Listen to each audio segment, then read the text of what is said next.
Welcome to Unfiltered and On-Ball. I'm your host, D. Schropp, and man, we're here with day two of the NFL draft, man.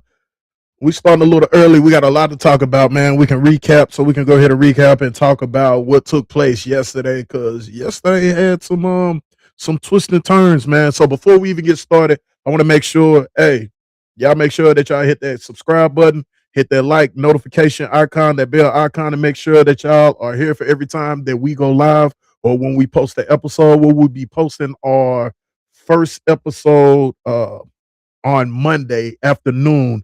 That'll be a recap of the draft as a whole. You'll get our notifications when we post reels and things like that. Make sure that if you're on all the social sites, TikTok, Twitter, Instagram, our Facebook page, and all that, y'all make sure that y'all go ahead and follow us on all that. Also, we have a website coming up too, so you'll be able to get our merch and everything that we have going on there.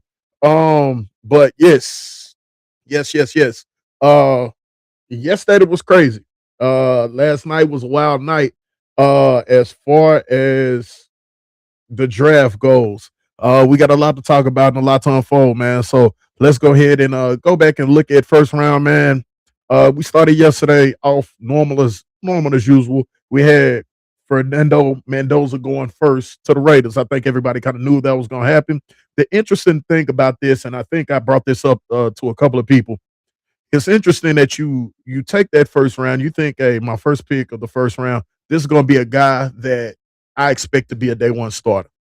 What's interesting about this that the Las Vegas Raiders went and spent a boatload of money to go ahead and get Kirk Cousins. So Kirk Cousins, they signed him to another astronomical deal, which made him one of the highest paid quarterbacks in NFL history. They go ahead and sign him to, I want to say it was a 3 to 4 year contract to go ahead and get him in there. This was right before the draft. So now you draft Mendoza with the first overall pick, and you got Kirk Cousins, one of the highest paid quarterbacks in the NFL. Who's gonna start? Simple. You're gonna start the guy with the leadership and the veteran and the experience. Um, Unfiltered take. I'm gonna be real. I don't know if I sit up here and really think that Mendoza is that caliber of quarterback for this draft. This might be a hot take to some, but when you go back and look at a lot of quarterbacks that were taken first round, these guys were asked to be the day one starter. And a lot of times when they don't take a quarterback, that player tends to be a day one starter. To go ahead and spend all that money on a free agent quarterback and Kirk Cousins, and then spend your first number one pick on a quarterback, that's just interesting to me. Um, the question is, do they really have faith in Mendoza being that guy? And that's a question that we might have to sit up here and ask later on. So, with that being said, we'll move on to number two. You got David Bailey. David Bailey and the Jets. The New York Jets kind of was a team that kind of created the chaos. They knew what they were doing. I think they was playing chess while everybody was playing checkers. They kept everything close to vest. They played it like they was going to take Arvell Reese. Some people were thinking it could have been Caleb Downs, but they chose to go with David Bailey. The interesting thing about that, they canceled their 30 visit with David Bailey. And a lot of people read into that and were like, oh, well, they're not interested in David Bailey. Well, it looks like they was just playing a game. They was playing a game of Fox. So they went ahead and with David Bailey. After that, that's when things started kind of going to a tailspin. You're talking about Jeremiah Love, who a lot of people were saying was going to be a pick that's going to go to the Titans. The Arizona Cardinals end up picking him up. I think things got wild when you talk about the fourth overall pick with Cornell Tate going to the Tennessee Titans. A lot of people didn't see this happening. And me as a Titans fan, I can't say that I thought I seen this in the cards. Uh, I was a proponent of trading back. I really felt like, in my personal opinion, we could have traded back and probably still got Tate and picked up a pick. I also felt the same way about Jeremiah Love, that we didn't have to take Jeremiah Love at 4. We probably could have traded back and still got Jeremiah Love or just passed on them all together. I was Bailey or trade back. That's what I was on. That's what I still thought probably was going to be the best idea. But hey, they went with Cornell Tate. Now, to deep dive into Cornell Tate at the fourth spot, it's been a mixed bag of emotions as far as in Nashville about that pick being there. Um, I personally have I personally, as a podcaster, as an influencer, as a content creator, I like to do the pros and the cons. Was this a guy that I thought we should have had? I think after picking him, this was a good pickup. Was it a guy that I said was on the top of my list? No, I would have traded back. But here goes the pros. It gives you the receiver that you need with a young quarterback, your second year quarterback that you're trying to build your team around and you're trying to make a cornerstone. It gives your quarterback an option, something that we didn't have out here. Last year, the veteran that you have in Calvin Ridley did not even play most of the season, was out with injuries. You were out there playing with fourth round and fifth round rookie wide receivers. You were playing with free agent wide receivers and a rookie tight end. You had Chig, and that was our leading receiver, and we let Chig walk. So the question is, who was Cam Ward going to throw to? You answered that question with getting a certified rookie wide receiver, other pro. He's an Ohio State alum. The thing about Ohio State, I don't care how you feel about it. I'm a Miami Hurricane fan, but at the end of the day, the truth is in the pudding. Ohio State puts out receivers. That's what they do. Some teams put out certain positions, but Ohio State, this is what they do. We can argue LSU as wide receiver U2. I think that can be a respectable argument, but I'm sorry. The truth is, Ohio State puts out top notch caliber wide receivers year in and year out. And it's no different. I think the thing that you get with Cornell Tate is the fact that he's came through a system. He understands the route tree. He runs precise routes. He knows he's fundamentally sound. He knows what to do. I equate this to when you were coming out of Duke back in the 90s, the late 90s, early 2000s. When you came under Coach K and you went to the league, teams knew what they were getting. Organizations knew they were getting somebody who was going to be fundamentally sound, had high IQ in their positions, and knew how to play the game. That's what you have with Cornell Tate. Now, here goes the cons. The biggest knock is his speed. One of the biggest knocks, his speed. He's a 4 or 5 guy. Um, the thing is, you can compare him to other wide receivers. Jerry Rice was not a blazer. Jamar Chase was not a top end guy. Larry Fitzgerald was not a top speed guy. Okay. So the thing is, he runs good routes. He's a technician, but it's always a luxury to have a guy who can take the top off your defense because that gives you the whole route tree. A person who's a threat to extend to take the top off the defense, and that leaves everything underneath. But hey, the next knock, he was never a number one receiver. Now, I got a lot of pushback from this because before we even drafted him, my argument was I don't think Tate was the best receiver as far as in this draft. I think he was the safest wide receiver in this draft, but I don't think he was the best. And the reason why I say the safest is because when you look at the top receiver, my personal opinion was Jordan Tyson. I think he was probably the true number one in this draft. But when you look at the injuries, it makes you push back. And it's like anything, one thing about this saying, your best ability is your availability. So the thing is, if we can't count on you to be out there on the field, it's hard for me to sit up here and overlook that. So I understand the reason why Jordan Tyson fell back. Cornell Tate, he plays, he produces. So it was a safe bet for the Titans to go ahead and pick him. Um, but the thing is, he's never been a true number one. Even when they interviewed one of his coaches at IMG, I was watching an interview with him, and they said even at IMG, he was amongst number ones and alphas and things like this. Now, the double-edged sword with that is the fact that they said he knows how to play amongst big time players and still get his. which is respectable. But one of the things that can be a question and concern is, especially in NFL, is when they put you on a double team, or if they double team another player and put their true number one, a true number two corner on you, can you get open? And in the AFC South, he's going to have to get open. Can he get open against Derek Stingley Jr.? Can he get open against Sauce Gardner?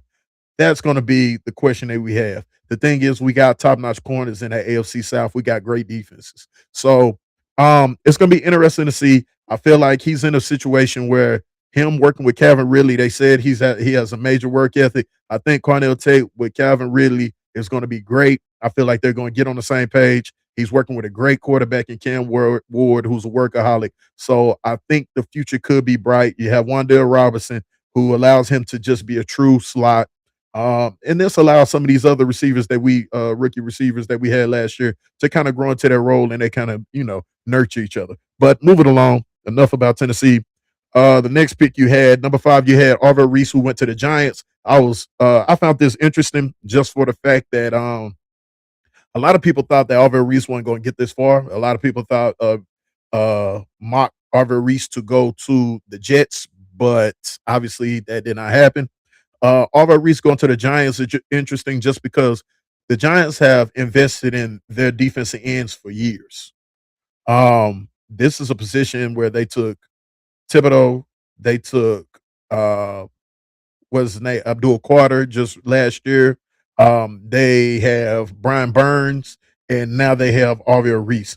Now, the interesting thing about Arvell Reese, which is the reason why I said I think this can be a good fit, is the fact that he's not a true DN. He can still play the edge, stand up, or put his hands in the ground, or even play off ball linebacker position.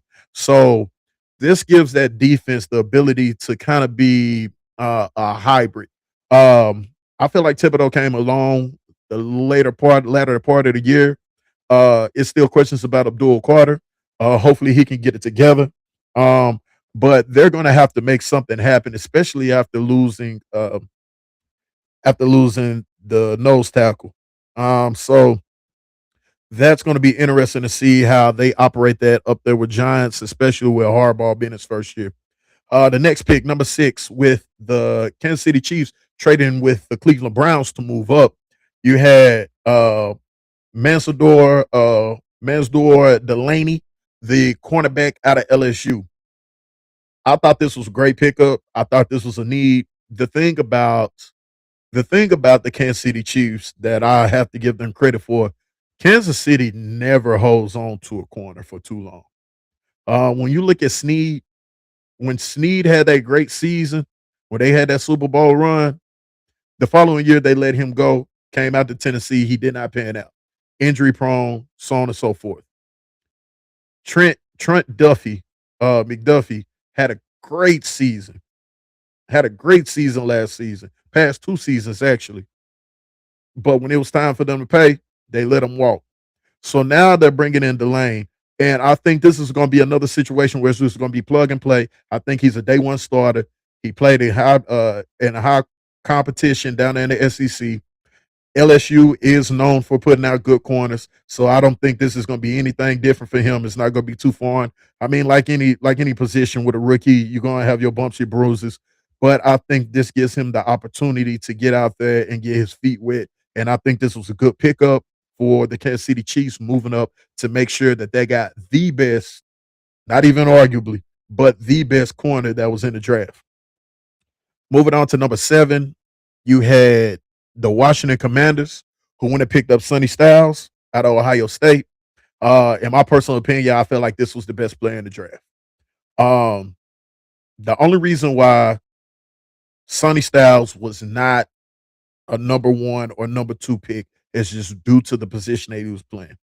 If he would have been a wide receiver, if he would have been a running back, if he would have been uh, a corner, a safety, a DN, he would have been pick 1 or 2. But the fact that the linebacker position is so phased out right now due to the way that the game has evolved, it made him slide. But I think this is a great pickup. This is also a team that has had the coaching staff that has had the success with these hybrid type linebackers. So um, I'm definitely it's definitely gonna be interesting to see what Sonny Styles how they utilize him and what he can bring to the table. Moving along, another pick that I was not shocked by, but I just thought was it kind of shocked me, but I still think it was one of these picks like good choice. I just didn't expect it right here. Was Jordan Tyson to the Saints, wide receiver from Arizona State. I think that he is the best wide receiver in the draft. He is a true number one. If you've never watched him, not familiar with him, go put up his tape, put it on. I promise you, the man is a dog. Filtered to unfiltered take right here. Take it to the bank. My comparison for Jordan Tyson is Odell Beckham Jr. Put the tape on. You won't be disappointed. Um, just the athletic ability, the way that they put their body on the line, that he puts his body on the line, as far as just the athletic ability, the acrobatic catches and things that he does in the open field. I really, really like Jordan Tyson. If he can stay healthy, he has a great opportunity to be a problem his rookie year. And especially when you pair him up with Olave, this gives Olave the opportunity to go back to what he really does, and that's stretch the field. Send him deep, work Jordan Tyson the whole route tree, and get them a true have that tight end really work the middle of the field. I think they have something going on, especially now that you have ETN down there that they picked him up in free agency. You have the ability for ETN to go ahead and work that field and be a wide receiver out the backfield. I think Jordan Tyson was a good pickup for the Saints. Moving along, you got Spencer Fano, the offensive tackle from Utah, picked up at number 9 by the Browns. This is not shocking. It's not the glitz and glamour pick, but this was a necessary pick. You have to protect your investments, and your investments are your quarterback. If your quarterback cannot get the ball, is not protected, he cannot get the ball to your wide receivers. If he can't get the ball to your wide receivers and your running backs, what is the point? You got to invest in your offensive line. It is the foundation of your team. It's never going to be the glitz and glamour position, but it's the position that is very needed and cannot be overlooked. I think picking up Spencer Fano was great for them.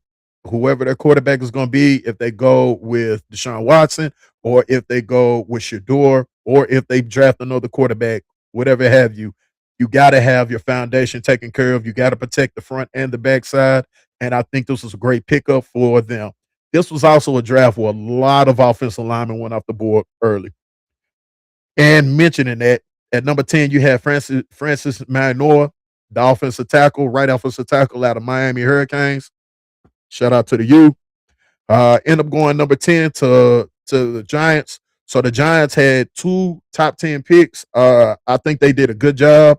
Francis Manoa, look, as a Miami Hurricane fan, I really think if it wasn't from the concerns about the back injuries, I think he would have went higher. But it was questions and concerns about his health, as far as with that back injury, and if it was going to be a something that's going to be forever lingering.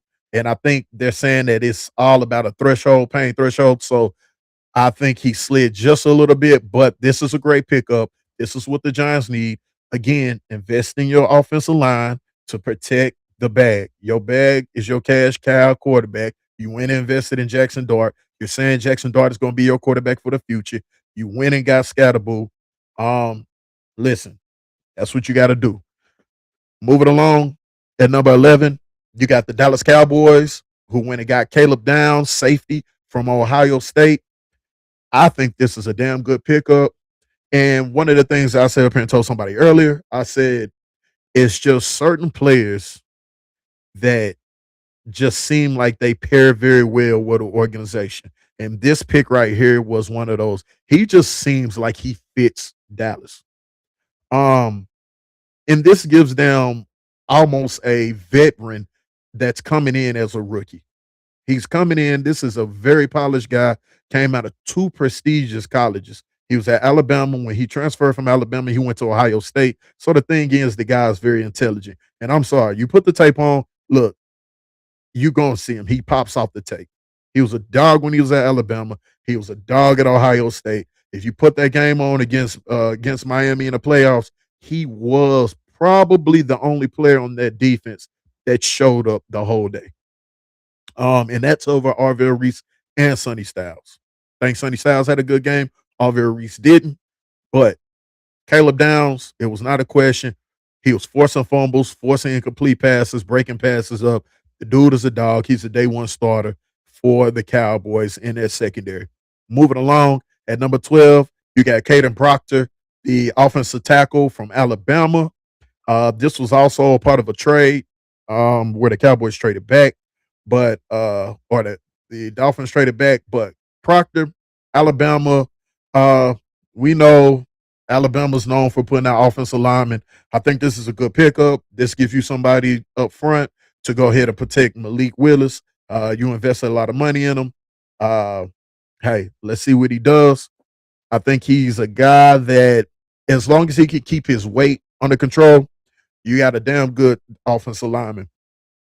Moving to 13. Now, this is probably the most shocking pick, in my personal opinion, in the draft. This is a person who's, I don't know how his stock jumped so high, but it did. At number 13, you got Ty Simpson, who quarterback from Alabama, who went to the LA Rams. Now, what's interesting to me is that you would think, with the way the Rams are built right now, you would invest for the present and near future. You would think that they would go get a rush in, maybe another offensive lineman to protect Stafford, keep him upright, or maybe even get another wide receiver to complement Devontae Adams, especially with him being a little long tooth as far as with being a veteran. And you have somebody to pair with Puka Nakua. You know what I mean? When Devontae Adams go ahead and hangs it up. Um, but you went and got Ty Simpson. Now, the pros. I think this gives you the opportunity for your quarterback to sit and study behind a veteran quarterback who's been in all different types of situations, and it gives you time for you to get time for the quarterback to learn the McVay offense. The cons, you're not focusing on the now. So I will say it's almost like you playing chess where other teams are playing checkers because they're worried about now and the near future. Like with some of these players, I think picking up Ty Simpson in the first kind of lets you know where McVay's mindset is, especially when you had other needs. But hey, sometimes that's the reason why they pay front offices the big bucks. Moving along, you had number 14, you had the Ravens. They picked up the guard from Penn State, Iona. This was another good pickup. It's interesting to see that he went this late. I understand that he's a guard, but this is a guy that had a high ceiling, and I think that he's going to be a damn good player. This definitely feels a need for that the Ravens needed because they lost Linderbaum and they had issues at the guard position. So you filled up the middle of that offensive line. You gave Deshaun. I mean, you gave your quarterback the opportunity to be able to stay upright. So I think this was a good pickup. It's gonna be interesting to see what the Ravens do today in the second round. Uh, moving along, one of my favorite pickups was Ruben Bain to the Tampa Bay Buccaneers, edge from Miami. All-American consensus. This was interesting because this was a guy that should have went in the top 5, if not the top 7.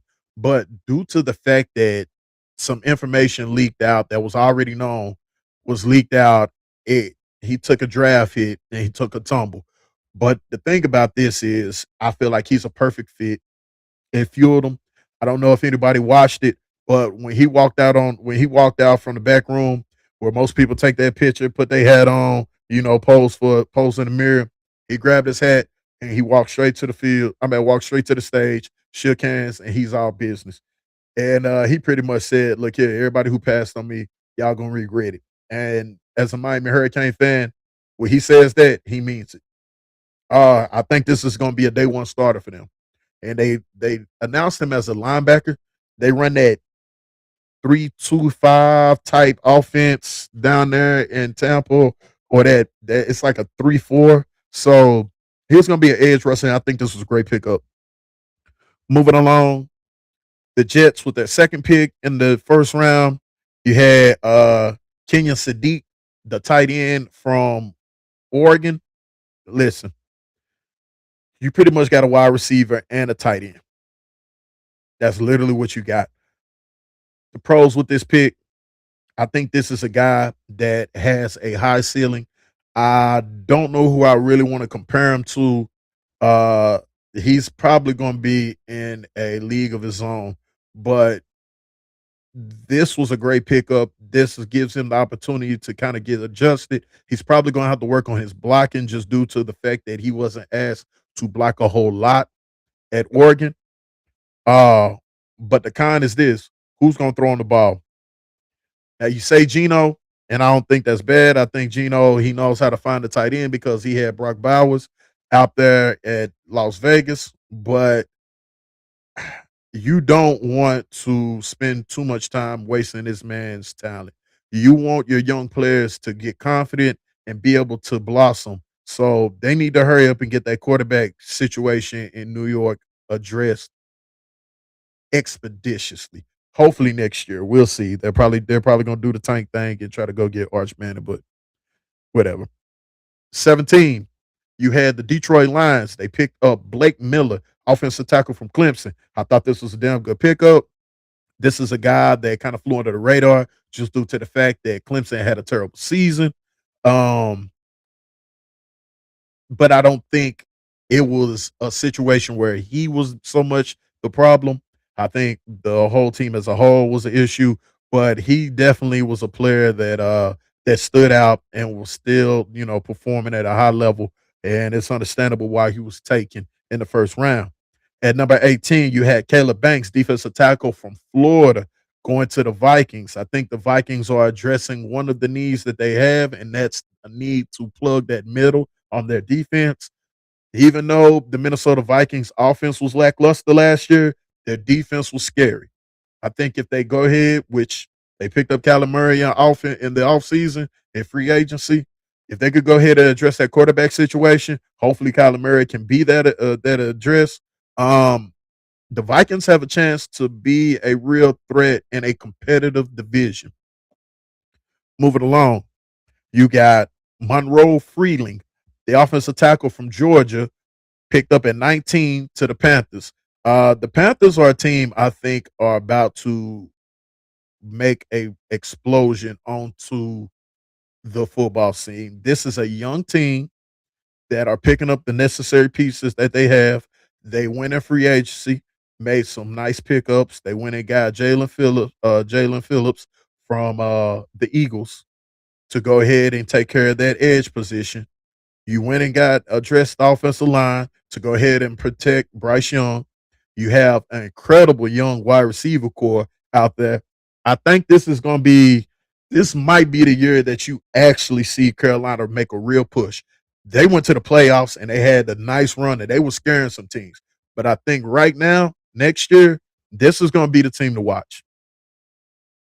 At 20, you got the Philadelphia Eagles. They went and picked up Malachi Lemon, wide receiver from USC. Here goes the thing. I think AJ Brown, the writing is on the wall. AJ Brown is out of there. A lot of teams are predicting, a lot of people are predicting that AJ Brown is probably going to the Patriots to reunite with Vrabel. Uh, I know Vrabel didn't want him to leave Tennessee, and we know how that happened, how that went. But look for Malachi Lemon to kind of be that complimentary guy. Now, I think he went lower just because he's a slot and they don't tend to value slot receivers a lot in the NFL. But this guy, he got some juice behind him, man. He's got some juice. Moving along, you picked up Max, and we got the draft starting up. So we'll wrap this up in a second. But you got Max, Heineker, however you said, the um the offensive tackle from Arizona State. Uh this again is a need that they picked up. You're looking at a Pittsburgh team that has some issues as far as quarterback trying to figure out what's exactly going to happen. Um, we don't know if we don't know if Aaron Rodgers is going to come back or not. But don't be surprised if they do go ahead and address the quarterback situation. Uh, it'll probably be Carson Beck that might be a person to look out for. But the first things first, you got to make sure that your offensive line is in place. At 22, you got the LA Chargers. You got Akeem Mesidor from Miami, edge rusher, the guy that was opposite of Ruben Bain. Listen, this guy has it. I think he's going to be a damn good player. Do I think he's going to be a superstar? I won't put the superstar label on him, but I think he's definitely going to be a good player for the organization. Um, Solid, got his head on his shoulders, and very versatile, man. Can drop back into coverage, can play the three technique, and it can also line up on the edge and rush from the outside. If you've never seen him, just put his tape on at Miami. He's number three. Hey, he was making plays. He was racing Ruben Bain to the backfield.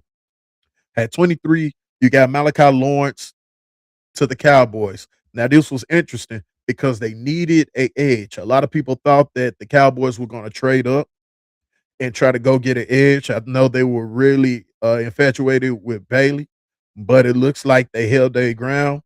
They picked up a great player in Downs, and then they come back and they pick up a good pass rusher in Malachi Lawrence. I think Malachi Lawrence was a good pickup. A lot of people slept on him just because he came out of Central Florida. But put the tape on, won't be you won't be disappointed in what he's capable of doing. At 24, you got the Browns getting KC Concepcion, the wide receiver from Texas A&M by way of North Carolina State. This is another good player. I think that they address the situation that's most important for that offense. You address your offensive line, you get your quarterback, somebody to throw to. Concepcion is very versatile, quick twitch, can work in a slot, can work out at the wide. I think this is a good player that can complement Jerry Judy, and it gives your quarterback somebody to throw to and operate in short and middle range downfield. At 25, the Chicago Bears picked up safety Dylan Thieneman out of Oregon. Now, this guy, he's legit. I think he's a faster version of Blankenship that played for the Eagles. Don't quote me on that, but that's just my personal opinion. But I think he's a good player. I think this is a guy that I don't think they're going to ask too much of him. They're going to slowly roll him in, but that is a Bears defense that is pretty solid. They're just missing a couple of pieces, and I think he's one of those pieces that they needed. At 26, you got Keelan Rutledge, the guard from Georgia Tech. This is a guy that has it. I think he's a good lineman. This is something that Stroud needed. You had to protect him. I think there was some questions and concerns along that offensive line with some players leaving out. But when you have your franchise quarterback, you have to protect him. Uh, this gives him the opportunity to go ahead and feel safe and comfortable with his offensive line. And you know what? Hopefully, he'll get some of his wide receivers back so we can see what Stroud can do. At 27, Chris Johnson, cornerback from San Diego State. A lot of people weren't familiar with him just due to the fact that he went to a small school. The guy has size, he has speed, and he's versatile. He can play man, he can play zone. I think his zone coverage is just equal, if not better, than his man coverage. But the fact of the matter, he does not miss. He's a damn good corner. This is one of these guys where you question about if he plays just because he played at a smaller school. If he can compete, he can. At 28, you got Caleb Lemieux, the offensive tackle from Utah. This is another guy who played with Fano up there at Utah. Hey, the guy's solid. I think he was a good player. This was something that the Patriots needed. If it's any question, if if there's any question on what the Patriots need, go back to the Super Bowl and watch how Drake May was running for his life. You'll answer that question. At 29, you got Peter Woods, the defensive tackle from Clemson, going to the Kansas City Chiefs. The Kansas City Chiefs are loading up their defense. They are here to compete. You went and got a D tackle, and here goes an interesting thing. You still got Chris Jones. So is this writing on the wall, or is this just something to pair with Chris Jones? I think Chris Jones is still versatile enough to where in the 3-4, he can kind of play that end position, and you're gonna put Peter Woods in the middle. Or is this something more along the lines of, hey, when Chris Jones' career is up, we have Peter Woods to plug in? I don't know, but he's actually a good player. I like Peter Woods.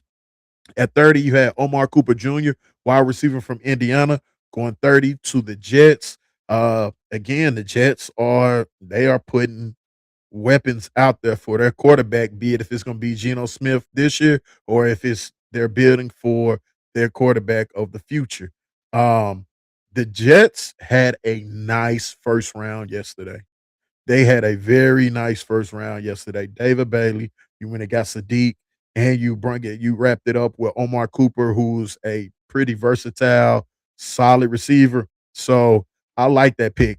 Um, Trading up back into the first round, you had the Tennessee Titans going to get Keldrick Fopp, the defensive end from Auburn. This was interesting to me because I was pounding the table about us getting defensive end. We went with Cornell Tate, which this was something that we needed, but I still felt like we should address defensive end. Well, you did. And even though Falk was probably not in my top three. The thing is, after researching him, this guy fits the scheme that the 49ers want to run. They want somebody who's versatile, that can play the edge and bump down inside on third downs and give that quick response on the inside when they need to get a pass rush. The only knock that I have against him is that he only had 2.5 sacks in the SEC. He's going to have to work on his pass rush. So if he's a project, so be it. But I think this is somebody that I personally feel like if they can develop him and bring him along, he can be a big time contributor for the Titans next season. And wrapping up the first round, you had Jadarian Price, the running back from Notre Dame, who was running back 1B for them behind Jeremiah Love. I think that my personal opinion, I question if I would have picked him up at 32, but they're saying that he was the second best running back in the draft. And, the Seahawks needed a running back, and that's what they got, after trading away Walker. So with that, that was your first round. And I finished just in time because right now we have the 49ers up and they already got their pick in. And we have the Cardinals that's right behind them. Um, the 49ers need an offensive line and lineman, an edge, a wide receiver, a defensive tackle, or a safety. It's gonna be interesting to see exactly what they take. Um, in my personal opinion, I think they'll probably go offensive line right now with this one, but because they went and got Mike Evans, they got Christian Kirk, um, they lost Jawan Jennings, and they lost a D tackle. So I would say probably a D tackle or offensive lineman is something that they're gonna probably pick up in this one. I wouldn't be surprised.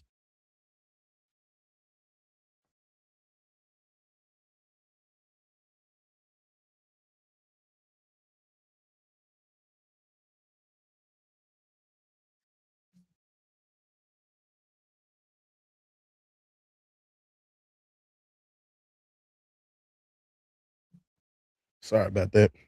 Trying to get some things situated, but it's gonna be interesting to see who we pick up out here. Going with that pick. Y'all make sure if y'all are following us, man, y'all hit that like, subscribe, and that notification button. Follow us on YouTube. We will be putting out our first episode on Monday.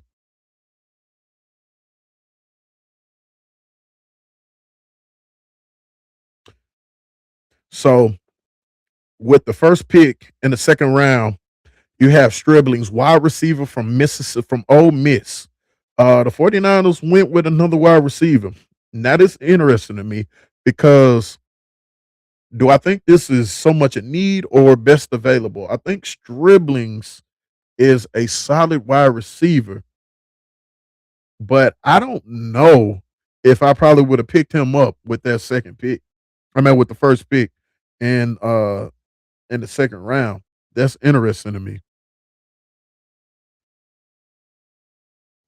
Y'all put y'all thoughts in the down below.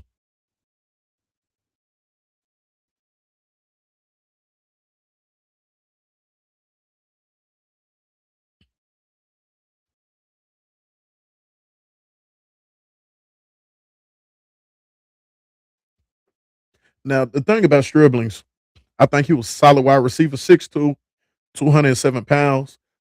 This is Ole Miss has actually been pretty solid about putting out some good wide receivers the past couple of seasons.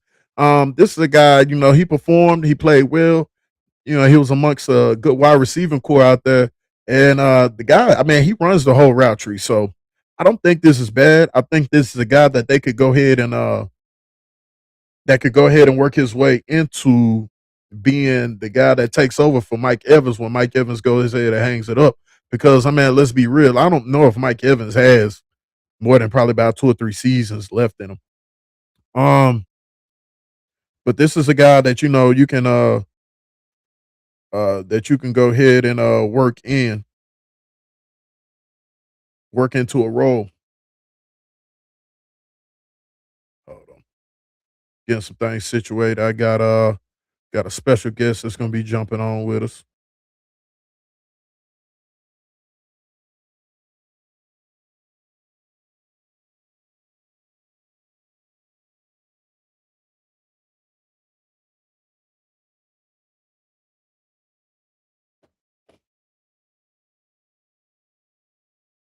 But yeah, I think this is cool though. I don't see him being I don't see him being just a super game changer as far as like his first season. But I think if you're talking about a person that you're investing in for the future, I think Stribling is a good player. And when you look at Ole Miss has had success putting good receivers into about a you're talking about DK Metcalf, you're talking about AJ Brown. They're putting big receivers in, and this is he fits the mold. So I think this was a good pickup to start off. I wouldn't say this is a game changing pickup. I think there's still some more high quality, high value uh wide receivers out there, but I think this fits what the 49ers are looking for. Uh with the second pick in the second round, you got Chase, the guard Chase Basantis, the offensive guard from Texas A&M. Now, you're seeing what the Cardinals are doing. They're building a team for the future. Um, you have some quarterbacks down there that are just bridge players, but when you look at the pieces that they're putting down there, you're going to get an offensive lineman. You only got a running back. I think this was a good pickup for Arizona. I think they're trying to build for the future. This is going to be a project similar to Tennessee. This is going to be a 3 to 4 year project. And the thing is, you're probably not going to see a great season from the Arizona Cardinals, and they're probably going to be back in the top 5 drafting their franchise quarterback. So, this is I mean, this is a good start to go ahead and build everything around your quarterback. So when he steps in, everything is already in place. Um, next on the board with number third with the pick 35 that they traded and got from the Titans, you have the Bills up next. After that, you got the Raiders. So there are definitely it's definitely some good picks that's coming through. I think the Cardinals have the thing about the Cardinals, man, I think they're doing enough to prepare themselves for the future. It's going to be interesting to see what they do with the next couple of picks. Um, I mean, it's a safe pick. You need offensive lineman. You went and got a running back, so why not get an offensive lineman? And this is the reason why I said that I was not a big proponent of the Titans picking up Jeremiah Love because you go get Jeremiah Love. then you almost have to get an offensive lineman because that's what we need and we gotta have. What is the point of getting a running back when you don't have the offensive line for your running back to run behind? So, and we still haven't picked up Zeitler, who was our right guard last year. We still haven't signed him back. So the thing is, we almost would have had to go offensive line. So now you're talking about a wide receiver that we wouldn't have had in an edge position that we still need to be fulfilled. And all we're investing in is a running back that we technically really didn't need this year and an offensive line that we still would have had to have. So um I just think Arizona has a long road to success, a long journey to success. I think the Titans are a little bit further along, and we had more important needs. So I just didn't want to deal with that bullshit. I'm just be real. But the Bills have their pick in.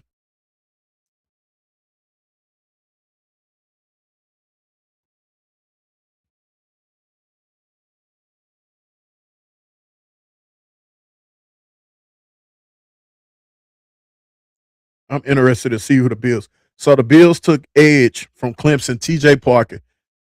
To be honest, this is who I wanted for the Titans. This was a guy that he was on my watch list. Uh, if you remove, and honestly, I wouldn't hire Arvell Reese. I think he was a project. I think he has the potential to be good as bank or bust with him. But Ruben Bain, David Bailey, those were the ones and twos. TJ Parker was like number three for me. TJ Parker and Zion Young were like the top four edge rushers. Well, in Mesidor. But these were top edge rushers. Um, TJ Parker was a first round, borderline second round. And I thought when we traded back up that TJ Parker would have been who we went for, if not Zion Young. But this dude is legit. Again, he's another victim of his team being bad. Clemson had a terrible year last year, but I don't think this was just on the shoulders of a TJ Parker and some other players. I think the players that they put in the league are good. I just think that they team just had a piss poor ass season. And you know how that goes. Look, the head of the snake, you only as strong as your weakest link. I think the coaching Dabo was probably the biggest problem with what Clemson had going on. Uh at pick 36, the Texans already have their pick in. This is a trade up that they acquired from Las Vegas. So the Texans need offensive line, defensive line, linebacker, corner, and edge. Yesterday they addressed offensive line, so it's gonna be interesting to see what they address with uh with this pick. I'm thinking they'll probably go edge or corner. I think they're gonna go defense since they went offense yesterday.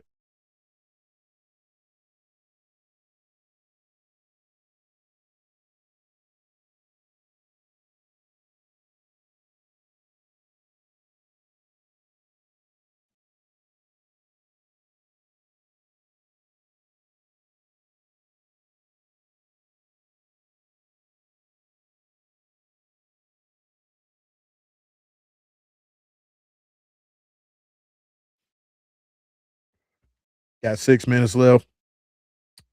Um, now I'm gonna be. Here goes the thing. I don't necessarily know if they need an edge. I think. I think the Texans might go corner right here. Colton Hood could be a person that I would go for. You still have McCoy out there, but the thing is about McCoy is a risk. He's high risk. He's just coming off that ACL surgery, and they're saying that he's going to have lingering knee issues. They're saying that he has some of the similar symptoms and knee situations as Snead. Um, I don't know if you want to get into that with a position like corner where it's so dependent on cutting and going and stopping and going and mirroring plays. Um, but I will definitely say Colton Hood is a player that I would look out for as far as one of the top next corners to go off the board.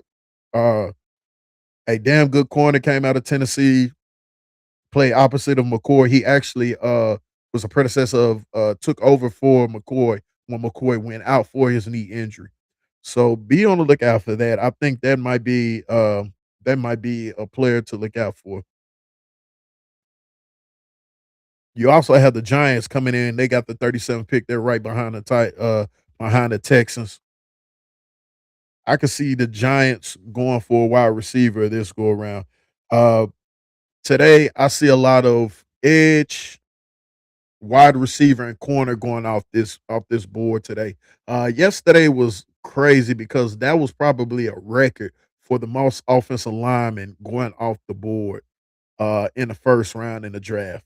Um, Shout out to the big boys, man. But this was definitely a draft that I said this was this draft was heavy on D line, offensive line, and combo positions like linebackers. You still got a lot of good linebackers out there. You got some decent tight ends that are still out there. But I think that's what this draft is for. Um, I think you still got some good quality wide receivers out there. Are they the ones? Are they twos? I think you got a lot of two, borderline three caliber wide receivers out here in this draft now. But but you still got some sleeper picks, and that's probably the only reason why I really came on today because you still got quality players that's in this draft.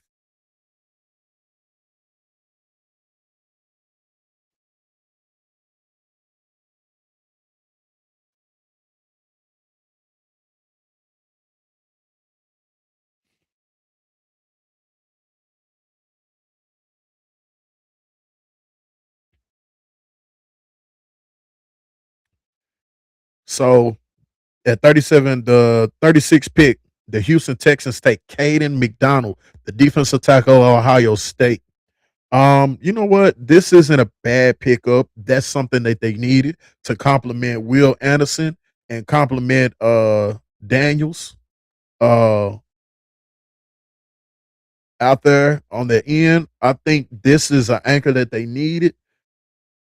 Could they have used another offensive lineman or wide receiver? Yes. But the thing is, I think McDonald's is a good pickup. I could see him being a contributor his first year, like as far as a rookie coming in and contributing. This was a good pickup for the Texans. It was something needed, and you're gonna have to have that because look, you got some dog running backs in that AFC South.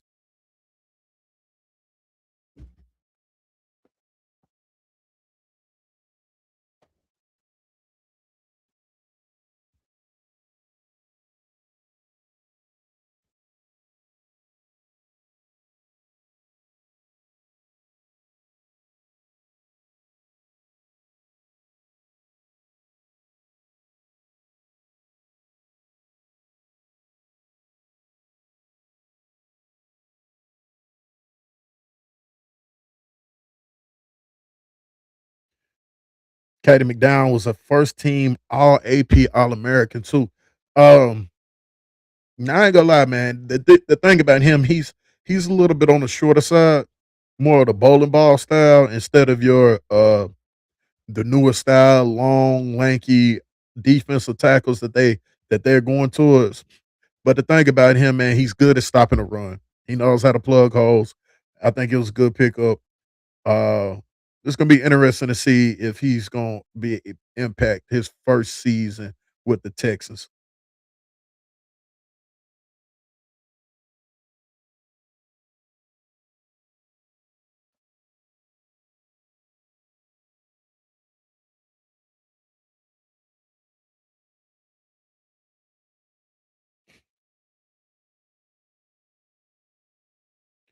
All y'all in the chat, man. Make sure y'all put what team that y'all pull for and how you feel about your team, what they did the round one. If your team had draft picks. And if your team didn't have any picks yesterday, what do you think your team's gonna do today? What pick would you like to see your team pick up or position you want to see your team address today?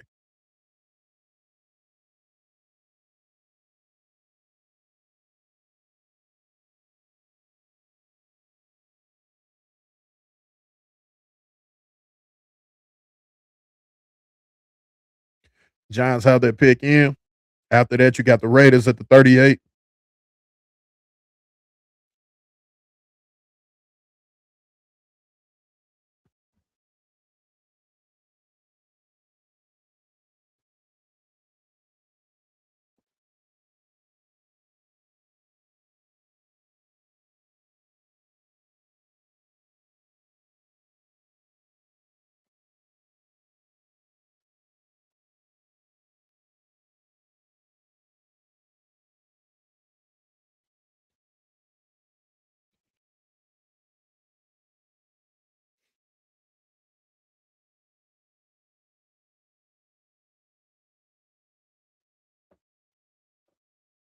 The thing about Ohio State, man, you sitting here looking at Ohio State.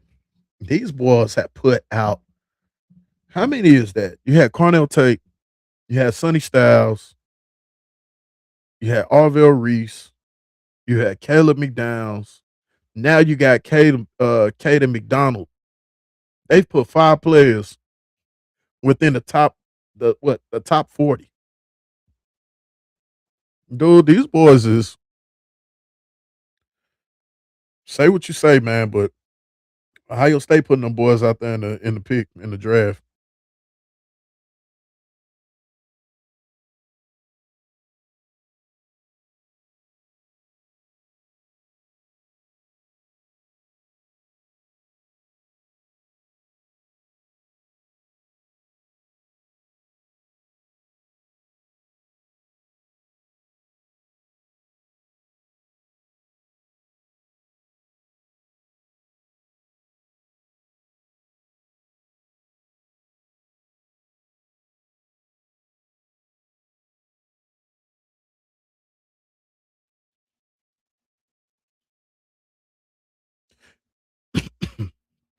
It seemed to me that man, I think this second round moving a little bit slower than I thought it would go.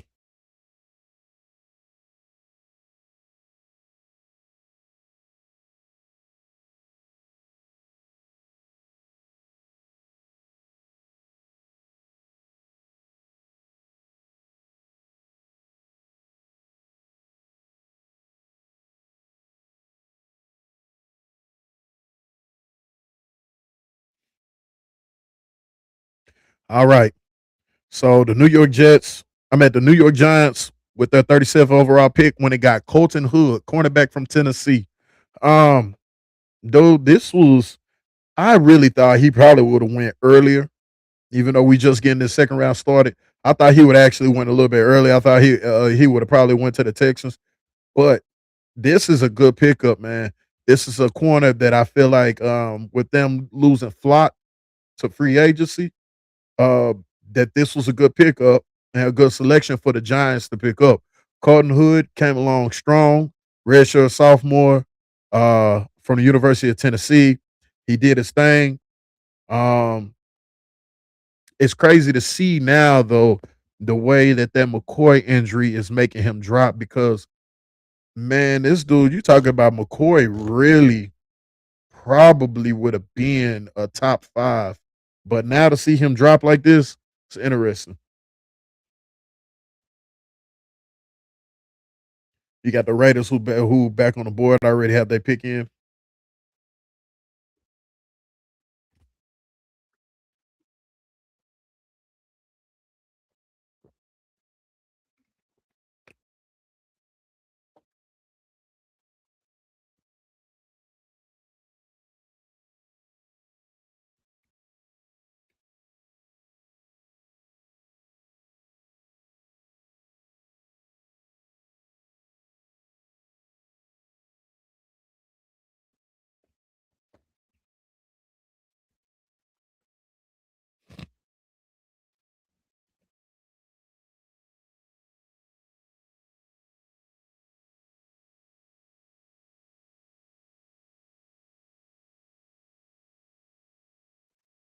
So now when you look at the Giants selection, you got Arvell Reese, Francis Malnoir, and Colton Hood all drafted to the Giants.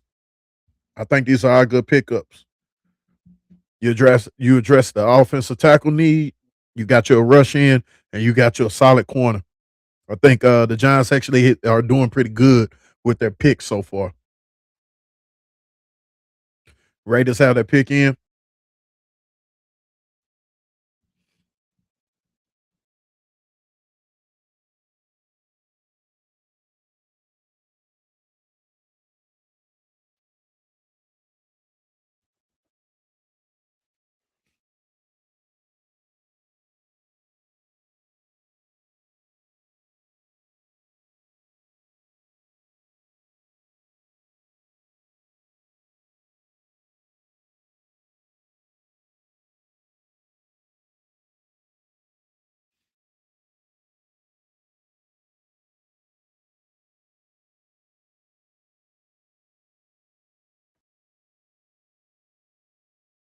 All right. With the 38 pick, you got trading Stuckey's from Arizona.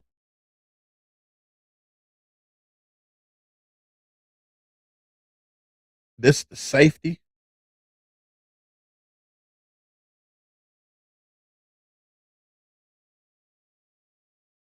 I'm really not familiar with him. Let me see.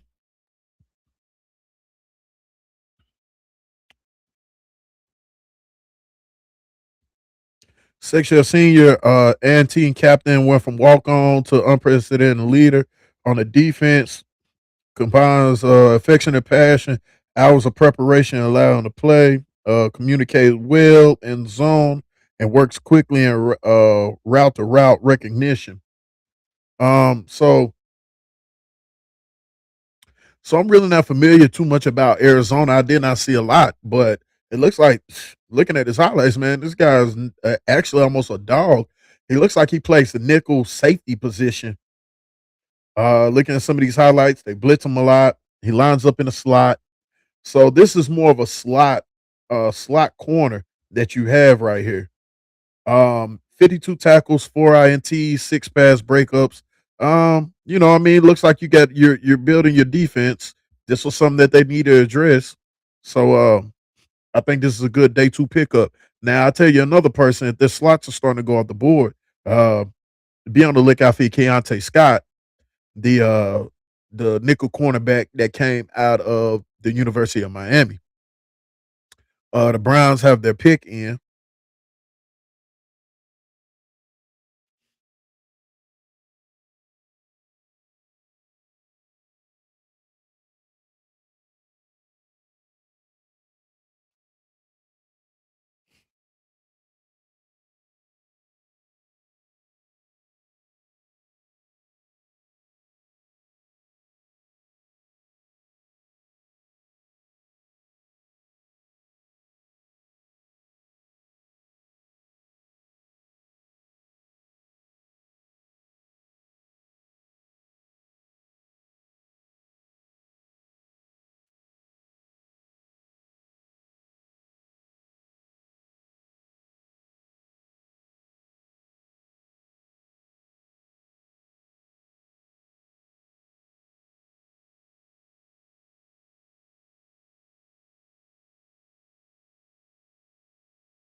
I had somebody ask me, why was it so much hate for love? And I told him it's not a hate. I said it's just an understanding of what we need. There's a difference. A lot of people don't understand that difference.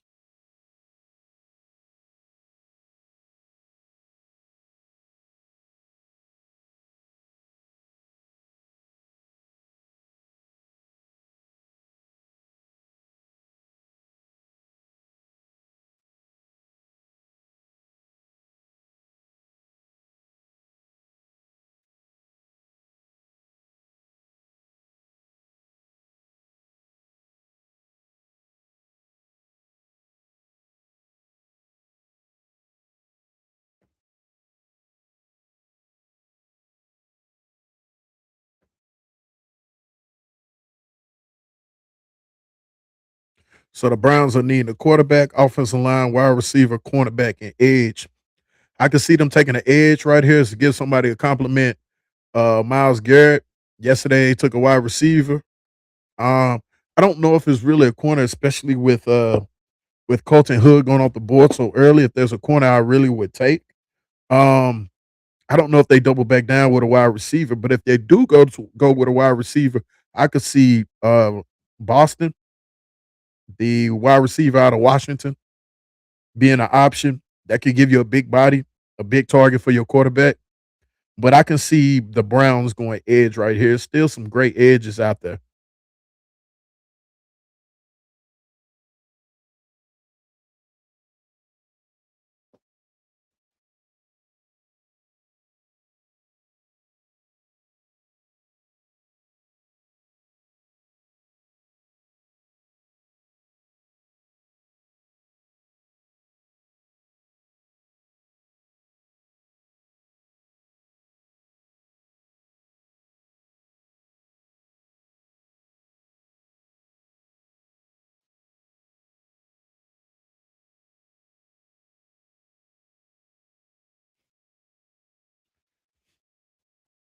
And just like I said, with the number 39 pick, you got Denzel Boston, the wide receiver out of Washington.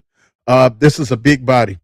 This is a guy that so now you've gave your quarterback, be it if it's Deshaun Watson or if you're gonna go with Shador Sanders, you have Denzel Boston, Casey Concepcion, and now you have and Judy. So now you have those three wide receivers. And when Judy, if you don't bring him back, now you have two players that are really ready to fill a role. Excuse me. 6'3", 212. Pros about him, he high points the ball. He's a red zone threat. I mean, come on, man. He's a problem in the red zone. He can run most of the routes. His competitive catch is astronomical, and he can be a big body when he goes downfield and he runs crisp route, top end speed. I don't know if he has that top end speed, so it's questionable if he is, it kind of limits him.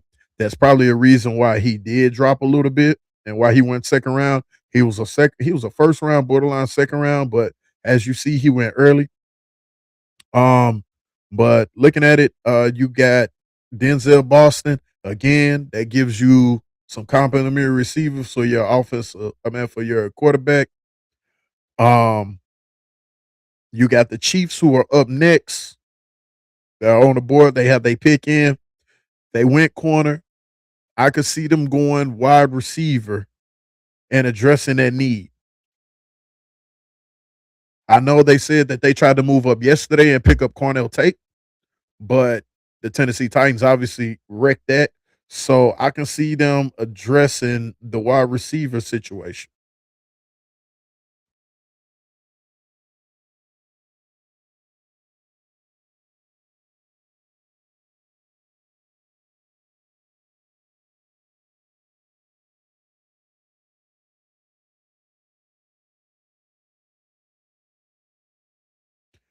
You got R. Mason Thompson, the edge from Oklahoma.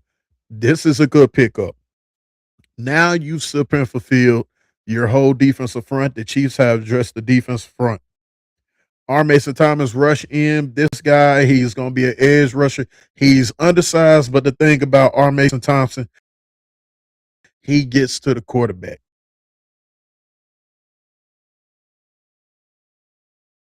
I like this pickup for the Kansas City Chiefs.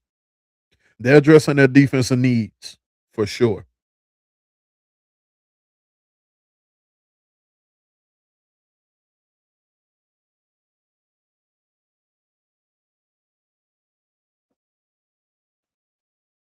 He was first team All SEC. Now, I was not to be honest, this was not a defensive end that was on my board just because I'm not a big fan of one trick pony defensive ends. I like my defense ends to be able to stop the run, and I like my defense ends to be able to set the edge and have a power rush. He has a nice explosive speed rush. he can speed into a power. But I like my guy. I like a guy who can do both. I like a guy who can stop that run, set the edge, push with power, and you can bring it all. He's slightly undersized, but I think the thing about him, a third down situation, or when you start playing teams that pass a lot more, hey, he's gonna bring it. So I think this is a good pickup for the Kansas City Chiefs.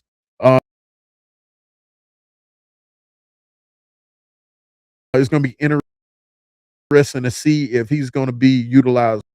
Followed up, you got Cincinnati Bengals 41 pick. They pick it up. Cassius Howell, the edge from Texas A&M. So what you're looking at right now, all your edges about to start flying off the board. Um, I think Tennessee did a good job of going ahead and trading back up to get their edge because they're flying off the board left and right.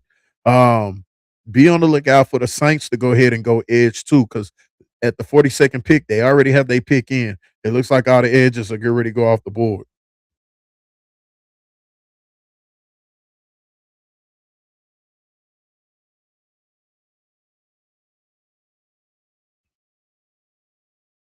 Now, Cassius Howell is similar to R. Mason.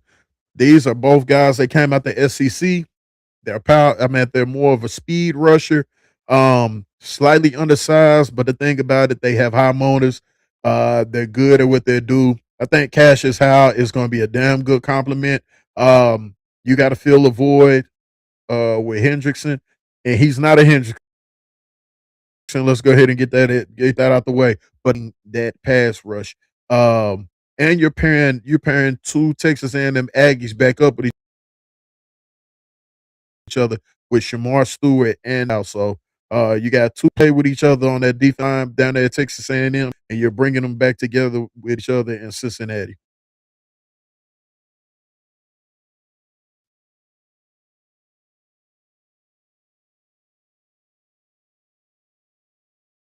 The guy that they were sitting up here knocking, talking about short arms, and I think size and short arms was the reason why he kind of went into the second round. Um, he has a high motor. He's a little undersized too. But the thing about it, man, if you allow him to tee off, he's a problem out there. Seventh in the SEC with tackles for loss.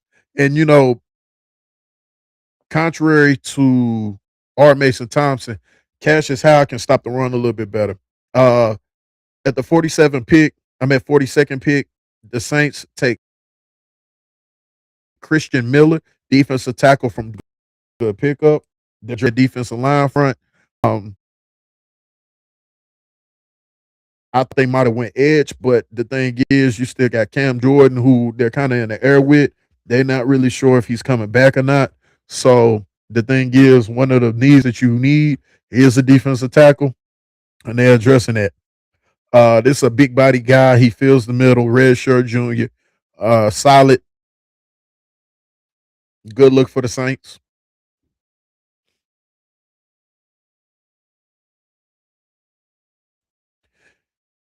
And the thing about Georgia, they've put solid athletic. They put a lot of athletic defensive linemen into the league.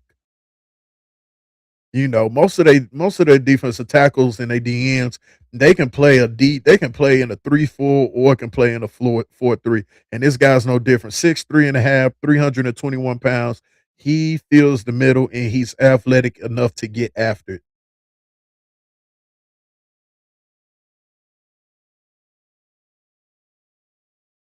That's one thing Georgia does. They put some boys in that league though, as far as with that defensive front.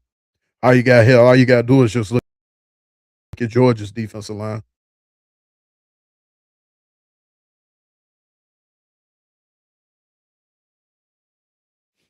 Next up, you had a Donald clock.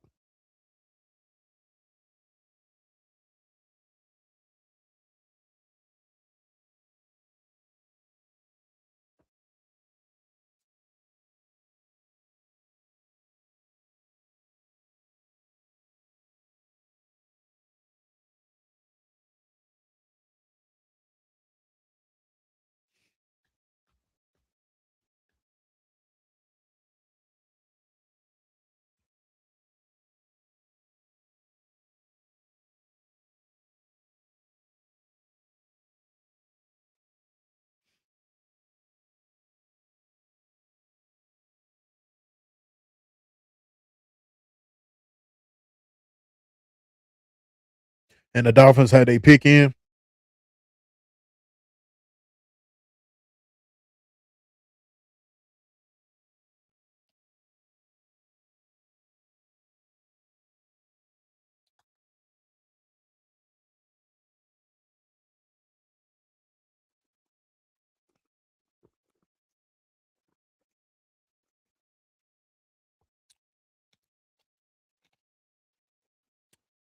Y'all make sure if y'all on social media social, make sure y'all follow us on ball and unfiltered on ball. We're on Twitter, IG, Spotify, TikTok, Facebook. Shit, probably get on OF if we need to. Put that meat out there. Put that meat out there.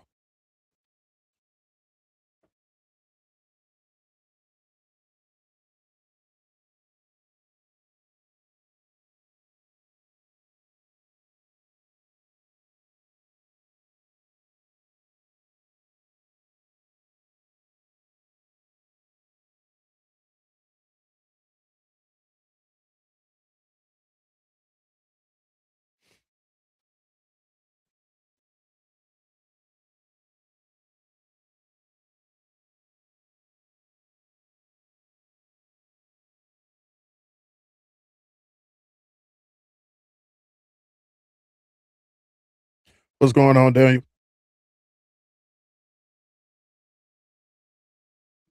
What you mean? What you rank MP at?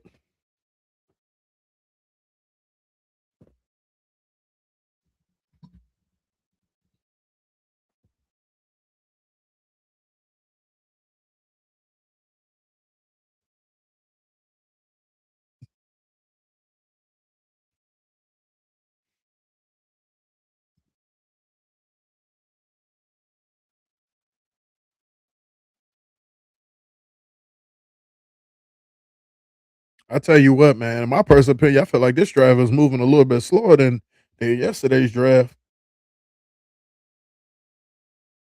This might be a short draft. This might be around about 15, 16 for me.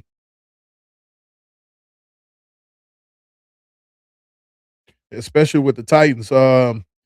Also be on the lookout for the Titans to sit up here and trade back up into the second round.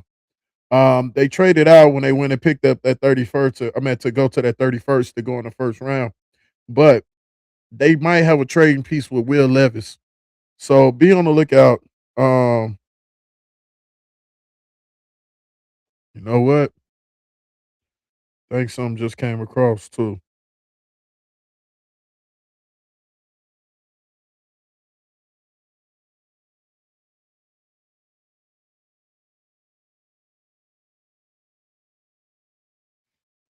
All right.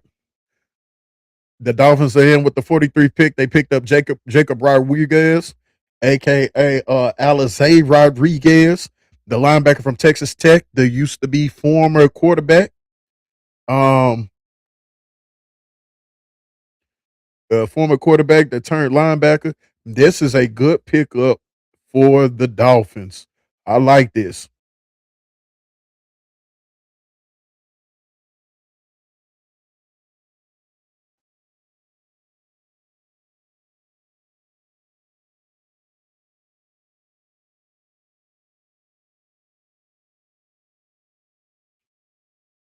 This is actually a quarterback out there on your defense, so don't be surprised. He's definitely gonna have the green dot. And this is a veteran leader and focused player that's gonna be good. He definitely set the tone for Texas Tech at that linebacker position.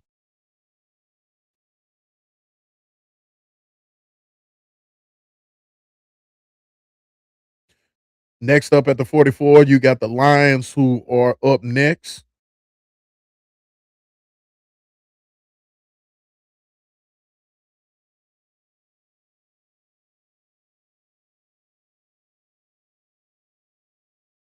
6'1", 231, married to a military wife. So this dude, he's one of them type of guys, very disciplined, instincts.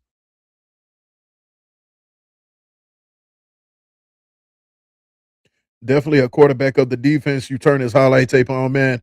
You can see he's constantly communicating. He just knows how to play the position.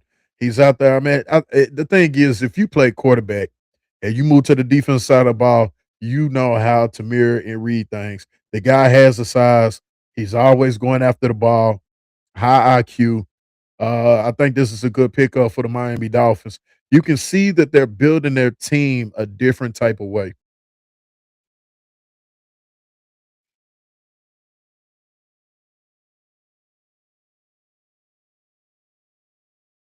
You like that, Moreno?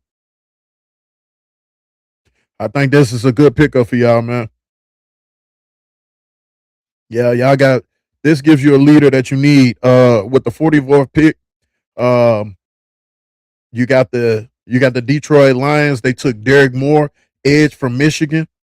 You got a boy who's staying in state.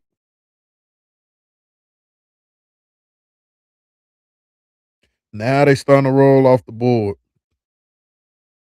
So you got the edge from Michigan staying in state.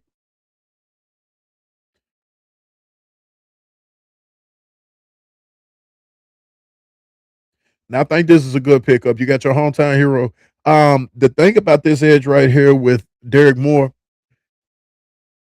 he's not going to be the most exciting, but the thing about him, he tracks the ball very well. His closing speed is crazy. So this is a good pairing for Hutchinson. You really got two Michigan boys who are setting the tone. I mean, two Michigan boys that they can use at end.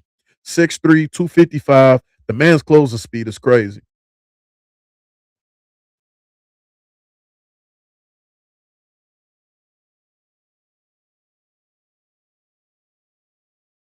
I think this is going to be a good compliment to Hayden Hutchinson.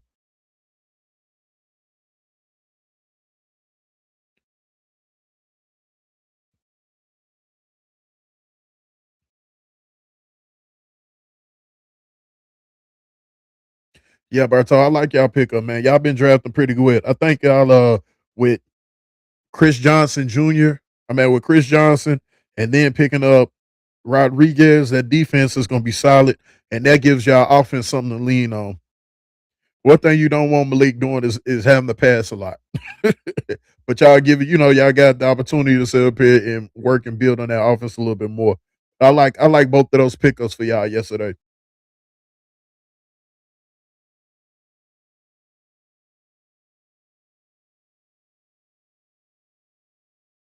So next up, you got the Baltimore Ravens with the 45th pick. They already have their pick in. I'm looking for them possibly to go edge right here. Uh, Yesterday they went O line.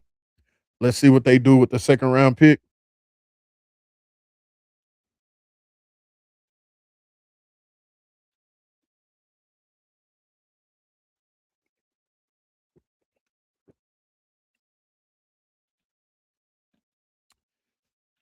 The Ravens still have 10 picks remaining too.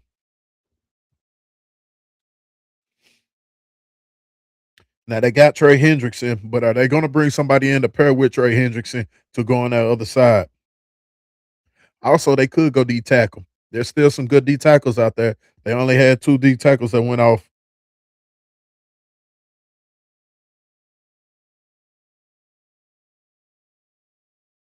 Definitely a work in progress, man. But the thing is, y'all had to rebuild that team just because y'all went for that run for that Super Bowl.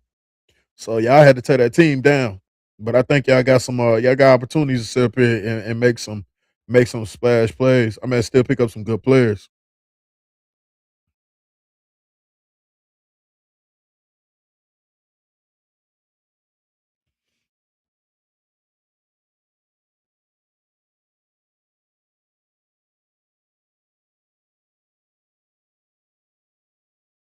Man, I hate when I get notifications from my bank like, damn, what the fuck did I spend money on?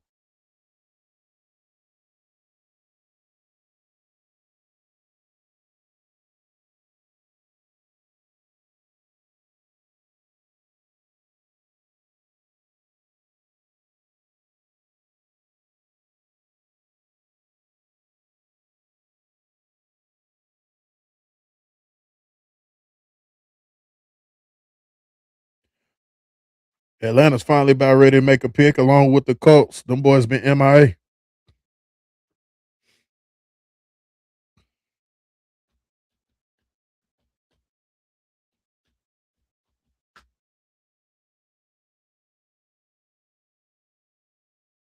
I wouldn't mind seeing Tennessee trade back and going to get an offensive lineman or picking up a corner.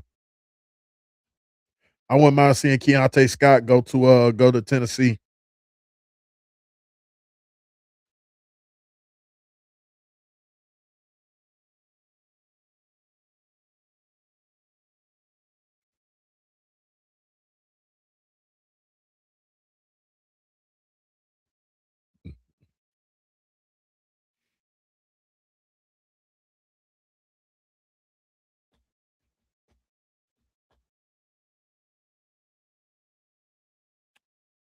Put y'all teams down there and let me know who y'all pulling for and who y'all want y'all team to pick up. I'm definitely me personally, I think since we don't have a pick, we traded our pick away and went into the first round and double up. I wouldn't mind us trading up again because I think we got 2/5. Seeing the Titans trade probably 2/5 away to go ahead and move up and uh and go get Keontae Scott or possibly get an offensive lineman. Uh I wouldn't mind seeing Keontae Scott come to the Titans. I think that's a nickel. That's a nickel that could definitely ooh, you still got pregnant on the board. Now that is a guard that I would not mind going to get. You also got CJ Allen, Emmanuel McNeil Warren. That's the safety out of Toledo. Uh don't pay attention to the school. Just pay attention to the film. You put his film on it, that boy's gonna be serious. See the city in the house. We got the Atlanta fans finally tuning back in, showing their support yesterday, but his team finally actually gets a pick. So we definitely gotta show some extra love to to the Falcons fans for being loyal yesterday. The Ravens had a pick and we're gonna see who the Ravens take.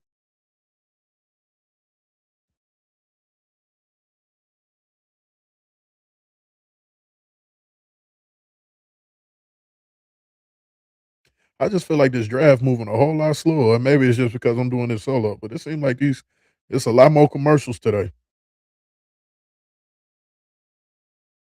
You got Zion Young, the edge out of Missouri. Now this is a solid pickup. I think this dude actually fits. He fits that Baltimore style. Pairing him up with Hendrickson, I think now this guy right here, he's more of a run stopper, and he can work on his pass rush. I think his pass rush has improved some, but this is definitely a good pickup for the Baltimore Ravens because they need to address that end position. Next up, you got the Buccaneers that's back on the board. They got their edge. I think they're gonna go corner.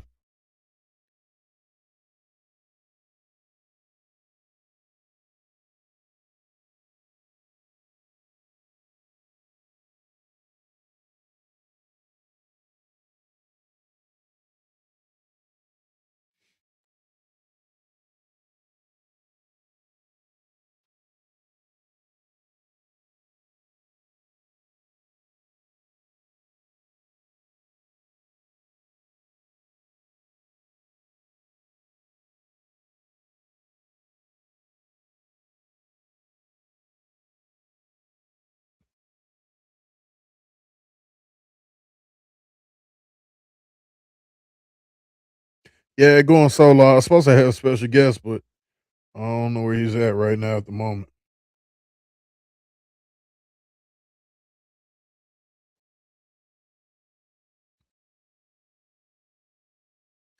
Yeah, a little solo mission though. Small thing to a giant.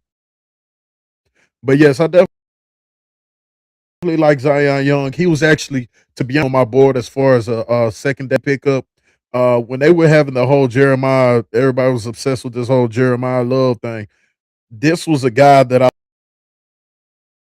thought if we were going to go back the first one. I thought this would be a guy that we could get with that 35th pick. Um, they like Falk over him, but in my personal opinion, this was a guy that I liked. I just thought he has he has a lot of upside.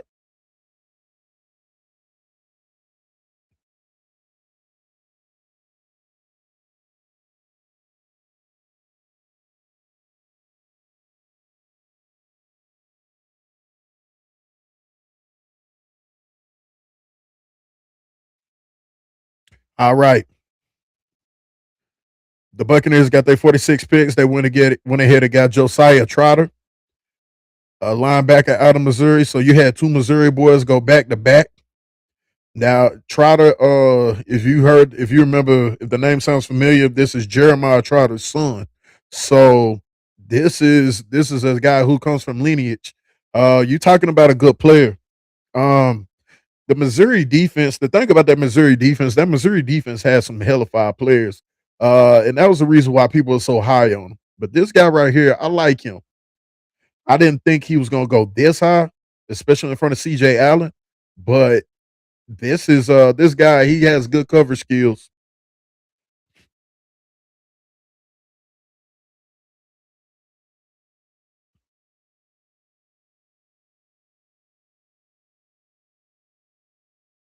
You said you like Zachariah Branch to go to Atlanta. Y'all need a speedy wide receiver to go with Drake London and Pitts. Yeah, I could see that happening. Um, I could see that happening. You don't feel like y'all need to address the offensive line, or would you rather have an offensive weapon?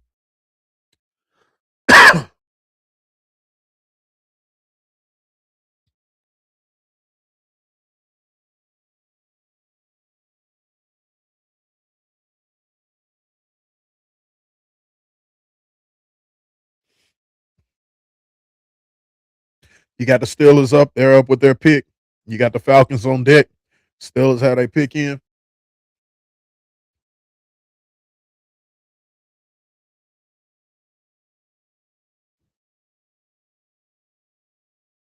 So the Steelers need a quarterback, offensive lineman, wide receiver, tight end, and a linebacker. Think about this.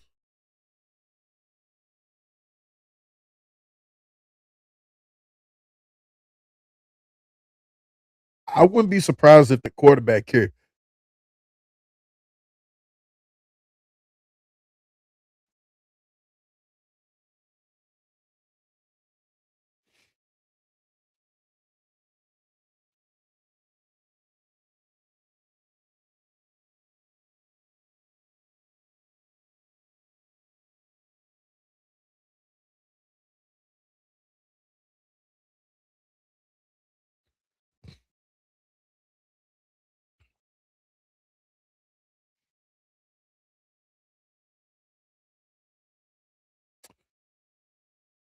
With the 47th pick, the Pittsburgh Steelers pick up Jeremy Bernard, wide receiver from Alabama.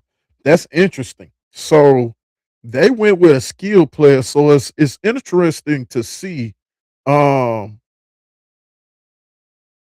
it's interesting to see if Aaron Rodgers is going to come back.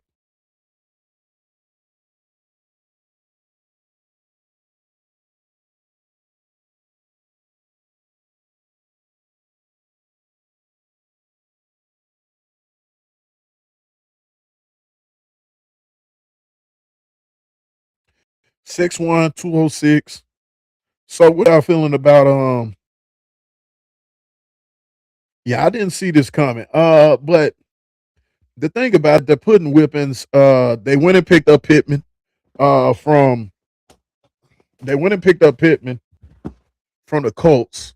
Uh, and now you're talking about they went and picked up Bernard. It gives them an extra receiver, another weapon for your quarterback. The thing is, if Aaron Rodgers come back, you have to give him weapons. I think this guy right here is just one of those good, solid, complimentary wide receivers. Um, so you can tell they going all in.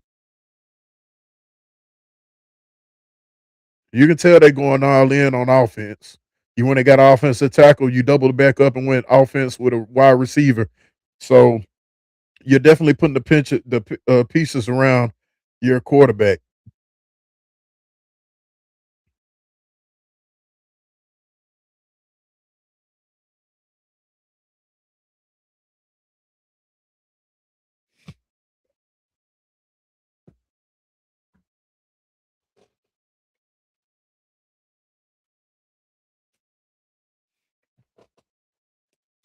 Falcons got their pick in.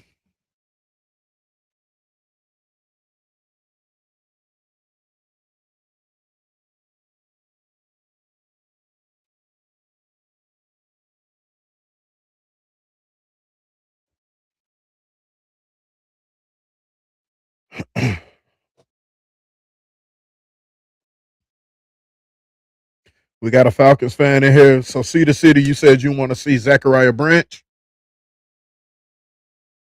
and it looks like it's interesting. It looks like the Pittsburgh Steelers traded up with the Indianapolis Colts to go ahead and get Jeremy Brett Bernard. Excuse me.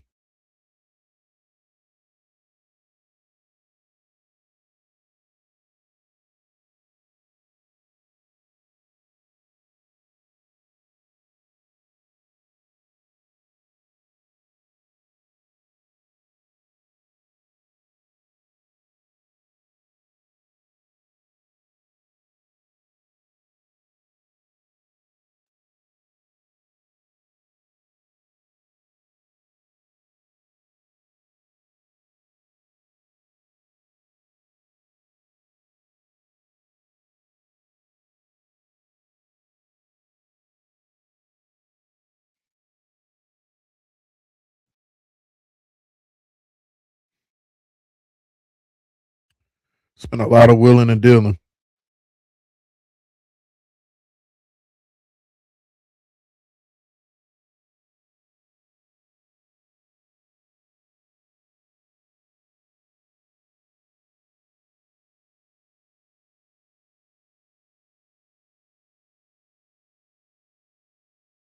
So yesterday, one thing about it, you had a lot of teams that had multiple picks. Um, so you're seeing a lot of teams finally come in that did not have picks yesterday, finally get their picks. You got Atlanta Falcons, you got the Indianapolis Colts are finally getting back in there. You have you still don't then you have the Green Bay Packers, they're finally getting their pick. They got their pick at 20. So you have three teams that finally are getting on the board in the second round, getting their picks.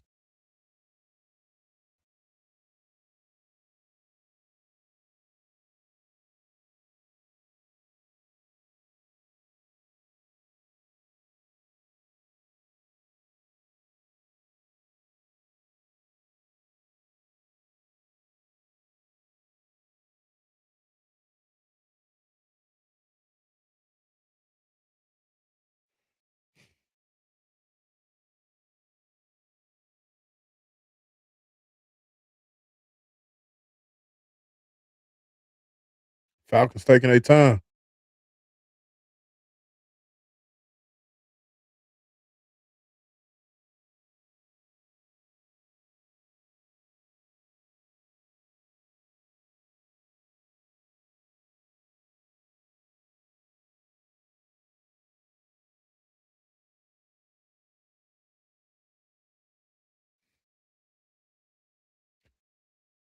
So they went, they went and got your boy brother. They went and got Terrell, man. So you about to max brothers up out there at the cornerback position. That's interesting. What do you feel about that? That's AJ Terrell, brother. That's interesting. So you liable to have two brothers playing starting their corner.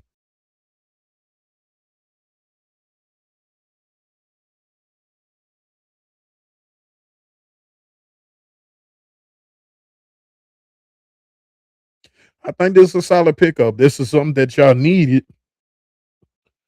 Uh,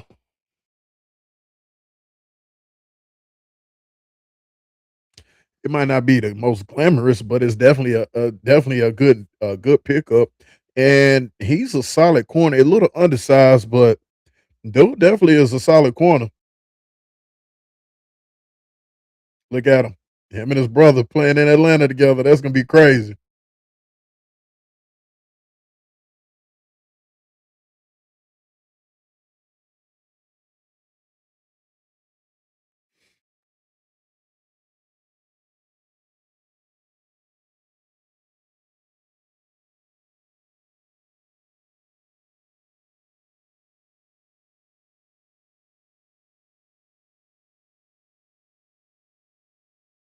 3rd team All AP All American. Again, he's another guy.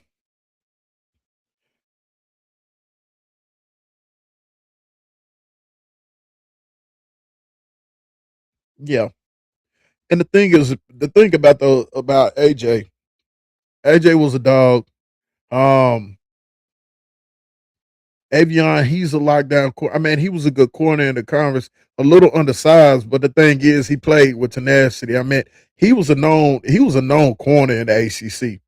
So, you're not getting nobody bad. I think it's just his size was always a little bit of question. Next up, you got the Panthers with 49. Now on the clock. They already got their pick in.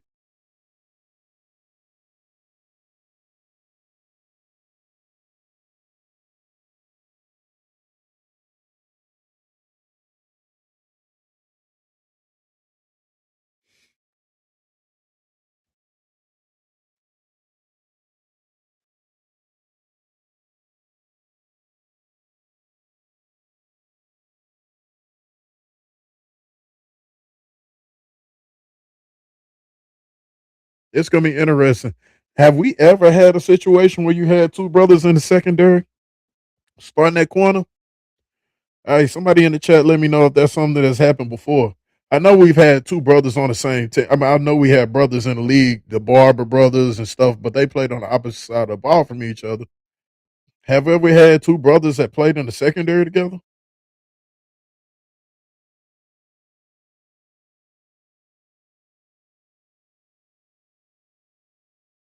That's gonna be already got Terrell.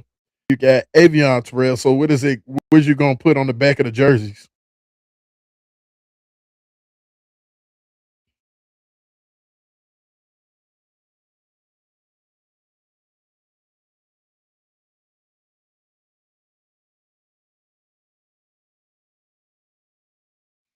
All right, with the 49th pick, the Panthers went Lee Hunter, the defensive tackle from Texas Tech.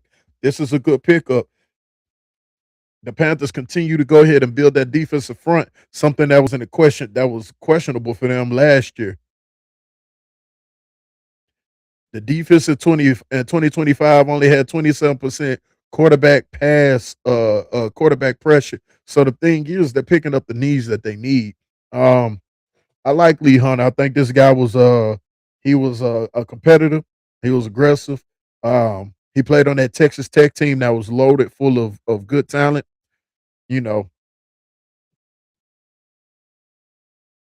it's interesting to see. I don't know if he's going to be a day one starter, but I think he'll definitely be a contributor to a solid defense.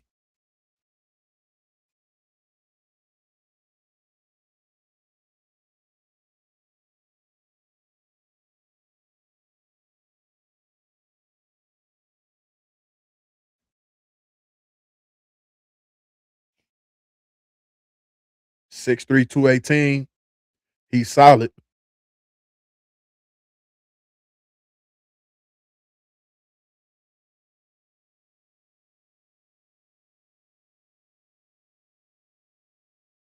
Good against the run.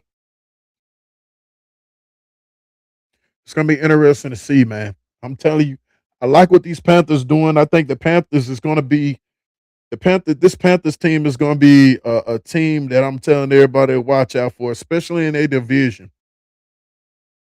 I feel like that whole division is about to flip. The teams that a lot of people want looking at, that's gonna be the teams that you're gonna be sitting up here talking about. So the Panthers and the Falcons, I think these guys are about to take take that next step when you used to be talking about the Saints and the Tampa Bay Buccaneers.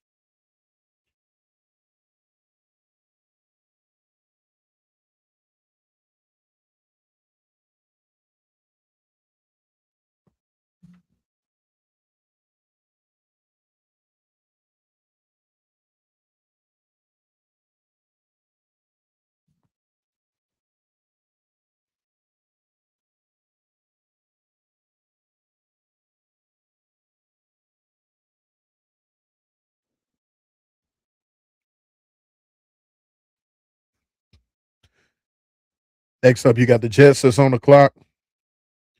They need a quarterback. They fulfill the edge. They fill the wide receiver, corner, O line. I can see them going for an offensive lineman.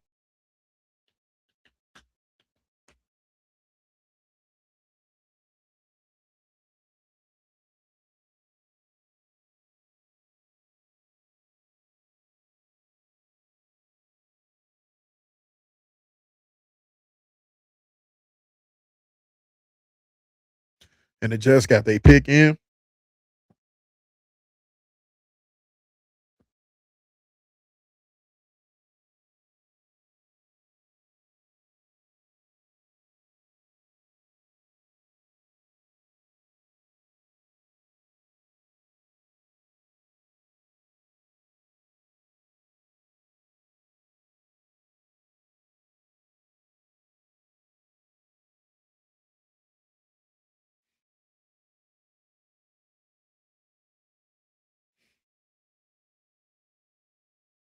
You still got CJ Allen out there, man. That's interesting that he's dropped so far, and Anthony Hill Jr.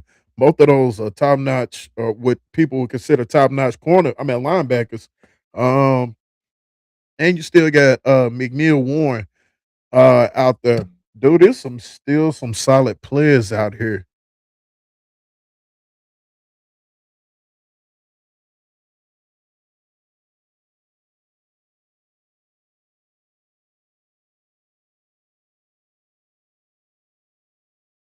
So the question is, I think the Jets are gonna go corner right here. You picked up a tight end, you picked up an edge, you picked up a receiver. I can see them going corner right here. We got a guest jumping in with us.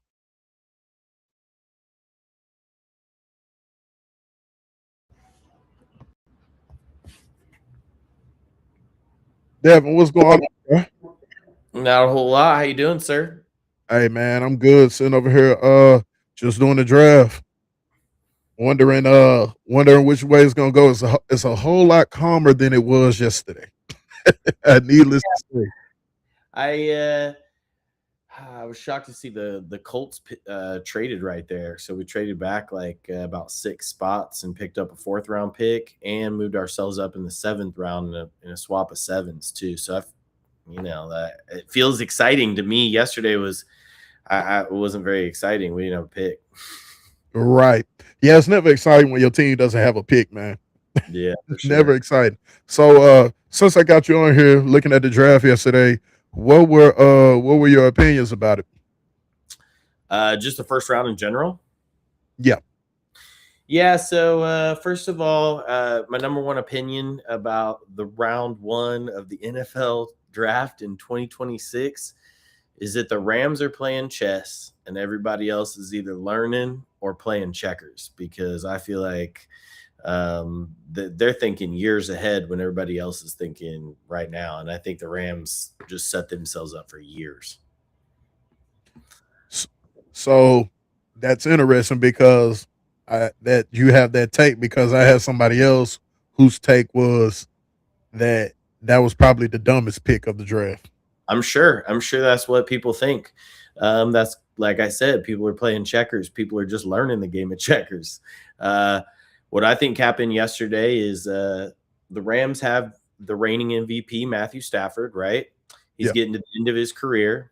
And, like I watched the NFL season very closely. I felt like for most of the season, if not all the season, the Rams were the best team. I think that Sean McVay believes, and I would agree with his likely assessment here, that they were ready to win the Super Bowl. They have the team to win the Super Bowl. They could give up this first pick to keep their window open for another 5 or 10 years by getting Mm. this quarterback and setting him up. And if you're thinking about having a window of Super Bowl championships, when right now you probably got definitely one, maybe two, possibly three, stretch of five with Stafford somehow. I mean, he could be done after this season, right? And now you just got a guy who's going to sit behind him, who, if there's anything I believe is true about Ty Simpson, is he's going to be a great student of the game, and he's going to sit there and work in that room and learn a lot under Matthew Stafford, not Right. even including Sean McVay. I mean, and I think Sean McVay is the greatest offensive mind in the NFL right now. So I think he's out playing chess and everybody else is playing checkers, like I said.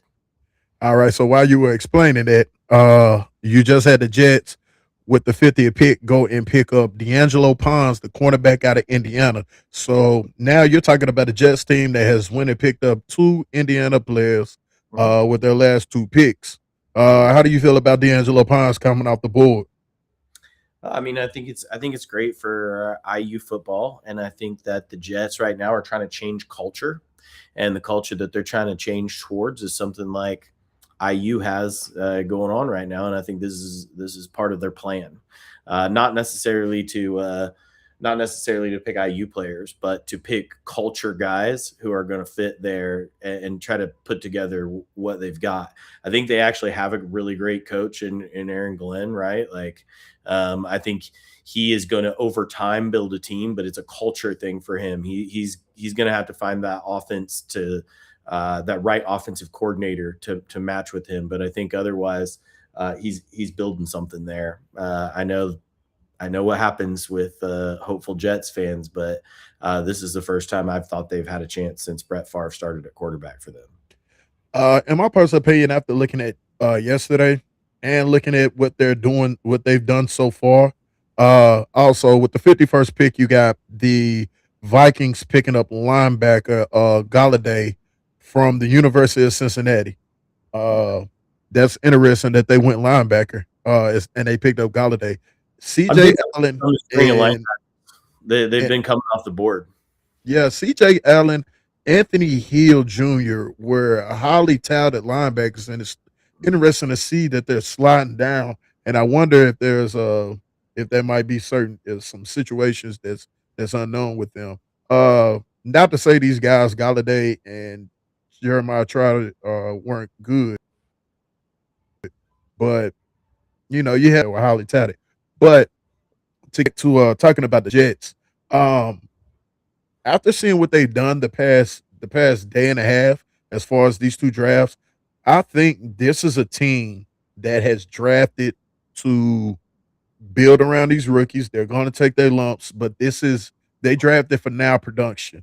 Mhm. You're looking at the fact that they went and got David Bailey, which I feel like was the most complete as far as defensive end that's ready to perform now.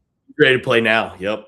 Yeah, you went and got Sadiq, which is a freak at the tight end position who's more of a tight end wide receiver who can come in and go ahead and be, split out, play at the end of the line and stretch a defense in the middle, get vertical in the middle. You want to got Omar Cooper who can kind of be your number one, but also play that slot to give you what you need, and then you complement it with a defensive corner who is a spark plug, slightly undersized, but plays big.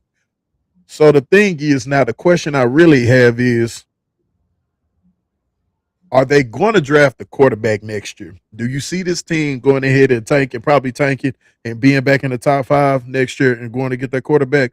Or are you thinking they're going to probably either try to get a quarterback in this draft and compete with Geno? Oh, I definitely think they're going to take a quarterback in this draft. But I don't think that the person that they take in this draft is their future. I think that it's going to be a guy that they take, in the maybe fourth, fifth round, who not necessarily competes with Geno, but like they got a guy back there, and I actually like. I'm not a big Geno fan. I'm actually never been a Geno fan. However, Geno has produced at the NFL level, and I think he will has some ability to possibly do that in the right system. And so, you know, I don't think there's going to be tanking unless the beginning of the season is they just can't come up for water. They are come up for air. They're just drowning already. So I don't think it's a tank season, but I do think that it's likely that they pick somewhere between 3 and 12 next year. Like I don't think they're making the playoffs next year, but I think that they might have something to build around. Like I feel like the draft is looking good for them. Yeah, I mean it's a few teams that I think are going to be back in the draft for quarterbacks. You looking at the Arch Manning race. I think Arizona's probably going to be another team that's probably going to be back in that category. Um, so what is one team just from the past from yesterday that you just looked at and you like, what the hell was that? Did you was there any team like that? Me personally, I was asked that question. I said I didn't really see anything. I said I was kind of skeptical as far as why the Rams took a quarterback when I feel like they're still a competitive team that still constantly could be playing for a Super Bowl. I understood what they were doing. I just felt like me personally, it's always going to be room for an offensive lineman. Always. Well, and I think I felt like the Rams were a defensive piece away from beating the Seahawks last year. I didn't feel like it was the offense that didn't do it for them, right? But you can also make the argument that like Devonte Adams is getting older, and it would be nice to have a future plug and play for him. I mean, that's what I mean. I think there's a lot of arguments as to why the Rams pick wasn't. I mean, I can see why a lot of people would think it was a stupid pick. My personal opinion was that it was instead, a really great move for the future. Right. But the if anything, there's a couple guys who, and I haven't been as involved with this NFL draft as I have other ones. So, like in my past, I've like watched all the combine stuff. I've like read all the articles, and unfortunately, work didn't permit me to do some of that this year the way I have in the past. So there were a couple guys who, in earlier mocks and things that I was taking note of, weren't in the first round that kind of jumped up. And I apologize, some of their names are evading me. But the guy, I live in San Diego. The guy from San Diego State, I was Chris Johnson. yeah, like I don't know. I was a little surprised that he went as early as he did. He's a Uh, dog. yeah, He's a but like dog. yeah, but I mean, like I know about him out here, right? Like he's one that, but I also felt like, uh, what's his name? I want to say he's the safety from Oregon that used to be at Purdue. Cinnamon. Thieneman, yeah. That guy, watched him play his first couple years in West Lafayette. Incredible, by the way. His ability to ball hawk the back end, his athleticism is incredible. I honestly didn't. I saw where he was stacked in the safeties. He went a little bit lower than I expected just because of some of the articles I'd read about him, right? So, those were more my surprises because I think they were around some people I was a little bit more aware of. Right. But nothing, I'm more like you. Nothing really jumped at me to like, whoa, that was a crazy move. Nobody got left out of the first round that I was like baffled by. The guy, the Texan. Oh, here's the Colts first pick. Sorry, this is what I've been literally Yeah, you waiting. good. With the 52nd pick, you had the Green Bay Packers take Brandon Cisse, the corner from South Carolina. This is another guy that I thought might would have went a little higher. They had some questions about him, but this is another good corner. Again, I don't know if it's a lot of corners that I'm gonna say were probably day oneers. I think the day ones kind of win. I think Colton Hood probably could have went a little higher, but but they caught their pick in, and Pat naturally had McAfee's to up there. have He's giving it. fucking Pat fucking McAfee. And My the boy, Indianapolis Pat Colts McAfee, take greatest player. C.J. Allen, linebacker out of Georgia. This was actually a guy I was just fucking talking about. This was a guy I was just talking about. Yeah, so this is what I was saying. There's a string of linebackers here in the second round that I was hoping we would have our pick. But when I actually am a Chris Ballard fan, a lot of Colts fans out there, not a lot of Chris Ballard GM fans. Um, but I felt really great about the trade and coming back six places. And he must have felt he could get the guy he wanted in that second round because I feel like at this point his job is on the line for what's happened in Indy. And the one thing that he has done very successfully has, in my opinion, has been draft, and he makes incredible second round picks. I can go back to a long list of second round picks. I'll just throw out Jonathan Taylor as an easy one right now. But I really felt good about if he was willing to trade back and make that move, he was going to get the guy he wants. So CJ Allen is likely one of the top three guys he came into this draft targeting. Oh, absolutely. So I feel great about that, and I'm feeling excited. We got a pick, we got a new player, we got a linebacker, and It's a interesting to mobile. see that he dropped that long. I mean, went that low. Yeah, I thought he would have probably been personally. I thought he probably would have been about the second or third linebacker off the board. yeah. But I mean, and I think this is a good situation for the Indianapolis Colts. Uh, it's definitely so. Here's the thing: when our defensive coordinator changed, our linebackers didn't match his system. It was a problem, and we did some things, but we didn't fix it last year by any means. This is going to be the centerpiece of the linebacking core moving forward. We just lost Zaire Franklin, who's been our guy, Right. and he was a great coverage guy, great in coverage, clearly a great tackler, over 100 tackles, set records with the Colts a couple years in a row. But he just didn't fit the system, and we didn't really. Jermaine Pratt, actually, that came over from the Bengals, fit the system best because he played in it before, and he wasn't even one of our guys. So he came in like mid-season and started playing for us. So we've got our centerpiece on defense, and I've been waiting for that. So Yeah. With the 54th pick, you got the Eagles take Eli Stowers, the tight end from Vanderbilt.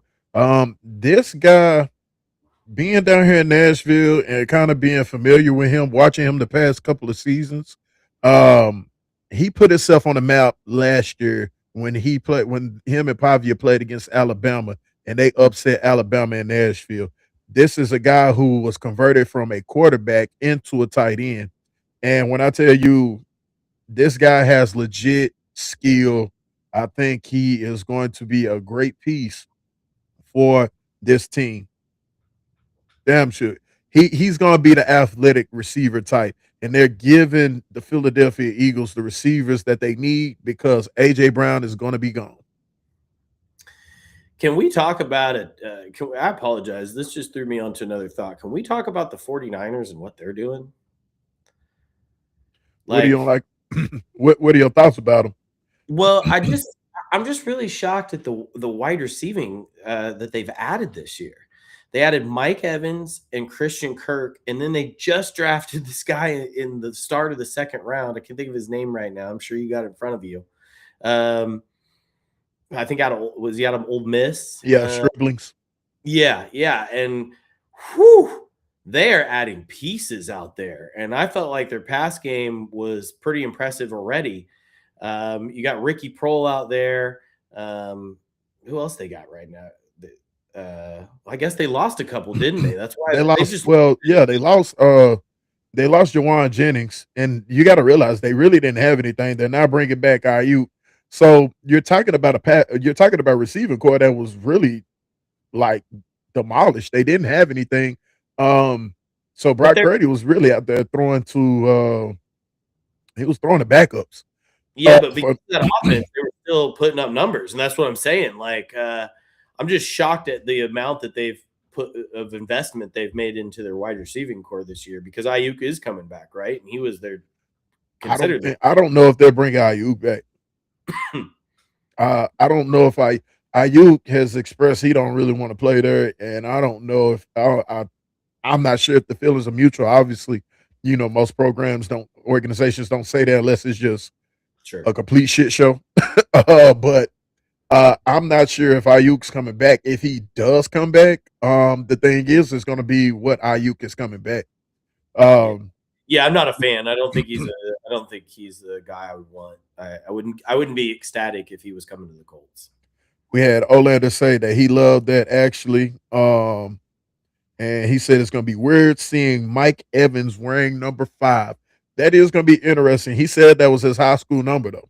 So Yeah. Mike Evans, you got Mike Evans, Kittle, uh, Pearsall, and now you got Striblings. And who was the guy that was catching all the passes for them last year? It was not. Was it Thornton? For Patriots? No, for the 49ers. Chat, who was it that was it was Jawan Jennings and it was somebody else that was for the 49ers. He came from the Patriots and he was a big uh he was making big plays for the 49ers in the playoffs. Chat, somebody put that in there. But next up you got the Patriots who has their pick in edge, O line, D line, tight end, and wide receiver. They Um, addressed O line yesterday, so yeah, it's gonna be interesting to see. I can see them going edge. Kendrick Bourne, that's who it was. Appreciate it, Max. Yeah, Kendrick Bourne, he was actually putting up some good stats for them last year, yeah, yeah, yeah. this past season. And Uh, I you know, think I wouldn't be surprised to see the Patriots not double down on offensive line. This is a Mike Vrabel team. He's going to want to. I mean, if anybody knows about Mike Vrabel teams, what it's going to look like. He's going to want to put a dominating line out there. So, one way or the other, he's going to be drafting in the trenches. So I think it's safe to say that. oh yeah, he's going. I'm thinking he's going to go edge or D tackle. That's that's what I see him going. Um, that's just the brave motto. Uh, I, if I don't see him going tight end not this early. Yeah, he's definitely. I could see him possibly going O line again. It just depends on who's out there. I think Pregnon could possibly be a pick. That's the guard out of Oregon. So possibly see Pregnon. I think they'll probably go defense this side since they went offense last pick. That's one thing about Vrabel. He doesn't usually double up on one side of the ball. well, you would know that. I wouldn't. That's definitely an area that I'm sure you've watched, and I just I know how he plays football because we got abused by it for years. So Yeah. But at the same time, they offense, I mean, all you got to do is just put on that Super Bowl and see how terrible that offensive line was. So I wouldn't be surprised if they uh we had somebody in the chat say Rossini's going to get have that pick. Yeah, I think she on hiatus right now. I don't think she want to be associated with anything dealing with Vrabel right now. yeah, I believe. Hey, this time last year we probably would have already had that pick on her Twitter, but obviously she don't want to show her hand no more. But yeah, it's gonna be interesting to see what they do. I think this will probably be you have a top notch guard still out there with Pregnon, but Mhm. yep, they went edge. They went Gabe Jackus Are from you watching Illinois. this? Are you getting updated? How are you getting your updates right now? I'm interested because you're beating my TV and it bothered me with the Colts pick, so now I want to know. Hey man, this was what you do on Unfiltered On-Ball, man. You gotta be hands on, baby. Man, I just wondered if I'm wrong watching the wrong station or my TV's delayed. I'm trying to figure out the answer to get me sped up. Hey man, look here. Maybe I give you that key one day. But yeah, they took the edge out of Illinois with Gary was Jackus. I Yeah. think this is a good pickup. This fits with Vrabel likes. Vrabel likes these kind of this is a Landry cut edge. This is going to be that 3-4 kind of stand up brush edge, slightly undersized. He's not your stereotypical 6'5", 265 guy, 6'3", 260. Similar to Landry. So, I think this is. I mean, it's just the Vrabel blueprint. I think it's a good pickup. I knew they was gonna go. I knew they were gonna go in the trenches though. Um, so with the situation with Vrabel and these whole scandals, do you think this kind of knocks the focus off and kind of mess the team up, or it's just kind of just another thing? So here's the thing. It's April. Season starts in August, September. September. Yeah, I mean, like I was thinking training camp, like stuff like that. I mean, what's the cycle of news? 4 days. I give this like a month, and nobody will be talking about it. They'll moved on. I mean, what is the owner of the Patriots going to say after all of his stuff? That like, I mean, he had his own stuff that he had to deal with. You know what I mean? So Right. it's a what you do about nothing right now. Honestly, I don't believe that he was choosing to be home with his family. I think this was like, look, you need to get away from the facility, and that's what he's doing. But it'll be Yeah. what you do by the time football starts. I mean, the NFL has they have amnesia, man. Like the things that are forgotten in that league, like it's different. The Okay. Vikings traded Jonathan Grenard to Philly for 2/3. Ooh, Wow. yeah. So And the what is this? Jaguars took tight end Nate.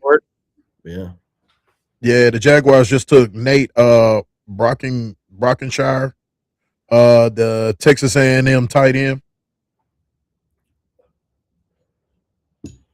Yeah, I saw a couple games where he played. He's a good route runner. But uh I'm surprised I'm surprised he came off here, I guess. I don't feel like the Jags. I'm trying to think who I feel like the Jags are have a pretty good offensive set and have guys in place. I'm surprised a second round pick for a tight end here. Well, they don't have a tight end because they traded was it Evan Ingram went to ended up where did he go to the Denver Broncos? They didn't trade him. He He was uh, free agent. Yeah, but they do have one. I'm trying to think what that guy's name is right now. I've gone blank. And maybe this guy isn't the system guy they want, but because The Bears how they pick in, and the 49ers going to be back on the board.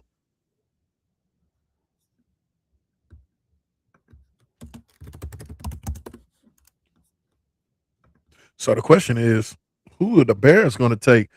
Brenton Strange. Sorry, Brenton Strange. That's that guy's name. Yeah, Brenton Strange is a good wide or good tight end. I thought he was pretty solid, especially in that offense.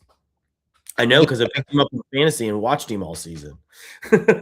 well, the thing about tight end, you could always you probably need about why is this out of focus? You always need probably about two tight ends. Um, Of course, I get that. you need your blocking tight end, then you need your tight end who's super athletic or close to athletic. So that's just like even Philadelphia. You got Goddard, uh, Yeah, but but he's aging out. He's aging out. he is aging out. But what you do is that's the reason why you stack him behind another tight end. So now you got Stover who's coming in, and he's going kind of just continue to carry the torch. You know, same thing. Yes, last year with the Titans, you had Cheek, but you had Hunter Helm, and at the end of the day, we trade Chig away, so we're still going to have to go get another tight end in some way, shape, or fashion. Well, we went and got Billinger, So we got Billinger and Hunter Helm. So you always want to at least have 2 to 3 tight ends. Yeah, who'd you Uh, guys trade him to though? Chig went to we released Chig. Chig went to the Commanders. I bet he Yeah, will flash in that offense. he will. Man, He will.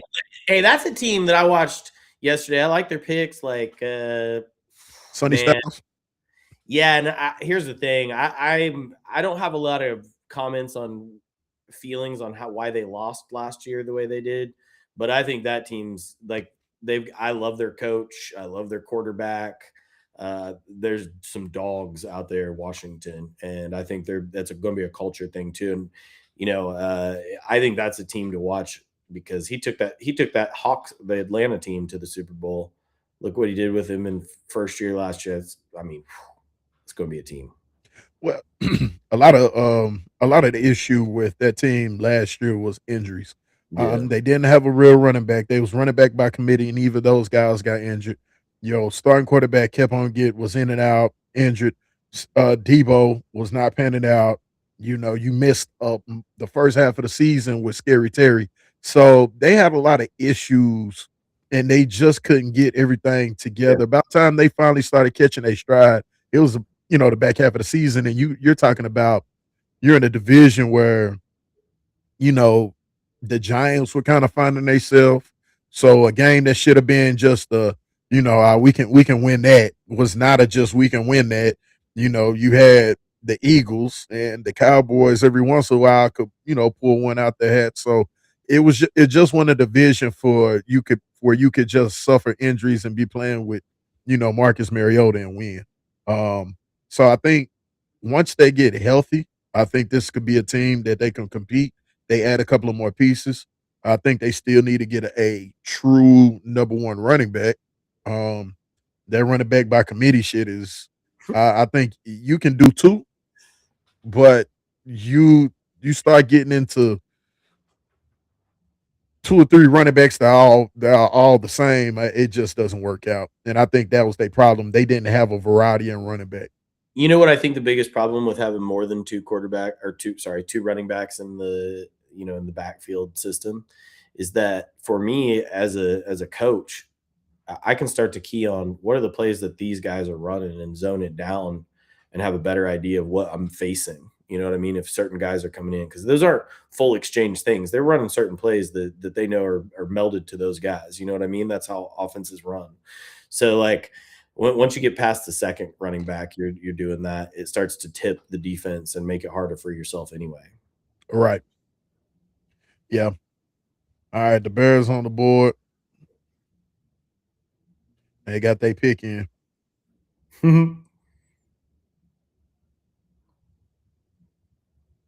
It's interesting to see they went Thinman with their pick. So they went center. Logan Jones, center out of Iowa. Hey, Dog. Iowa guard centers. Woo, those guys are dogs from there, and I've seen this guy play. Really, really good center. hmm so it's still. I mean, the thing is, there's still a lot of good offensive linemen that are out here. Hmm. What do you think about Houston in the second round? They've had 2 picks. They got another one coming up here in 2. Well, really, yeah, just 2 picks away. Like, I feel like for not having a first round pick, because the Texans didn't have a first round pick, right? I feel like their second round has been looking pretty good. Yeah, you had a lot of teams that didn't have first round picks. I think it was the Colts. Well, not a lot, but they had a good amount. You I think it had the was 8. I think it started at 6, and by the time people traded out, it turned out to be 8. yeah. I want to say it was the Packers, Mm-hmm. um, the Colts, Texans, Colts. the 49ers. No, the 49ers had a first. No, they didn't have a first. Yeah, I don't remember them having a first. They didn't have a first. Striblings was their first. They had two. They got 2 picks. Because they got another pick coming up. Well, actually, no, they didn't. Ooh, 49ers just traded their pick They did. to Cleveland. Yeah, because they were supposed to pick right then, and Cleveland has that pick in. Yeah, they knew what they wanted. They're going edge.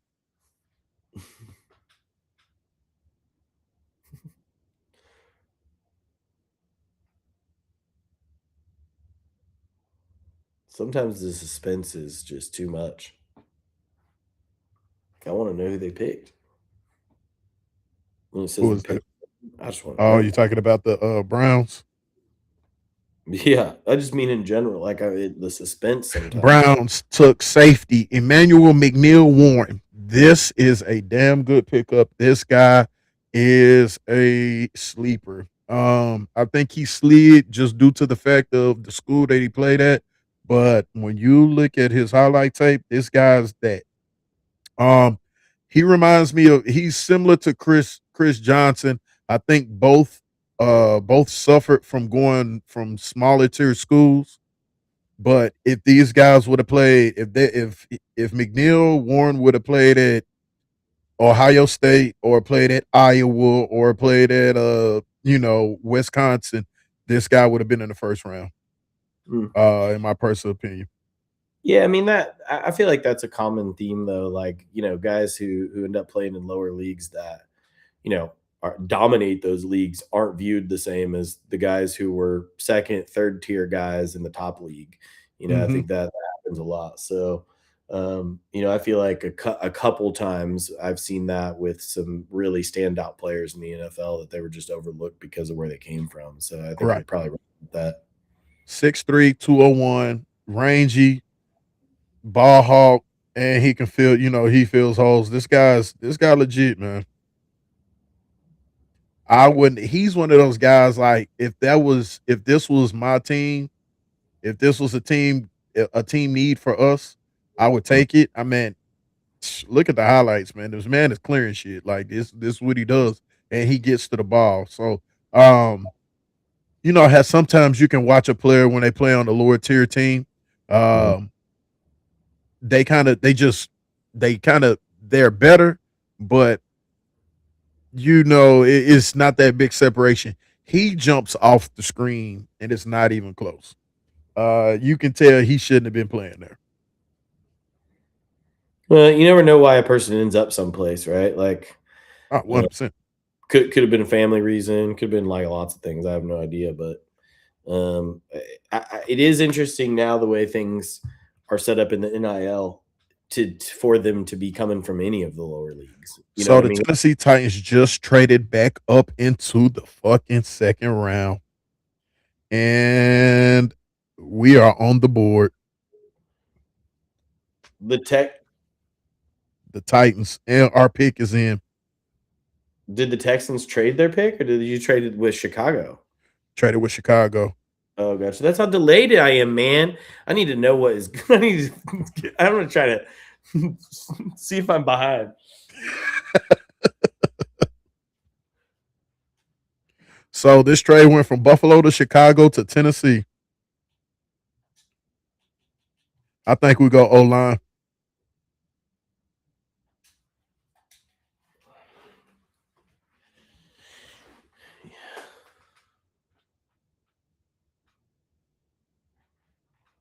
I think we're going O line. Yeah, I heard you. I never know what to say in this situation. Like, I hope you guys don't, because the trenches is where you win, and I want to beat you guys. So, Now the question is if we go center, if we go guard. I think we maybe Pregnon. I mean, So it feels like the best available here if you're adding an offensive like interior lineman. Marlon Keelan, the tight end, the Texans just took Marlon Keelan, tight end from Michigan. Uh, Michigan puts good, solid tight ends out there. They're not the craziest, athletes. They're just big and athletic. They're more like power forwards. Yeah, like sometimes like what you need is solid contributors. I mean, maybe not in the second round, you're not necessarily trying to draft those guys, but like sometimes, like that's what you're looking for in the draft is just a guy who can show up every day and do his job because there aren't enough of those guys out there either. And I feel like But that's what Michigan tight ends produce, like yeah, just guys who are grinders. They're going to make the plays when they have to. well, they always fit the stereotype. I mean, he looks like Loveless. I mean, Yeah, what's his name? that was what I was thinking too. He fits just he's just like out with the Chicago Bears, like 6'8", 6'7", 6'8". You know what I mean? Like 250, but like they play like a power forward. light on their feet, can set, can block, block solid. So Good jump um ability. I think they come on, Titans. Who are we going? They just got Pick us. is in. The picks in. It's just interesting to see who we're gonna take. I hope the We're man, going offensive lineman. For us to trade back up, and I think the reason I'm telling you, when they seen Logan Jones come off the board, I think scared. that's when the Titans got on the horn. That's the reason why I know it's going to be an offensive lineman. We're not trading back up for a corner. Are you sure? You didn't sound convinced, sir. I'm interested to see what we gave up. I wouldn't mind. Hopefully, we traded away. Let's talk real quick since we're waiting on this pick to come in for the Titans about your new head coach. Yeah, I think it's giving us the culture that we need, the identity that we need. I love Robert Saleh. I was sad he didn't work out in New York for him, so I think it's a great pickup for you guys, and he's always going to have a solid defense. Yeah. Sometimes when it's your first coaching job, when you go to a situation where it's like the organization is bad Mhm, and the team is bad and the culture is bad, mhm. all the odds are against you. And the thing is, a lot of times in situations, that's how it tends to happen. When you take a job, you don't never get the best position. You tend to get the shitty position, where you kind of got to fix things. And I think that's the same thing that happened with Salah. Um, it also didn't help that he had Aaron Rodgers there. That's when shit kind of hit the fan for him. But Sure, I think he definitely thought it was going to help. I don't know if you saw that. He was excited about it on Hard Knocks. well, I mean, you're going to be excited because of what can come. It's bang or bust. And the thing was, Yes. they didn't put the right pieces around Aaron Rodgers. And here goes the thing. Well, they put the pieces around, but shit, when you ran out there on the field and you tear your whole leg up, you know what I'm saying? The before the ball is even kicked off good, it's over with. Um, but his defense wasn't the issue. His defense was great. Yep. Yeah. Man, what could have been, but I think you guys, man, I'll tell you what. I never thought you should have let Rabel go. Like that tough coach, and he went to New England and did exactly what I thought he was going to do. But I feel like if you're going to replace it with somebody and have a similar culture and have a similar identity, feels like Robert Solid might be that guy. So I hope it doesn't work out for you guys because if it does, that's bad for my Colts. But otherwise, I'm kind of off the side rooting, for Robert Sala and you guys to always finish second. We took Anthony Hill Jr., linebacker out of Texas. It was a defensive player. That's interesting. Uh, a lot of people thought the Colts would pick Anthony Hill Jr., so I'd done some research on him. I think he's very impressive. But what's interesting to me is how does he fit your system? Well, the thing is, I think what that is writing on the wall for um what's his name? Burton, not Burton. What's his name that we have out there? The linebacker we have now is out of there. Um, David Long Jr. Is that who you're talking about? no, the linebacker that we have right now. This was definitely a solid pick. This Yeah, was definitely. definitely a solid pick. It's just as like listening to you, it's just a surprise that they jumped back up for a linebacker because you were pretty concrete it was going to be offense and then even possibly a cornerback. But did you see this as a need?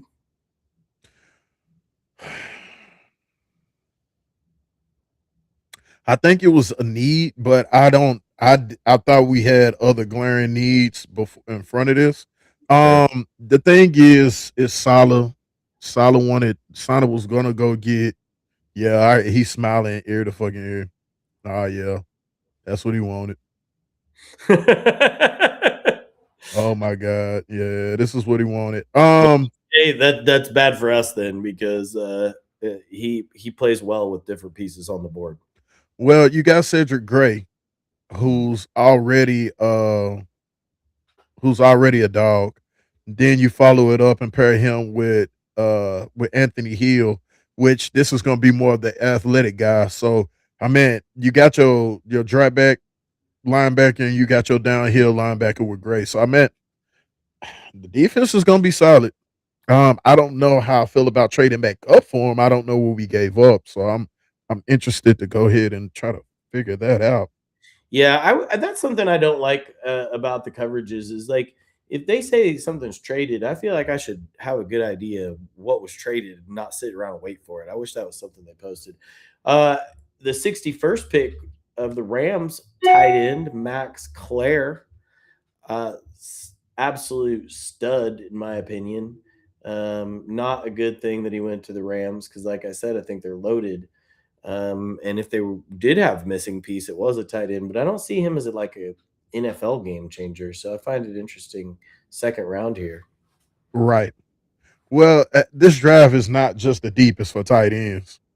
Well, I'm wondering just in general, like I just don't feel like a lot of people in this draft jump out like they have in past drafts. Like, like even not to knock Fernando Mendoza at all. Obviously, I've been on stuff with you before where I've talked about his incredible ability, but like he's not flashy by any means as a first overall pick, like instead he's more of the blue collar type. And so it just feels like that's kind of this draft is more of a blue collar, like load up on your like it's just solid, it's I don't feel like a lot of people jump out this year. Do you agree with that or am I wrong about that? I got a whole rundown about that. But the Titans gave up to get that pick, the Titans gave up the 69th third round and 140th fourth fifth round. So we had two fifth rounds.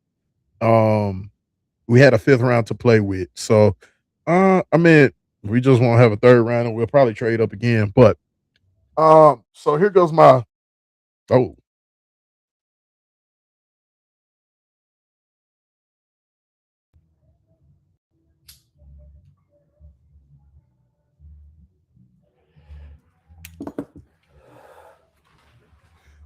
here goes my Little American. rundown as far as when it comes to this draft. This draft was not built on skill positions. This draft was more your offense, defensive line, Yeah. linebackers, and certain other positions. I think what you're looking at is with the skill positions you have, these you don't have a lot of day one people. I feel like you have a lot of contributors. I think the few day one players that you do have, I feel like they're going to be good, but it's not like most drafts. Um, this is not a wide receiver. This was not a offensive draft. I Yeah. think this was more of a defensive draft. Yeah. Um, I don't think that you had the big onslaught of your number one wide receivers. I feel like a lot of these receivers were guys who are going to be wide receiver twos and wide receiver threes, with a couple that could have the potential to grow into one. Um, so this is the reason why when people were making the comments that Jeremiah Love was the best offensive player in this draft, that's not really a lot to hang your hat on, respectfully. I, Um I don't know Notre Dame running back going in the first round. I want to hear that too since we brought him up. uh my unfiltered take. That's what we're here for, Uh, right? uh my unfiltered take. This is the unfiltered take. At the end of the day, the powers that be with these major corporations, with these organizations and these companies, at the end of the day, it's still politics to a point. Um, About money. I when you turn on these networks and most of these players have alumni ties or conference ties to some of these players that's coming out the board. When I turn your show on and you have a former Notre Dame player who's the co-host of the show. When I turn on your show and a host on the show son plays for a team that a prospect plays for, the thing is at the end of the day, it's going to be a certain bias, and we understand this. So the thing is, it's not the best running back class. Do I think that Damian Pierce or what's his name Pierce was Price Damian was it Damian Price or but Price? Do I think he was the second best running back? I mean, possibly, Man, but at the same time, here goes my thing. It's easier to when it's so close. It's easier to give a person that umph when the helmet that you wear, the logo on the side of your helmet is prestigious. Um, I mean, when have you ever seen a running back go in the first round that only rushed for 600 yards? I think honestly, the only time I remember something like this happening, I believe was, and I can't think of the person right now, was a draft pick from Alabama.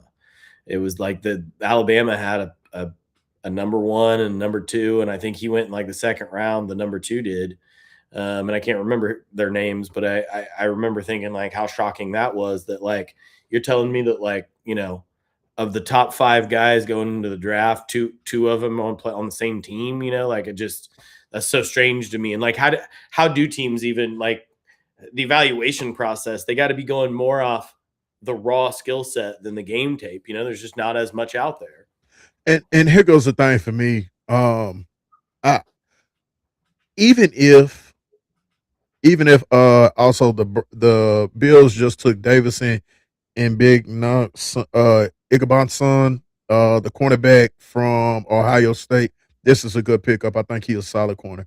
And we'll get back to him in a second. But to finish that, look, here goes my thing.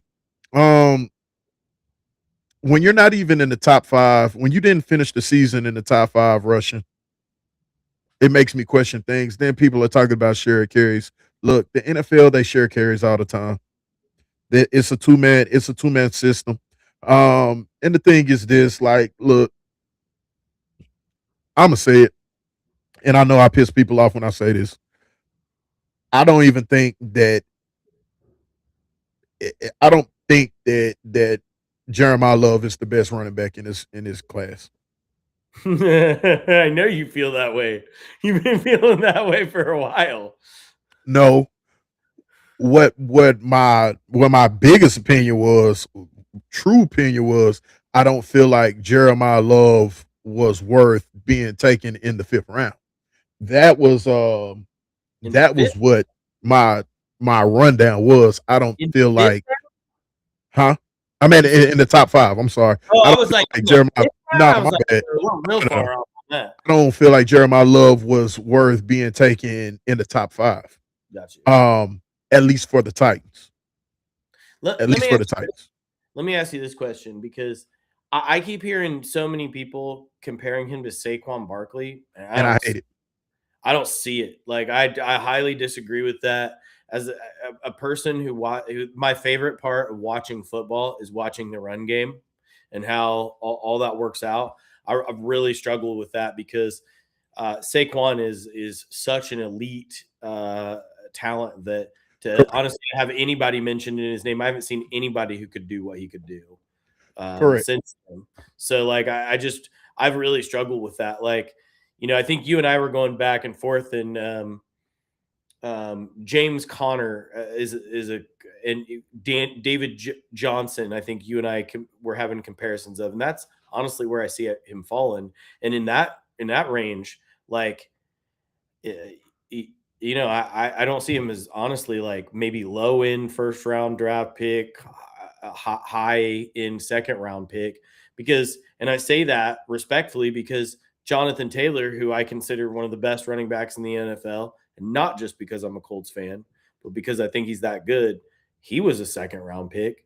And I would take him over what I think Jeremiah Love is, and I would have taken him in that draft over him. Um, so I've been struggling with that, but I do think that his ability to um, keep plays active is beautiful, but I don't think he's going to be able to do that in the NFL. So here goes here goes my thing about Jeremiah Love. I think the reason why Jeremiah Love is his value is higher than some running backs from previous years is because the drafts in previous years were deeper. You had a lot more. You had better quarterbacks. You had better running backs in positions. You had better wide receivers. Again, this draft was more offensive line, more defensive line heavy. This was more of a defensive drive. Like I said, if you go back and look, the numbers show that this was probably the most offensive linemen that were taken in the first round. Is this So why is is this why you think the Titans took a wide receiver with that fourth pick? Because like it is so much more like defense, and there aren't a lot of flashy players. I mean, they'd be gone at the end of the first round. well, I think the thing was I think it was Bailey. It was Bailey trade. I think it was Bailey Tate or trade back. And the thing was, like I said earlier on before you came on, Cornell Tate for us was the safest pick. Hmm. Jordan Tyson was hands down the best wide receiver in this class, but due to the injury concerns, he was he was a risk. The thing is, your best ability is availability. So if you're not available to play all the time, the thing is, it doesn't matter if you can go out here and catch for 200 yards. If you're out for 4 weeks, those 200 yards end up dwindling down to probably about 20 or 30 yards a game. So the fact of the matter is, the best ability is your availability. Now, when it gets down to it, like I explained to people, I explained to these Titans fans, and it wasn't registering to them. You can talk about, and they listen to these insiders and they listen to these sports announcers who are campaigning for somebody who they got ties to. But the thing is, they talk about, oh well, the best the best weapon for a quarterback is a good running back. Yes, but at the end of the day, you still need your quarterback to throw to somebody. Here goes the example. I got you right here, Devin. Think about this: Mhm. Earl Campbell, Eddie George, CJ2K, Derrick Henry, and Devin Phillips. What all do them have in common? Absolute studs. And that can be said. What else do they have in common? All right, give me the list again. Give me the list again, because Earl Campbell, you Eddie threw. George, Mhm, CJ2K, mhm, Derrick Henry, mhm, and Devin Phillips. What do they all have in common? hmm. Hmm. Okay, this is the list I thought that you gave me. I don't understand how I'm on this list. Um, I can put uh, myself on the list. yeah, that would also confuse me. I'm missing something here. All great athletes. I'm gonna go with that one right now. They don't have no Super Bowl rings.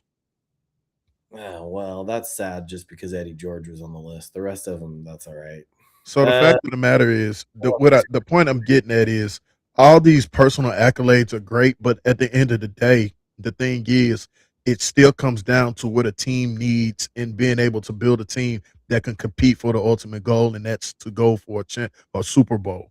and back to one of the first things we jumped in our conversation is that's what I think the Jets are building. I think that's why Yes, I think that's why they took two Hoosiers off the board. I think they're trying to build that culture. And if there's anybody who's shown a quick build in culture, it's in Bloomington, Indiana. So I'm and with and you. that's the reason why I sit up and said I did not like the pick of picking up Jeremiah Love, because if you're going by logic, the fact of the matter is this: we need an offensive lineman. That was something that we needed. We knew we needed.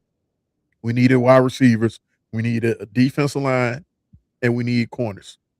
But you didn't have to. You didn't even have to make that choice, bro. He was off the board. Well, but here goes my point. The point is, if we would have took Jeremiah Love, that means with our second round pick, we probably needed to take a offensive lineman. The thing is, now what you did was you gave your quarterback the opportunity to have a wide receiver. The thing is, even with Tony Pollard still finished in the top 13. He finished 13 in running backs and rushing yards last season. Mhm. So, but at the end of the day, we didn't have a wide receiver that finished in the top 13 in receiving. Yeah, but you also didn't have a quarterback that was like producing at a high clip either. And so if your quarterback's not producing at a high clip, your wide receivers aren't producing at a high clip, that doesn't mean you don't have the wide receivers. We don't have the wide receivers, and the reason why the Believe the point the point with that is we definitely didn't have the wide receivers because the wide receivers we had out there, Kevin Ridley was injured. it. Mhm. You had a fourth round rookie and a fifth round rookie, and you had Chig. Our leading wide receiver was a tight end that we traded away. So the thing is, none of those numbers sound, none of that sounds attractive when you have your quarterback scrambling for his life because he doesn't have an offensive line and he doesn't have the wide receivers that can get separation. Yeah, I mean, one thing I don't know about your line. I didn't watch enough Titans games. I'm sure you're dead on with that. But like, a lot of times with I felt like with Andrew Luck, during the periods of time that he really struggled not having an offensive line, separation was also a problem. Like T.Y. Hilton was our best wide receiver all through a lot of those periods. And so, having a guy who can make the separation, that's a very important aspect of that line also. So I'm sure GM has a tough decision deciding, is it the offensive lineman to give him the block, or is it the wide receiver to make the separation, like that need assessment? I would love to know like what kind of data that goes into trying to make that decision, to be honest, because for me, if I'm a GM, I'm going to be like the Vrabel way that we were talking about. I'm drafting my first two picks are almost always going to be in the trenches somewhere. I'm definitely driving trenches, but the thing is, I think when you go out and you invest in a quarterback, you have to put the right tools around your quarterback. Oh, yeah. And the tools for me are protect him, keep him upright, and give him the people to be able to get him the ball, and then give me running backs. The thing is, you can manufacture carries and rushing yards. You can't manufacture getting somebody open. You can only scheme so much. This isn't college. You can scheme to death, have mediocre wide receivers, and you can scheme to death and get them open. When you get to that NFL level, everybody's playing chess. So the thing is, it's never I can name you mediocre running backs that with a stable with 2 or 3 running backs, but you can't name me a mediocre wide receiving core and they're winning.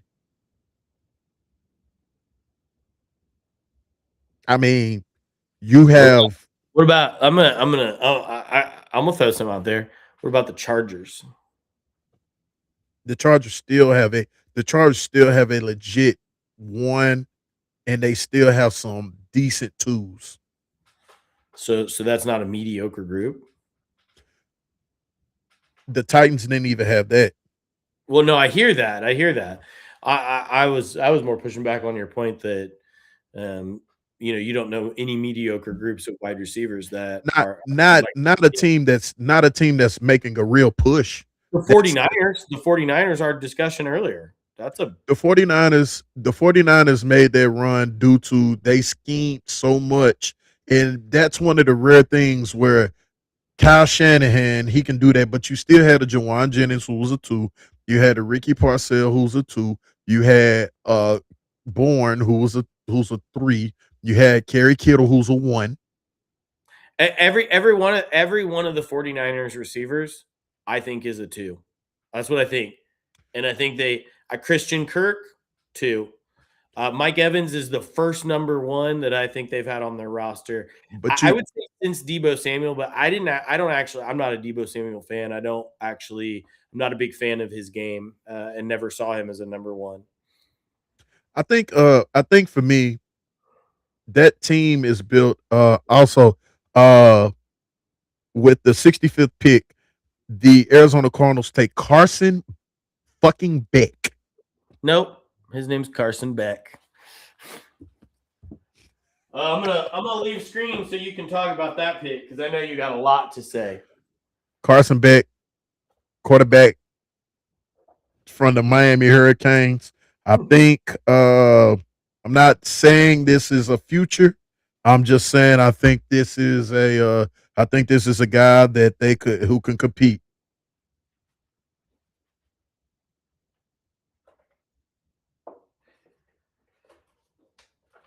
I am look, I'm texting out. Yes. Yes, sir. I like this. I think this is a good look for this is a good look for him. I think he just landed gold mine right here. I mean, the offense, the pieces they got.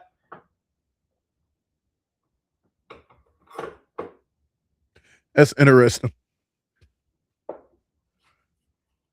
Wow, and they showing his Georgia highlights. Why don't you show the Miami highlights?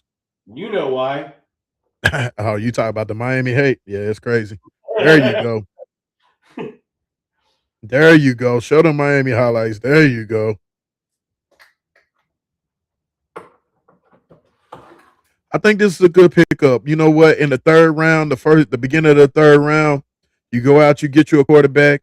Look, that's your backup quarterback, just in case, just in case he pans out as bang or bust. It's nothing lost. And just in case next year y'all have a decent season, if y'all go out and you don't get a quarter, if you don't get Arch Manning, you at least got somebody that can be sufficient. I think he's a Gardner Minshew. He's a Gardner Minshew. First of all, I disagree that he's a Gardner Minshew. On like his skill set and what he can do because they're totally different players. But if you're talking about how many games he can win, that like 8-9 mark consistently, maybe 10 one season, I agree 100% with Yeah, that. yeah, yeah, I yeah. I, I'm I not definitely talking about the skill set. I'm talking about what you can be in the NFL. A backup quarterback, your starter gets injured, you can come in and fill in for 5 or 6 games and win. Go 3-2. You know, 50-50. Yeah, I think he's a guy that like given the right system, given the right time, he could have a season or two that he actually flashed as a starter too. Like maybe makes a Pro Bowl or something. I But no, down the road, oh no, no, I don't see Gardner, Beck being that. Gardner Minshew made a Pro Bowl, sir. He did that was Which I just want to point. I'm just pointing it out. That's do what I'm you talking do you talk about that charity bowl? That was a participation. That was a participation about. play Pro How Bowl. many Pro Bowls you got? He got one more than both of you and I. That So shit the same amount as fucking the Titans got Super Bowls. well, I'm happy to say that that's not the case for the Colts. Correct. Correct. I'll give you that. Defensive tackle Tyler Onyedem from Texas A&M. Yeah. That's a D. Hold on. Is that a oh no, that is a O. Yeah, my bad. Screen's a little small. Raiders are up next. Their pick is in. This round should fly by. But yeah, The time changes for this round, right? The third round, they have yeah, less time to put their picks in. yeah. Yeah, I'm ready. I'm ready to get here to the Colts. We get a second pick that we've had here. Raiders pick is in. I'm surprised Fernando Mendoza is not in the draft room with him. Yeah, I just mean I'm sure he showed up to work today. I just right. don't doubt about that. So are you saying that Mendoza is not going to start? Do you think he's going to start day one? I wouldn't start him day one. No. I mean they have Kirk Cousins, right? Am I correct about this? He's now a Right. Raider. Unless I'm starting Kirk Cousins for half the season, and it's either a bust season or a somewhere round season before I bring from Fernando Mendoza in. And I don't mean this as a knock of Fernando Mendoza, but I have a belief that the IU system and the scheme is much better than the players. I felt that the year before when IU had a quarterback who, blew it up in that season, and now he was like a sixth round pick. Fernando Mendoza clearly won, clearly took the IU to new heights. Won a Heisman, but even his Heisman stats don't pop. Like if you compare him to other Heisman, he's not really like a jump off the paper kind of guy. He He has is some of the worst. Yeah, he is again, in my opinion, this band of solid contributors that we've talked about. I don't believe that Fernando Mendoza is going to hurt you. Over time, I think he will be a game manager that is very much like Kirk Cousins, but I don't know that Fernando Mendoza is going to win you a lot of games. In the NFL. I truly hope I'm wrong. I find him to be an incredible young man with a drive that I haven't necessarily seen, but there isn't anything that jumps off the table for me with him. He's not a superior athlete. He's a Tom Brady type. If he's going to win, I'm very happy that he has Tom Brady there to help him.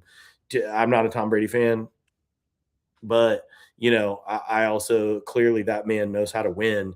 And if there's a type of player that Fernando Mendoza is, it's Tom Brady. And he was drafted in the sixth round, which, solid contributor, just turned out to be a guy who refused to lose. Um, the At the 67th pick, the Raiders took Kyron Crawford, edge from Auburn.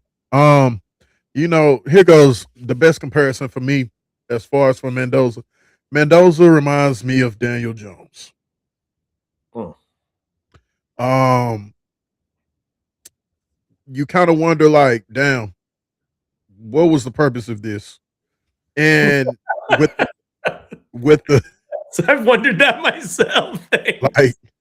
but but eventually, Yep. eventually, like with the right system, you kind of like, damn, this shit works. And I think what we seen it when he got to Indianapolis. But the thing is, it has to be the right system. You're not a good Mendoza. Nobody knew who Fernando Mendoza was when he was at Cal. And the thing is, he had athletes around him. Now, was the coaching staff piss poor? It could be. I don't know what the X factor was, but something wasn't jigging out there in Cal. When he went to Singeti, it worked. But the fact of the matter was, like somebody made a point to me, Indiana was winning before Fernando Mendoza. Fernando Mendoza wasn't winning before Indiana. Yep. What he was the piece, the extra piece that they needed to send them over top. Get him But over the hump. the fact of the matter is, now, do I think he's the best receiver, the best quarterback? If he was not coming out this draft, he would not be the top three. If he was coming out next year's draft, he wouldn't be the top. He wouldn't be in the top three quarterbacks taken. If he would Yeah, have came out last year, he wouldn't have been in the top three quarterbacks taken.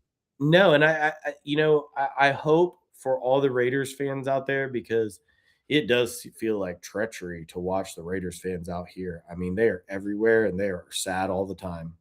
I really hope for them. I really hope for them that he pans out, and I really hope for him because again, he seems like a really great guy, but it's going to take a lot of convincing. I'm just not sold that he can be that guy, and I hope I'm wrong. The Vegas wasn't sold that he could be that guy, and that's the reason why I brought up that point. Uh, I don't know if you were on here yet, but I brought up the point. Why would you invest in a number one pick? Also 68th pick. The Philadelphia Eagles take offensive tackle Markel Bell from University of Miami, and they traded up to get him. But why would you use your number one pick on a quarterback and go out and sign a free agent quarterback to one of the highest contracts in the NFL? Um, if you wanted reassurance, you go get Jameis Winston. You keep Brissett. You go get somebody along those lines. What you don't do is you go get a quarterback that's a competitive quarterback, pay him that type of money, then go draft the number one quarterback. In my personal opinion, if this was what you were going to do, trade back. Yeah, but what? Well, hold up for a second. What is Kirk Cousins? How many years is it? Two, one. No, I think it's 3 or 4. That contract is like 3 years. I gotta look this up. That can't be right. I have to know before I. I mean, this. By the way, this dude's the. Oh my gosh, 5 years. So I'm sitting up here telling you, dude. But okay, which functions as a 1 year, fully guaranteed $20 million deal with a bonus and a 2 year club option. Yeah, that's what I thought. They can be out of him after 1 year. They can be out of him 1 year, but he's still getting the guaranteed money. Is crazy. Well, first of all, he's like the smartest agent. His fucking agent is his Dude. agent. I need his agent. His agent needs to run the United States. Bro, that dude. His agent needs to be our treasurer of the United States. He knows how to work some people, apparently. Jesus Christ. That guy's when here's the thing. They can get out of it in 1 year. Okay. But I don't think Kirk Cousins is done. And while I don't think Kirk Cousins was like this, he was a 4th round pick. He didn't, nothing about his game necessarily jumped. He can be a plus quarterback in the NFL in the right system. And he's highly intelligent. I think he is the best comparison of Mendoza. So I think he's a great guy for Mendoza to learn under. And I think if like right now he's got 1 year to learn under him. And here's the thing, the Raiders, I feel like, have set themselves up. They've set it up where if they strike gold in Kirk Cousins, they can keep him. It's not a Sam Darnold deal like with the Vikings, where they're gonna they don't have they can't figure it out. It's already set up, preset for them. But if he flops early in the season, mid-season, Mendoza comes in and shows that he can play at least the level that Kirk Cousins was playing, they've got a guy and they can boot him the season out. It seems like a brilliant move to me. Let's be honest, Devin. If you have the number one pick and you are sold that your quarterback is worth the number one, you're not going and getting a Kirk Cousins, paying them guaranteed money for 1 year. That's like the Titans having last year and going out there and be like, oh well, we're gonna go get somebody Russell Wilson, sign Russell Wilson to a guaranteed deal and sit up here and be like, no, we knew what we were doing with Cam Ward. We knew that we were going to start Cam Ward, and that's what we did. I don't believe that they believe in Mendoza to be ready this year. They don't. I think they have it where if they need him, he can work into it, but they did not believe in this guy. And the reason why is because after these private practices, and once they got around to the combine, that's when they sit up and was like, hey, you know what? We need to bring a reassurance in. He would look like dog shit going out here in the first game. I'm not arguing that, but I guess I don't understand. Like, I see so many times that something like this has happened, man. Like, you got Carson Palmer with John Kitna. You got Eli Manning with Kirk. Oh my gosh, the Rams MVP. Kurt Warner. Kurt Warner. There's been all these cases where you've had a really great quarterback starting. I mean, John Kitna was a solid quarterback. Kirk Cousins is a Hall of Famer. And there's still this first round draft pick drafted with some point succession plan. Like, I don't think this is weird. I disagree that of you breaking it up as far as like it makes sense to me. I think it's a good plan. Okay. And in this, hold on before we get on that. With the 69th pick, you said Sam Roosh, the tight end from Stanford, going to the Bears. With the 70th pick, Romello Height, edge from Texas Tech, going to the 49ers. That's a good pickup for them. I don't think he's going to be a pure day one starter, but this is going to be a guy that's going to be a compliment. And you also have the Commanders up on with 71 and they're on the clock. Um, Here goes the reason why I said this. When you started talking about what you just described was years ago, back when people would draft the quarterback and they could sit on the bench and they could develop. We are in times now in a microwave time where if they take you in them first five picks, they damn near expect you to start. And when is the last time you seen a number one or number two quarter? And I'm not saying it's right, but this is what's in right now. When is the last time you seen a quarterback taken in the top 3 or 4 and they did not start day one? Now, I'm not saying it's right, but what I'm telling you is this has been the ongoing trend for about the past 6, 7, 8 years. I don't know if it goes back that far, but I think my answer to your question would be, and I would love to like analyze this. I would love to know the data on how many of those guys did it work out for that had to start the Oh, first year versus the guys who got to sit a year behind, learn, or sit half the season, learn, and come in.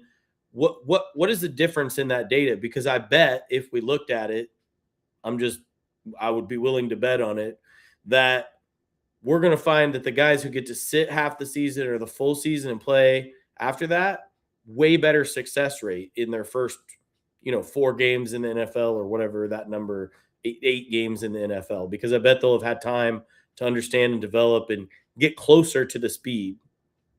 well, here goes the thing. Or we could ask this question: How Okay. many of these receivers that was taken in the first couple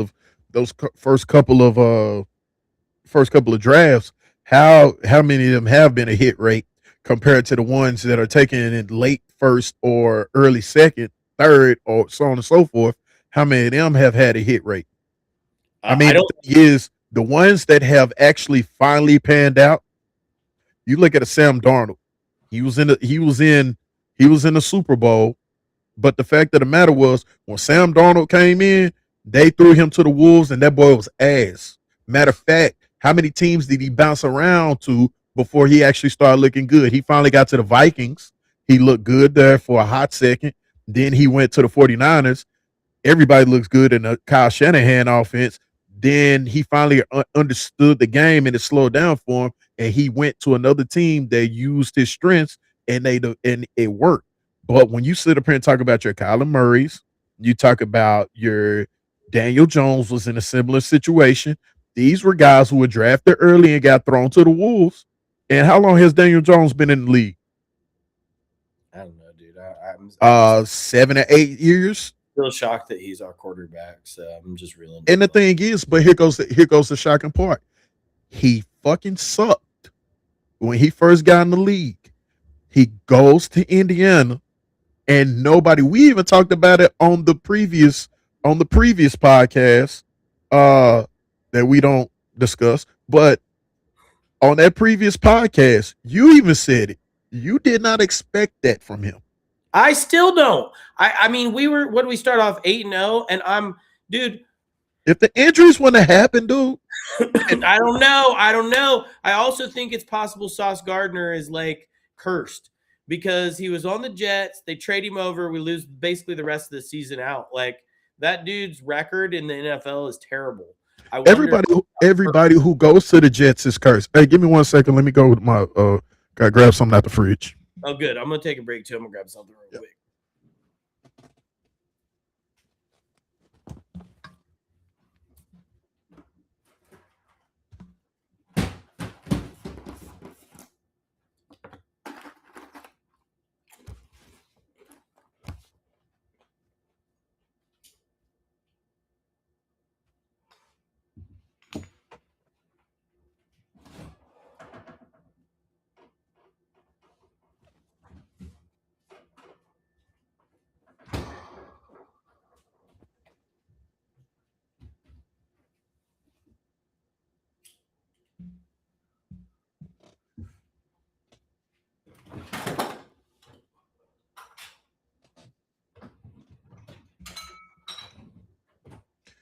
You got the Commanders on board. Oh shit. What happened?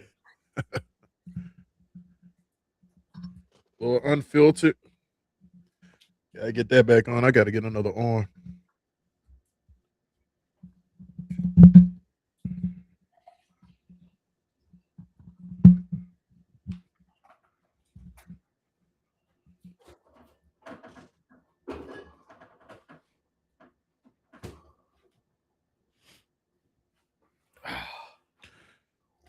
With the 71st pick, the wide receiver Antonio Williams from Clemson is taken by the Commanders. This is another guy. I tell you what, I hate the fact that Clemson had such a bad season because they had athletes, and it kind of reminds me of how it used to be with Miami, where they had the players, but the team was so bad that it made you question the players.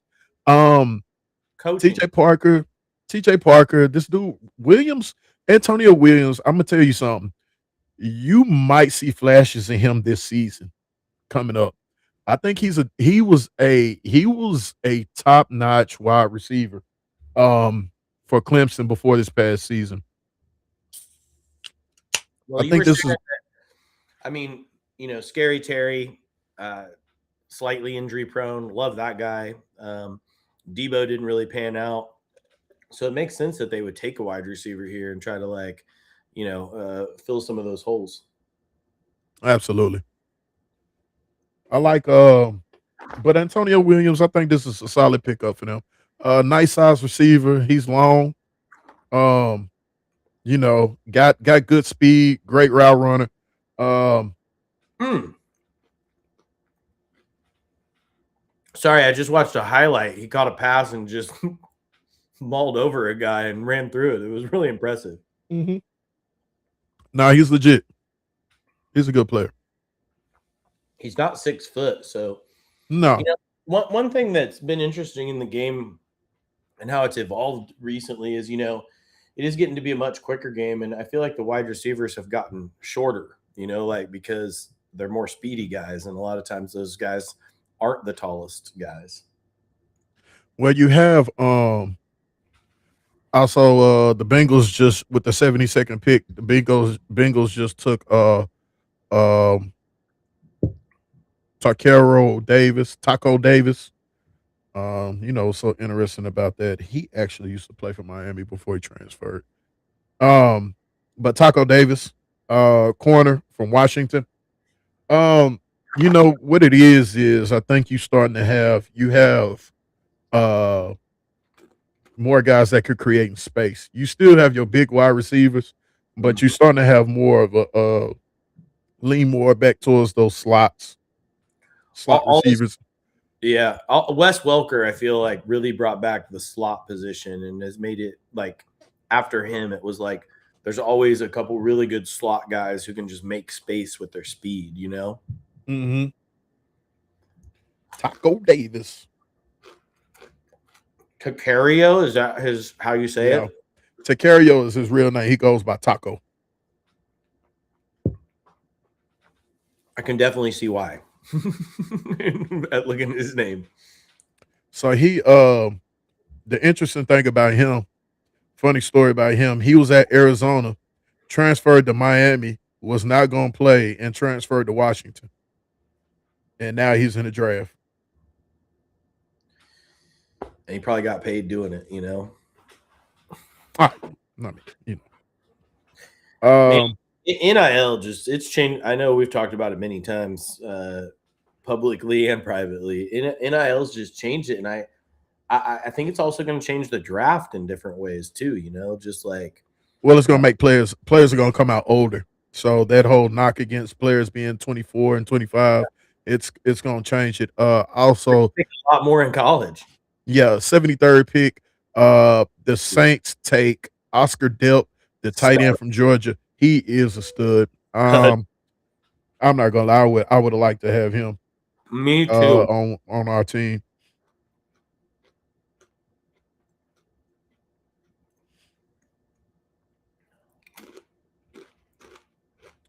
Uh-oh. Cleveland's making a trade to the Giants. Yep, Giants are up, and their pick is in. I'm waiting to see where Keontae Scott goes. I think Keontae Scott goes in this round.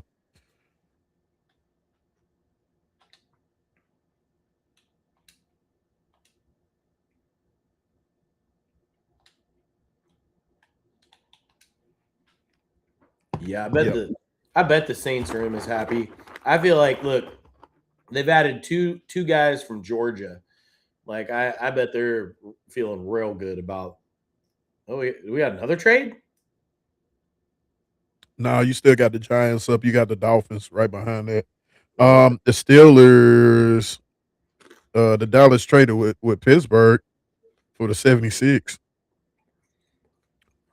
But yeah, Kansas City traded to Cleveland. Cleveland traded it to New York. I don't sleep on the Saints next year.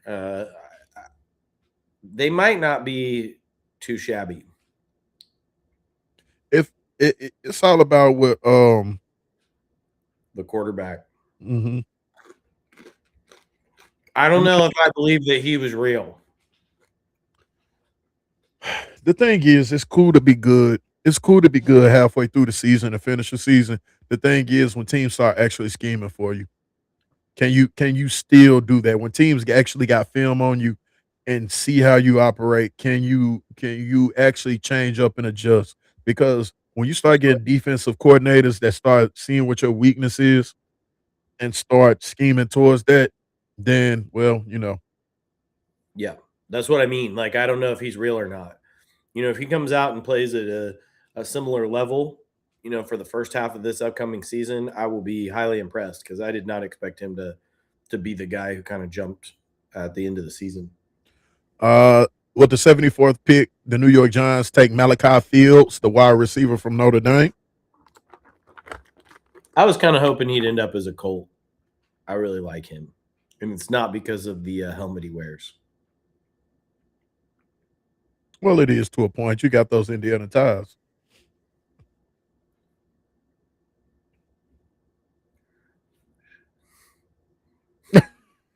I just I, like I just like Indiana guys staying in Indiana. I always have. Doesn't happen often, but I like it when it does. Guy comes and plays college football here, or plays high school football here. Like, I would love for Scary Terry himself to come back and be a Colt because he grew up in Indianapolis. you can always go back and get Jeff Teague,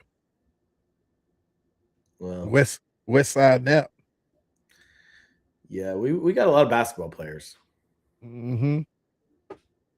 Look at that.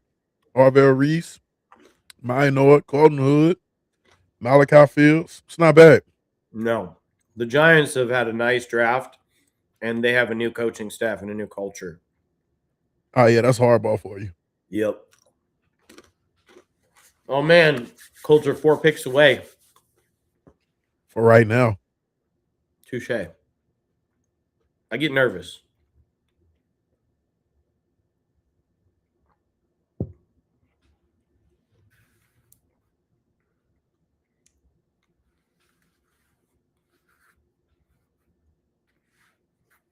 I wish there was a way to like hear, like a full draft of the like conversations from the scouts and the GMs and like all the guys.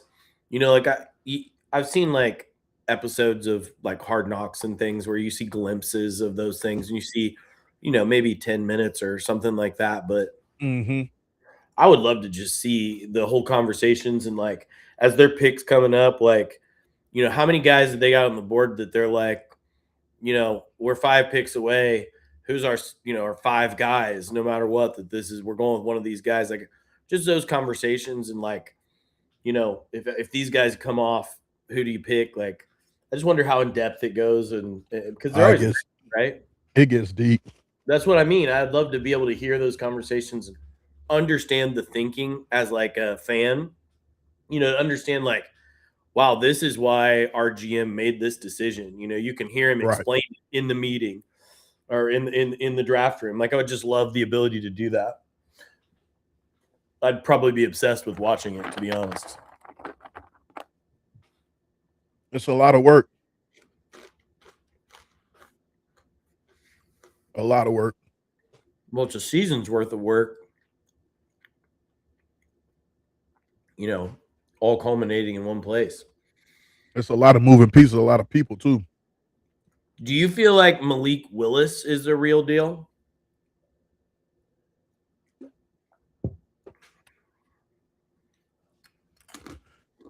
No, not. I don't think he's long term. I think he's I think with the right scheme, with a lot of talent around him, Like the Packers. the thing is he can win you again, he can win you some games. He's a Gardner Minshew, right? Like I feel like they're the same category. Like Brissett. Same thing. And I love Jacoby Brissett. Like, you want to talk about a guy who shows up every day and gives everything he's got. Like, Mm-hmm. I think Jacoby Brissett is the best number 2 quarterback in the NFL. He I just can gets, agree with that. yeah, I agree with that.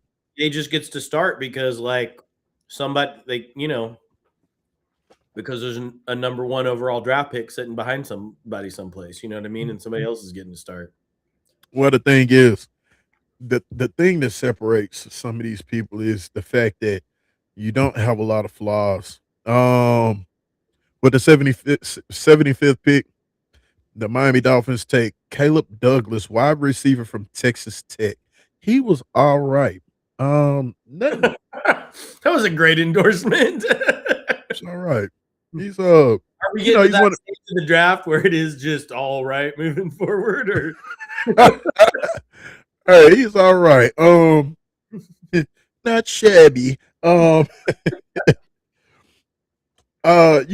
thing about me and Jamin was having a conversation about this because Jamin is so Jacoby Brissett, pro Jacoby Brissett, and I like Jacoby Brissett. I think Jacoby Brissett is good. I think Jacoby Brissett is, like you said, the best number 2 quarterback. But here goes the problem.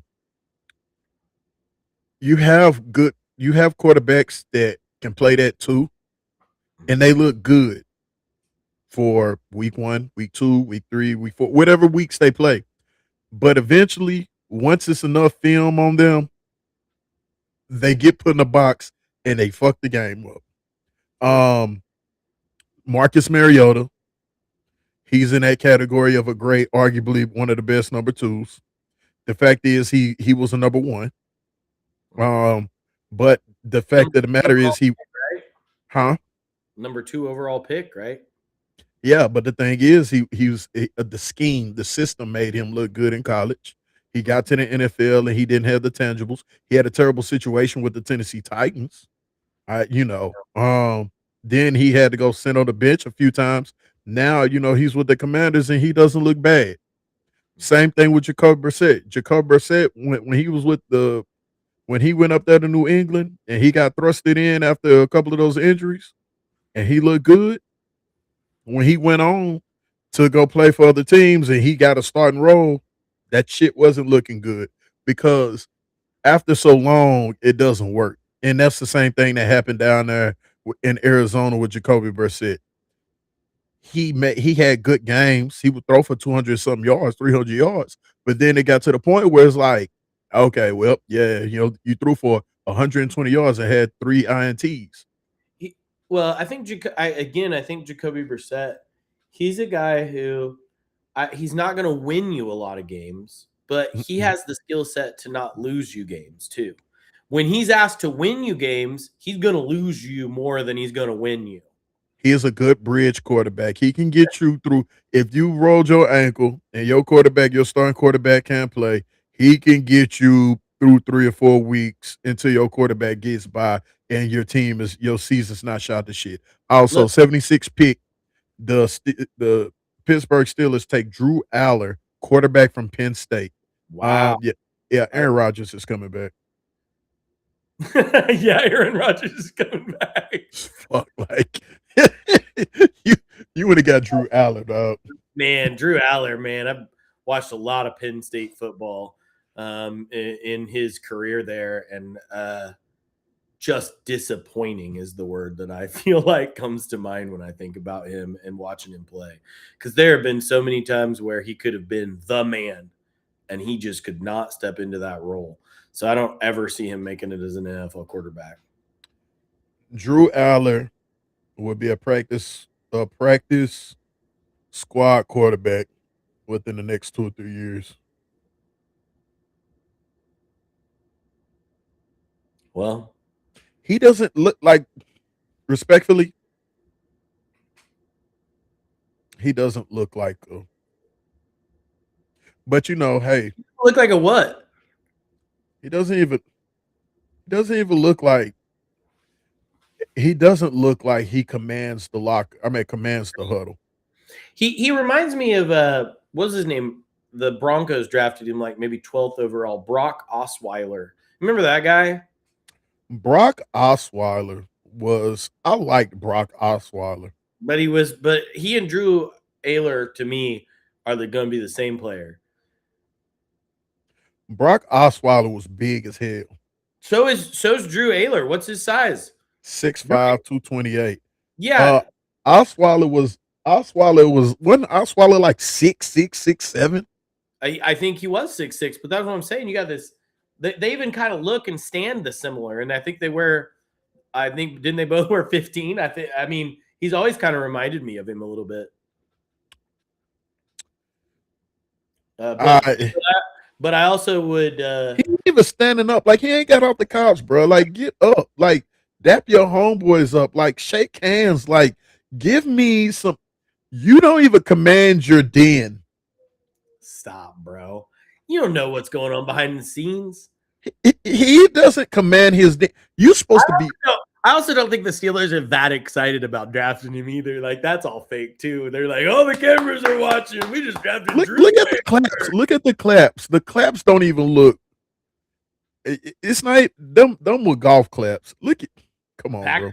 Packers are trading a pick here at a 77. No, yeah, They took Chris McMillan, defensive tackle, so fast dog, from Missouri. The Colts are up. Do not tell me their pick. I want to see it when it pops up. Please don't tell me their pick. Okay, their pick is in though. I appreciate you listening to this request. I got you. I'm gonna put my mic on mute.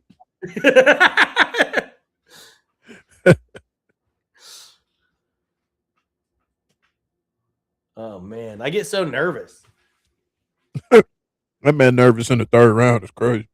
Yeah, but that's because I only had one pick so far.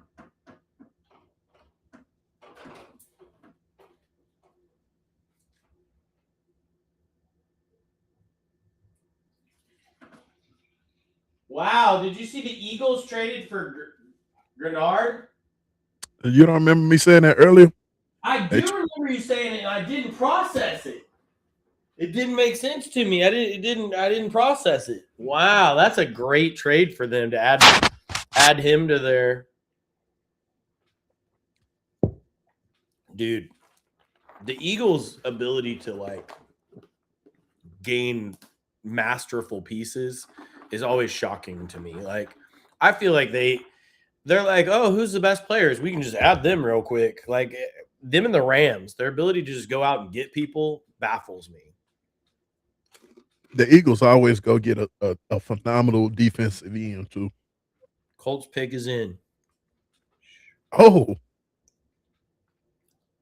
my gosh, we went to commercial.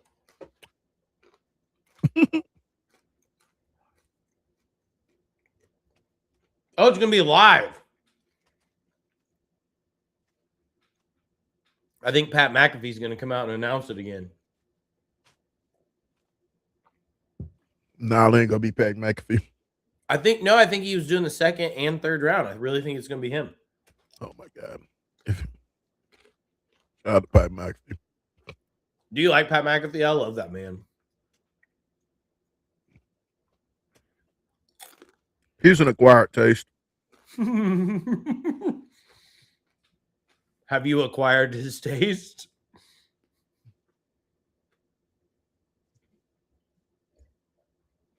Um,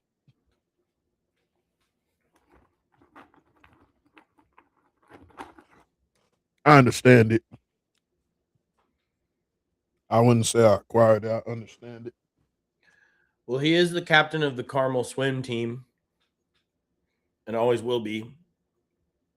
And I used to have a shirt that said that long before anybody really knew who Pat McAfee was. He is damn it. I'm not getting up.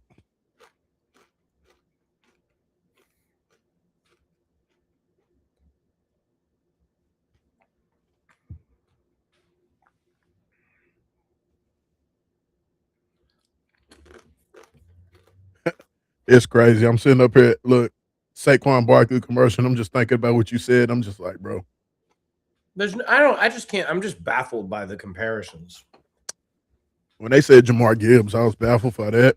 Yeah, whoa, Jamar Gibbs' speed, like that's not even compare. I was baffled by that too. Also, Bijan. very much want to say that Jamar Gibbs, I was shocked when he got drafted at 12 overall by the Lions, and I was wrong. They were definitely right on that pick. The thing about the speed is one thing. I get speed, but when you start talking about agility, quickness, the shiftiness, Bijan and Jamar Gibbs have separated themselves Sweet. from the rest. I told people, I said, I'm pretty good at comparisons. I said, Jeremiah Love. You. Yeah. Jeremiah Love reminds me of Joe Mixon. I love Joe Mixon, but he's not a top 5 draft pick in any draft, you know. Mm-hmm. And so that's the same point that I'm making with Jeremiah Love. I think the only difference that separates Jeremiah Love, yes, he has that 4-3. Mixon was a 4-4 guy, splitting hairs. But the way they could catch out the backfield, the finish runs violently, the athletic ability to get to the edge. Pat McAfee's walking on stage. I told you.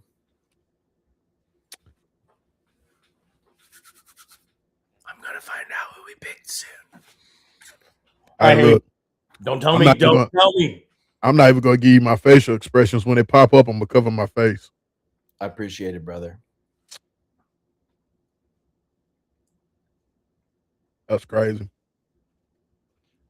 You better be glad that you ain't on here with Jamming. Jam was read that shit off. He would already told me about 5 minutes ago. Ooh. Hey, I love jamming, but we would have words if that was true.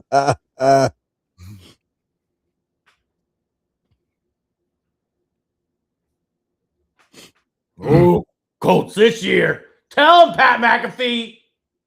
Damn, it still ain't popped up. The Falcons pick is in. Well, I'm still waiting. I'm on the NFL Network at this point. I switched over because I thought you were just on a different network. I prefer it on ESPN.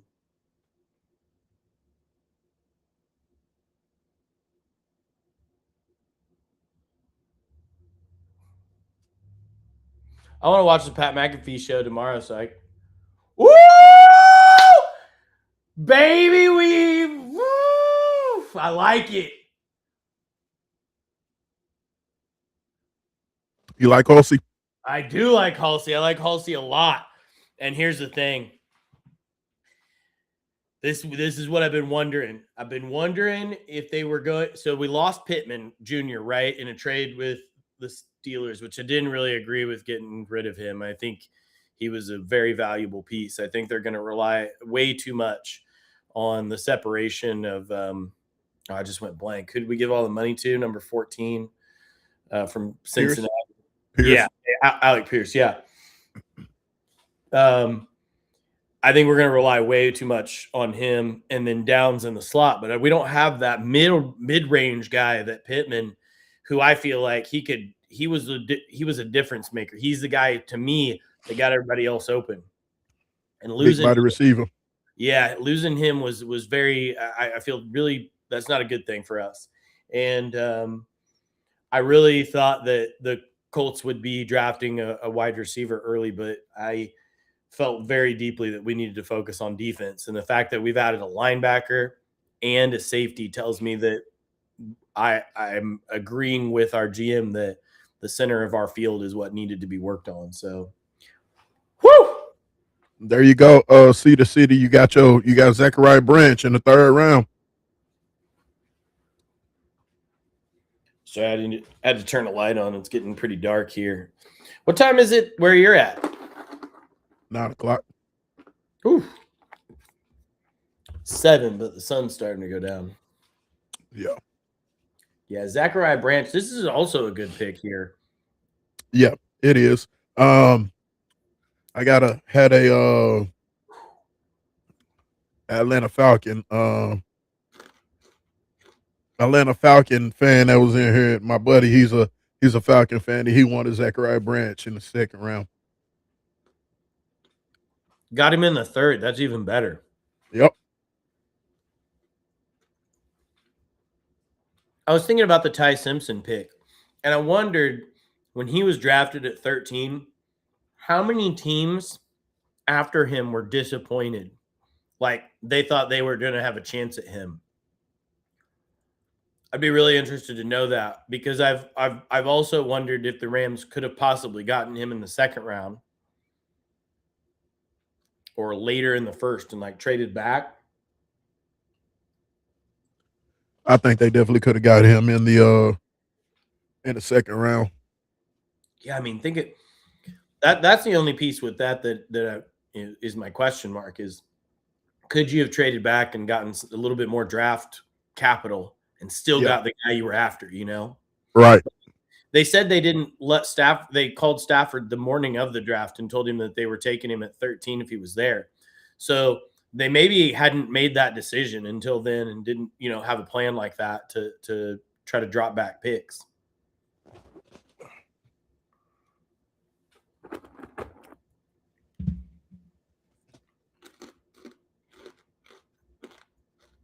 All right. Gotta get water.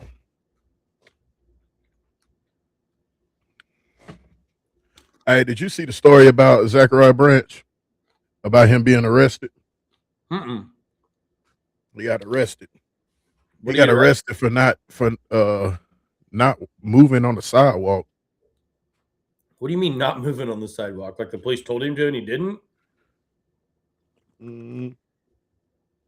They say he was impeding walking abilities on the sidewalk. So I guess they basically say he was loitering.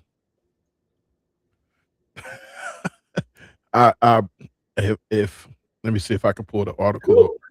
Who monitors that? I mean, who has the way government spending has gone? What city? What state? Athens. Okay, Athens, Georgia. Yeah. Jacoby Lane, wide receiver from USC, goes 80th to the Ravens.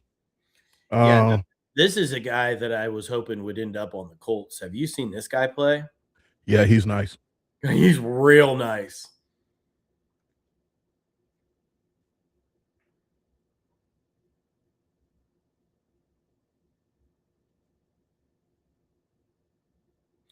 I think Jacoby Lane has the ability to be a number one. I don't think he can do it on that Ravens offense with, they're always talking about Lamar not having weapons, but his wide receiving core right now is, in my opinion, pretty stacked. Let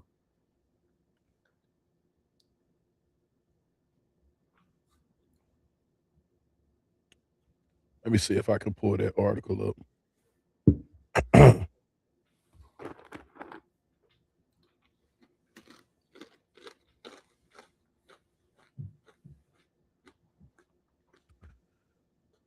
This was from Adam Schefter 5 days ago. Post report from Sunday morning on Georgia wide receiver Zachariah Branch, who was projected as a potential day 2 pick this week. A male later identified as Zachariah Branch continued to stand on the sidewalk without making an attempt to move. I continued to give Zachariah Branch a verbal command to move from blocking the sidewalk and advised that if he did not, he would receive a citation for blocking the sidewalk. Zachariah Branch smirked, then stepped backwards and to the right, then remained standing upon the public sidewalk so as to obstruct, hinder, and impede free passage upon the sidewalk, as well as impede free ingress, egress, or from the adjust place of the business. Due to those actions, Zachariah Branch's failure to comply and with multiple verbal law commands was placed under arrest for misdemeanor obstruction of You're LEO arrested. and received a citation in obstructing public sidewalks. Hmm. He was arrested for standing on the sidewalk. Well, it's like when Happy Gilmore hits that ball right down the middle of the lane the second time and it hits the guy that walks out. His response is, "We shouldn't have been standing there." And it feels like that was the situation for Mr. Branch in this case. I've never even heard of this, dude. I didn't even know this was a thing. Like, I didn't know you could stand on a sidewalk and get definitely not arrested, even a citation for that. I'm gonna keep my opinions to myself on that. But I mean, it's a public location. Why can't you stand there? I don't even understand. You're not. I don't. I got lots of questions. Um, the thing is, I don't know so much if that's I don't hope that was a cause for him going into the third round. I mean, obviously he was predicted a day two. Mhm. But dude, that is I I said it earlier on the podcast. I think I want to say I said it yesterday. They need to do an investigation in Athens, Georgia, of what's going on down there. There's been too many people who have been arrested that have been speeding. It's too many charges. It's too much that's going on down there for that place not to be arrested. I mean, for that place not to be investigated. Also, with the 81st pick, the Jaguars take Albert Regis, defensive tackle from Texas A&M, and that was a trade from Detroit to Jacksonville. Looks like they traded back. Are you saying these arrestings like to the Georgia players? Yeah, it's been a lot of yeah, and that's basketball and football. But this has been going on for a minute. They need to investigate what the hell is going on down there because they have had multiple speeding charges, um, multiple speeding ticket charges. Uh, you had you had Walker who was involved in the death of somebody from from a crash. Um, like, dude, it's crazy how many arrests and speeding charges and tickets that they've received down there in Georgia. Now you have this situation where Branch was standing on the sidewalk and gets arrested for impeding wherever the hell they listen. Something needs to be investigated down there. I don't know what's going on in Athens, but I'm gonna tell you what's going to end up happening. This is, and we laugh, but it's going to affect their recruiting eventually. I mean, should Unfiltered and On-Ball go down there and investigate? That's the question. Nah, Unfiltered On-Ball. We ain't got enough credentials right now. Not yet. We're still waiting on our press passes. Speaking of that, hey, y'all make sure that y'all like, subscribe, and so we can get these numbers up. That way when we go ahead and finish up the website, we can go ahead and have y'all connected to that and everybody could go there. But yeah, we got a website that we're finishing up. We'll be selling merchandise on there. We got a lot of things going on over here on Unfiltered and On-Ball. Can we get a Devin bobblehead, like a guest bobblehead, as part of the merchandise? If you want to sit up here, we can, we can, you let me know. We can talk off air with that about that. Maybe we could get into the Christmas gifts of gag gifts or something. We can work towards. No, these are gag gifts, baby. Everybody's gonna want one of these. You're gonna have people internationally trying to get these things. That is gonna be crazy, a bobblehead. You know what? That might be an idea. A unfiltered bobblehead. Oh That's yeah. crazy. That is beyond wild. Um, so round two wasn't just super exciting, but now the fact that you're in here, y'all got some picks. Are you satisfied with your pick so far? Talking to me? I mean, honestly, yeah, I feel really good. I feel like here's the thing. I really struggled when the Colts traded their future away for Sauce Gardner. Not that I don't think Sauce Gardner is an incredible player, but I understood why we did it. It did feel like at that current juncture in the season that we were maybe one of the top four teams in the league and had a chance at a Super Bowl run. And we were buying that ticket right there. I understand the decision, but I didn't love it, right? I didn't like it. And now when we come into a draft that, this year it doesn't look like a terrible trade, right? Because Well, We got Sauce Gardner, and we recovered in the second round. We got some defensive players. I mean, if you think about trading that first round this year, we got a cornerback in Sauce Gardner. Now we got a linebacker. We got a safety. We're building a defense, right? I can buy into that. My problem is if we don't do well this year, and we got a guy, Daniel Jones, coming off a terrible injury, and a team that doesn't seem like Anthony Richardson is anything that they want to have any part of anymore, which I don't agree with. Um, but if that's the case, then if we don't do well this season, and I don't know how we don't do well this season unless Daniel Jones or Anthony Richardson does well, then we may have that next year ticket that could have easily been Arch Manning coming to the Colts. And that one's going to cut real deep if it turns out to be like we're bottom of the rung because like we sold out for those two picks and we still didn't get an answer at quarterback. Like that's a legit concern as a Colts fan that we gave that ticket up, right? So where we're at now, yeah, I love what we've done. I love that we've got CJ Allen. I love that we got Hulsey. Like I'm pumped because these are pieces on our defense that we needed. But it's got to pan out this season for the Colts. Otherwise, we're going to be in a revamp year without a first round pick, man. And it's very scary right now as a Colts fan, to be honest. What about you? How do you feel with the Titans? before I do that, the 82nd pick, the Minnesota Vikings take Dominique Orange, the defensive tackle from Iowa State. And with the 83rd pick, I love this pick. The 83rd pick, the Carolina Panthers take Chris Brazzell, the second wide receiver from Tennessee. Dude, if you were seeing his highlights right now, I wanted him to be a tight. He did not come in for the 30. I know I heard that he went to Carolina, but this is a guy that I feel like is going to pop on the scene. He is going to be a problem in Carolina. Carolina might have one of the most electrifying young wide receiving cores in Are the they NFL. are they Uh, building something around Bryce Young out there? Because I'm feeling like they are. And I mean, it just keeps it brewing quietly, but it's starting to get to that boiling temperature. Listen, you have two major look.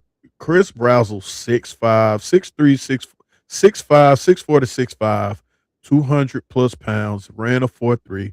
You have McMillan, who's 6'3", 6'4", 6'5", can Rookie of the run year. the whole route tree, physical. You have your underneath receivers. You still got Horn Jr., who can be more like your four, your third or four. You still got what's his name? Branch, or what is his name? His name slips me right now, but he's your number two. I mean, your number three right now. This wide receiving core is dangerous. They go get a running back. I think they've solidified their defense. I'm they're about to make a run, and they went to the playoffs last year. And I mean, Chuba Hubbard's not bad, bro, at the running back. Like they've got some pieces there too. Like He's they don't have to sell out for that job. They've got a solid contributor. I think he's a good complimentary back. I don't see him as a one as a one. I see him I as a agree with one B, one A, one B. You know, they get somebody youthful in. The thing was Dowdle, nobody expect him to come in and take over like that. He had a remarkable season and he wrote a paycheck for himself. Um, but yeah, I think that. this Carolina team is crazy. But as far as as far as what the Titans have done, Anthony Hill Jr. was kind of shocking to me. I think Good pick. is I I like him. I feel the same way about him, the same way I felt about yesterday about Tate. It's Mhm. not what I expected. I thought we were going to go a different direction with need, but it's still a need that we feel. Um, I much rather would have went for an offensive lineman, but I'm assuming they're probably in talks with Zeitler, so that could be good. I think maybe next year we go ahead and get probably a guard or somebody, and we might be able to still get a guard. We might be able to still get a guard, in this draft because I don't even think what's his name is off the board yet. Has No, Pregnon went? no, no. Pregnon is still on the board. Uh, Dramad McCoy is still on the board. They're actually showing it right now. Keontae Scott's still on the board. Kyle Lewis is still on the board. And then they also got, I think that guy's name's Dunker, maybe, that's also a guard. He's also on Yeah. the board. So, So there's still players, and I think we might trade up again. I think we probably gonna trade back into the third round. what? If we, Yeah, I love when you're just like calling that like you got some insider information or something. You're like, I think we're gonna call. I think we're gonna trade back up. I I think we're mean, gonna trade back up. listen. When I tell you, man, hey, Oh yeah, yeah, yeah, yeah. Well, hey, you text. Can you text Chris Ballard and tell him that I would also like him to trade back into the third round? Will you let him know for me? I'll see what I can do.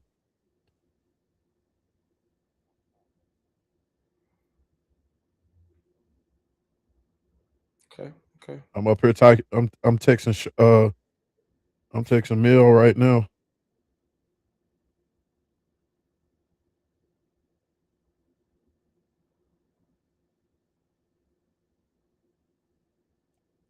Texting Mel Kiper right now. Well, please tell him I said hi. Telling McShay. McShay had a McShay had a terrible, terrible, terrible draft. Boy, he got put on blast a lot. Yeah, I think again, I think they're just playing a different game than everybody else is. Well, the difference is they got people they in some people's pockets. And at the end of the day, when you're in people's pockets, you got to play a different type of ball game. So I get it, sure. Ooh. The Bucks just selected Ted Hurst from Georgia State with the Hey, 84 pick. he is a problem. He's nasty, dude. I've seen some highlights of him. He is a fucking problem. And Yeah. you know what? Don't be surprised if he starts for them. No, I agree with that, especially losing Mike Evans. He kind of fits that outside role where he kind of goes up and gets it. So literally all the highlights I'm watching are him out jumping people right now. Yeah. He was they said in the senior bowl week, he was killing shit. Bro, the Buccaneers draft, Bain, Trotter, and Hurst now, like that's a nasty draft that they're putting together. And they were, they were a playoff team. Right. They reloading. That I tell you that NFC South is gonna be a problem. Look, he got that speed, 4-4 speed. Yeah. He was another guy that was on my board. I like Brazel and him.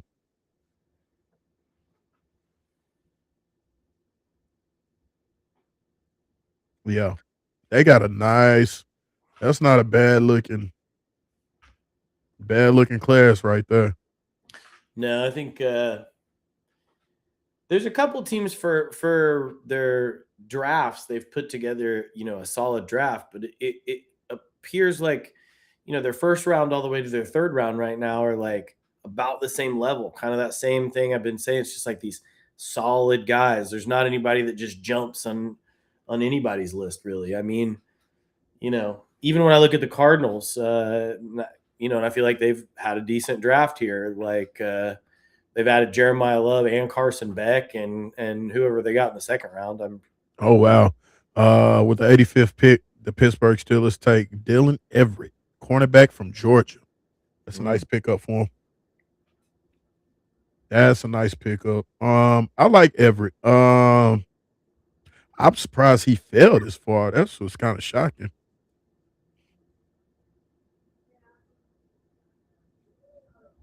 Oh, it's 36 picks in this damn round. Shit. Yeah, they get those compensatory picks and things. This is where they start to fill in, is in the third round. Ew. Did you say ew? Right. Right. So, when the third round ends, what will the last pick of the third round be? Like, is there a number? It'd be 36 pick. It'd be pick 100. There's 100 picks in the first 3 rounds. That's crazy. Yeah. Okay, so we still got 15 picks left in the draft. Yeah, 12. they should go by quick though. Yeah. I'm surprised that this third round is going that slow though. It seems like even though they sped it up, they still just taking their time with it. Yeah. Time is money, baby. They want to Listen. Wow. I mean, they're just selling more things. Have you like the NFL draft is just like the biggest marketing thing I've ever seen in my life. Have you seen all the things they've been doing in the middle of it to like market different things? It's crazy. Right. I mean, cool. With the 86 pick, the Cleveland Browns take Austin Barber, offensive tackle from Florida. Wow, they drafted over the guards we were just talking about. Also, in NBA news, you had the Celtics knock off the 76ers 108 to 100. Boston leads the series 2-1. Also, you got game 3 right now. The Lakers versus the Rockets. 95 to 99, the Rockets with 49 seconds to go. So it looks like it won't be a sweep. So I don't know. I wouldn't. Still, what, 50? About 50 seconds left. I wouldn't count out LeBron and the Lakers yet. It could be a sweep. Nah, we could see. Honestly, if I'd turn it over if I wasn't watching because I feel like I gotta watch the draft for this. Just to know what's going on, see some of the highlights. I'd flip it over and watch it otherwise. I'm flipping back and forth. Yeah, but mine's through apps, so like it's a whole hassle. Yeah, like it won't flip back and forth. Woo! You see this? The Browns traded 2 4th-round picks and a 6th-round pick to move up into the 3rd round. Yeah. These guys, they went and got Fano, KC Concepcion, Denzel Boston. The Browns did not have a bad draft. No. Do you think Shadir's the answer out there? Yes. I do too. I think he's better than a game manager, and I think he will. Yeah, I think he'll end up being a guy who's like maybe a little bit better than a Kirk Cousins at his peak. 87th pick from the Dolphins, Will Kumrick. Yep. Yeah, tight end from Ohio State. Got 2 Ohio State tight ends off the board. Yeah, that's what I gotta say. He's not the one I remember. I remember the other guy who got drafted earlier. I don't remember this guy. I mean, that's so crazy to me. Like that teams have those high multiple guys. I'm Purdue football fan. We don't have one guy usually at a position, so it's crazy that people. What just happened? He cleared. Whoa! He cleared the guy. Oh, and the highlight. He's blocking. Damn it! I got to get a mic like that if I'm gonna come back on your shows. You gotta look the part. Yeah, That's funny. Well, but I mean, it'd be easy for me. I mean, like to just set it up here. So I just you got ain't to. even gotta get. I'll send you a mic. This is what I got. Let me see. You ain't even gotta have the one with the boom. I mean, with the arm. You can. I mean, but I bought one with a stand, and it's You got like the podcast light out in front of you, like with your you know what I'm talking about, the circle light for your lighting. oh no, I had the real. Oh, you I got the. Hold on, let me see. I'll send you a picture. okay? I'm just sitting. I mean, I wasn't prepared to come on today when I went to work, so I'm literally just sitting in my kitchen. I was sitting in my kitchen. But I did put some specialties out just to make sure. I got my Colts helmet that I got for Christmas a couple years ago. It's just whenever I come on the show, I make sure it gets back here. Oh And yeah, then, you got to make you get some of that ugly paraphernalia back there. No then judgment.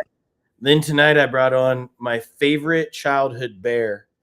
He's been with me since I was a little kid. He sits like up on a shelf at the top of my apartment and looks down on it. This is my coach. This is my bear when I was a kid. Coach Rupskin. Yeah, he was a rugby coach, but That's I love this hilarious. man.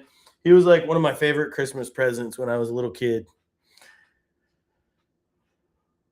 That's I wanted to get a baby Yoda for the show, but I might If have I, to. I want to get like a little, if he's gonna come on, I want like he's gonna have to be in here. If I'm gonna come Right. on, get a little shelf where he's just like looking over me. How many people are watching? Where do I see this number? I think we're at 2 now, but I think we got up to like about 8 to 10 people at Yeah, certain points in time. But that's just over here. We also I think we got some people on Twitch and shit too. yeah, yeah. So uh this is I'm about to see that mic that I just that I ordered. But this one, if you look it up, it's a decent mic. It's not bad for the price. And it's Bluetooth, USB, and it's XLR. I ain't Huh. gonna say the name over here because I can't get them. They not getting free publicity. Yeah, I was gonna ask you if I was allowed to eat things on here, different for different things, but I didn't want to mess up any of your sponsorships or anything like that. I got one sponsorship so far. Will be that'll be Duffy. That's a pre workout energy company that we are partnered with. So Ooh. we'll be blessing them. So we trying to stay within a brand, but I mean, anybody who wants to do a sponsorship, by all means, what I mean, reach out to us at Unfiltered On-Ball. We can work, even if you selling wee pills. We'll advertise. We'll sponsor with with the I don't with think the you should with broadcast that, sir. I don't think. I mean, you're telling how low a ball and you're willing to go with that. That's I hilarious. just say, hey, listen, man. Those things are they're important. With the 80 Yep. with the 88th pick, the Jacksonville Jaguars taking Emmanuel Pragnon. They're getting better. They're getting better, D. I Hey, man, like. everybody, the whole division is getting better. Yeah, I'm not convinced. Our defense is getting better, but I'm not convinced we're getting better. Like, I don't Mm. know that we're any better. I don't know that we're gaining wins. The Bears have their selection in.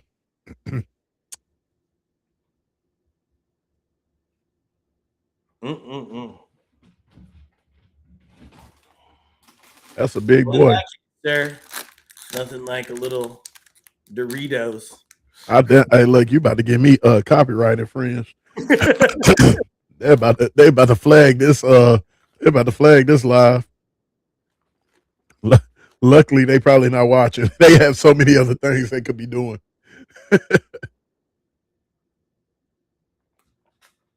All right. So you got Pragnon.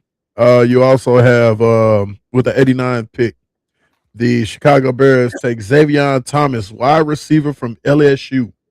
Hmm. I've seen some of his highlights. He looks nice too.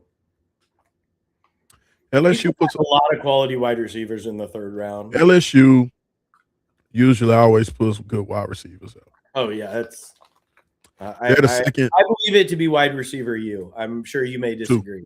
Yeah, that's what I say. I'm sure you may disagree with that, but They wide receiver like it's apples and oranges. I think it's kind of like it's two different styles. I think athletic ability, yeah, LSU wide receivers they do dynamic shit.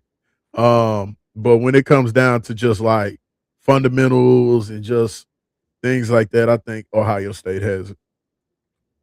LSU, all the LSU wide receivers can do acrobatic one hand, over the top crazy catches. Uh, I guess I feel like you're probably right with this. I mean, I think it would be hard to argue against Ohio State. So I'm with you on the apples and oranges because initially I thought you were going to tell me it was Miami or something crazy like that. So I wasn't sure where you were going to go with it. that's wild. But yeah, I can see that. I will. That's the thing I think you got going in your favor with your draft pick is like Ohio State's produced the best wide receiver in each one of the how many classes in a row. I mean, Six, like yeah, five or they're six. doing something right there with that. So when I saw the pick come in, clearly immediately thought of you. That was the first thought I had. So Yeah. I mean, I'm not mad at it. I like I said, I think LSU has it's arguable. Like if somebody says, "Oh, now LSU is wide receiver," I'm not going. I can respect that argument too. I'm not going to get mad at it, but I just think Ohio State right now, the proof is in the pudding. They keep on dropping them boys in the league, which I mean LSU is too. I meant Malik Neighbors. I meant, Odell Beckham Jr. Dude, they put some guys in the league. Brian Thomas. Jefferson, Jamar Chase. I mean, Yeah, Thomas. Was it BJT? You know what I'm saying? oh wow. 49ers just selected Black, the running back out of Indiana. This dude's nice. That's interesting. Keyline Black with the 90th pick. That's interesting. He might fit their system very nicely. He's old too. I'm glad they don't show his age. Because he's not 30. He's not about 30. Who? You just said he's about 30? Yeah. He's not about 30. What is he, 26? That's not about 30, bro. Hey, what's his name? Keyline Black. I'm about to pull it up. He probably about 27 for real. Hey, hey, look, them some grown ass men out there playing against. Play, yeah, Really y'all was out like, there. Hey, look, they was out there cheating, bro. I don't really like the 49ers draft. It just flashed their 3 picks. I didn't love it. They saying he. I don't believe this. They saying he only 24. I don't know if I believe that shit. Dude, what do you mean that? You don't believe it. I got. We need to do an investigation. Date of They birth. they have some motherfuckers on AARP out there. At IU? Yeah, y'all had some old heads out there. Yeah. Yeah, it's called Transfer Portal Paradise. Man, listen, all them old ass players they had out there. IU basketball appears to be turning into Transfer Portal Paradise as well. So I think whatever IU alums that paid for that national championship on football were like, wait a second, we can do this in football. We Mark should Cuban. easily be able to do this in basketball. It's Mark Cuban. Yeah, I know exactly who it is. His that motherfucker boy. Well, you see who's gonna be our donor. See who what? You see who's gonna be the donor to Miami now. Who? Joe Rogan. Do you think Joe Rogan's got like a lot of money? Is he like crazy wealthy?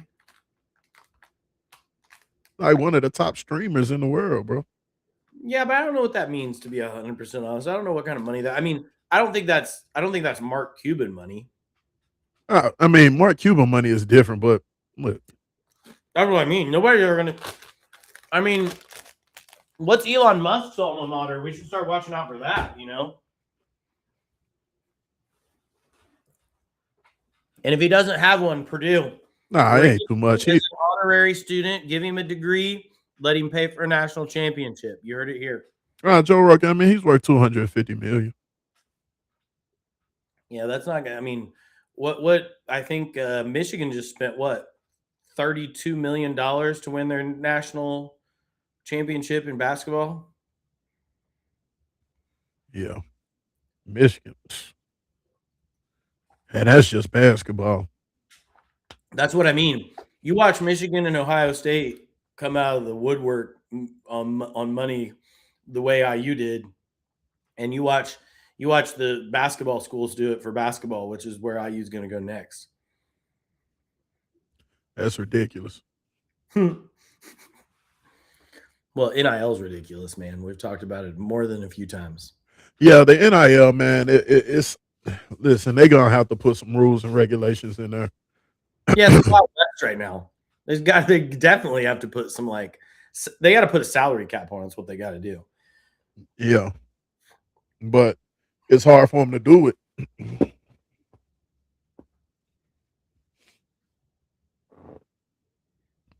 Dude,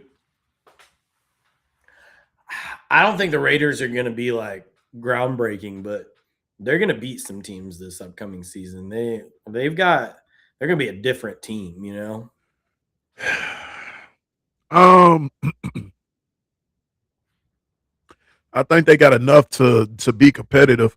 With the 91st pick, the Las Vegas Raiders take Trey Zone the third, center, Texas A&M. So I guess he's supposed to I guess he's gonna take over after Lindenbaum's big ass contract runs out. Boy, they paid that boy. They paid Lindenbaum. Jesus Christ. Yeah, there's a lot of. Yeah, I'd be interested with the Raiders to know like how involved Tom Brady is in the decision making process. I have to assume he's gonna start driving the ship at some point if he's not already. But to be 100% honest, like I've always viewed him as like a Darth Vader type. Feels great. Feels like he should be on with the Raiders in that sense. But I got a feeling that like they're gonna have like eventually they're gonna be dogs, and I don't know that they're gonna be like Patriots championship run, but they're gonna be a team that's up there at the top because I think he's that obsessed with winning, and this is that next way to do it. Um, Also, think didn't Zahn play guard like 2 or 3 years of his college career? So I bet he's not coming in as a center. oh no, he's probably. I mean, yeah, this round he's probably gonna be a swing guard center. They're usually interchangeable anyway. Yeah, Yeah, they got to. He played tackle right there. He's a swing. Yeah, I saw he played left tackle. Yeah, I love those guys that can move around the line and can play 2-3 positions, on the line. I think that's a great luxury to have because you can chess piece those linemen according to their abilities.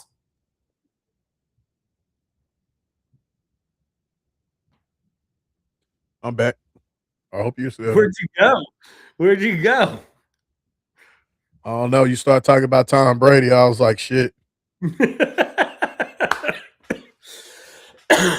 Damn, Tom Brady. Tom Brady, a vampire. I got a lot of comments on that too. I agree. With the 92nd pick, the Dallas Cowboys take Jashawn Burham, the edge from Michigan. Hey, bro, you checked that Lakers score lately? Did they come back? They're in overtime and they're up by 4. Oh shit! Well, damn Rockets. You had one job. You had one job. Yeah, you overtime. You got the Lakers 107, Rockets 103 with 2 minutes left. Shout out to whoever's still tuning in with us, man. Y'all been rocking with us for like 2 rounds. I ain't gonna lie. I was, hey, I was gonna leave after. I was gonna hang it up after that third. Where you was like, oh yeah, I'm a little late. I'm running a little late. I was like, sure. I was My about to bad. hang it up.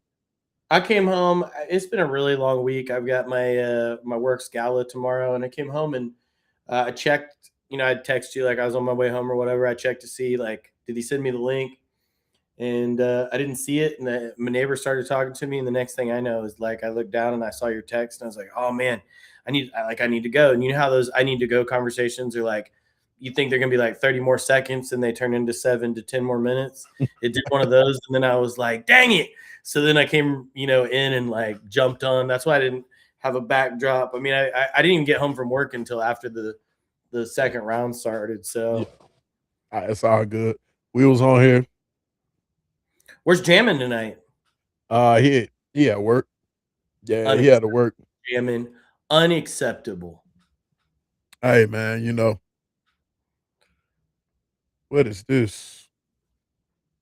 What you sending me, McShay? We got some updates.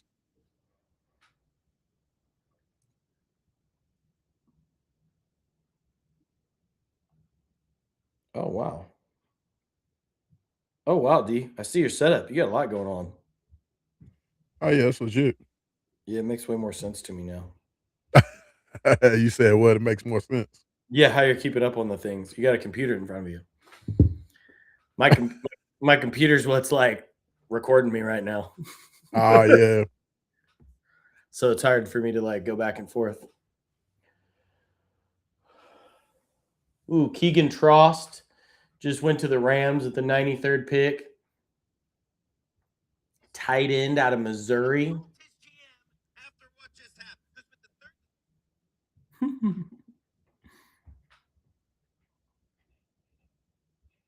Woo!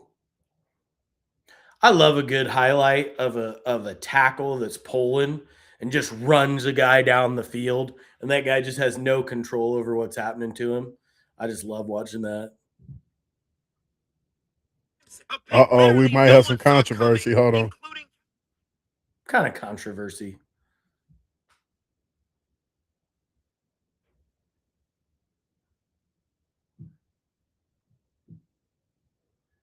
Become the first coach in NFL history. Sean McVay might become the first coach in NFL history to physically assault his GM after what just happened. Because with the 13th pick in the first round, the Rams took quarterback Ty Simpson, a pick literally no one saw coming, including Kalshi. And if you think McVay agreed with this decision, just take a listen. I'll keep that between us. We'll see. He's going to compete with Stetson. Have you ever seen a coach more angry with a pick? Well, wait.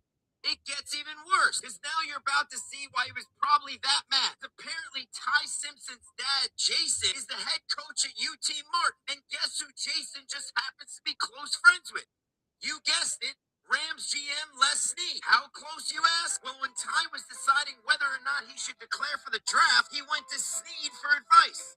And Snead told him to enter. Sure sounds to me like there could have been some sort of handshake deal, doesn't it? And by the way, if you like elite sports content like this, make sure to follow. Either that or Wow. this is just a huge coincidence. So it certainly looks like with the 13th Fake pick in the first news, round on a team bro. that is a Fake chance to compete for a news. Super Bowl this There season. is no way Sean McVay did not have his hand in drafting Ty Simpson. I don't believe it. I see your setup. You got a lot going on. Yeah. Uh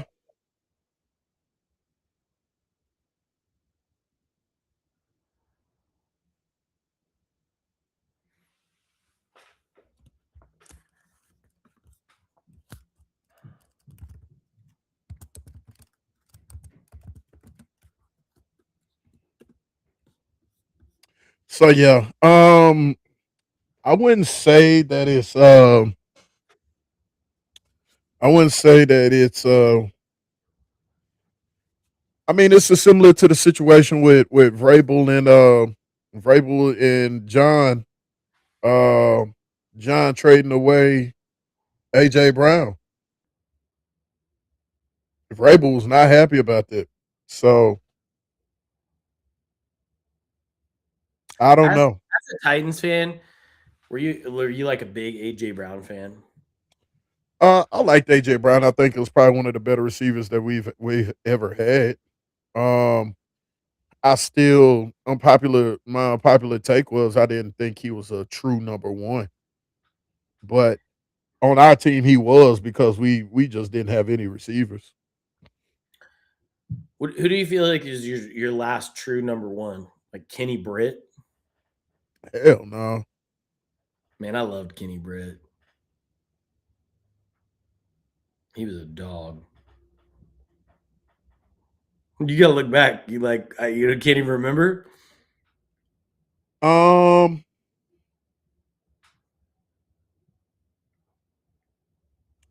Man, I'm did you trying to see? think.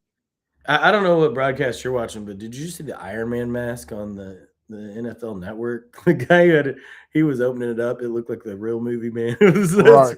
crazy. Oh, damn it. What up? What up? With the 94th pick, the Miami Dolphins take Chris Bale. I wanted. Hey, he was on my list. Chris Bell is gonna probably be a sleeper once he gets over his injuries.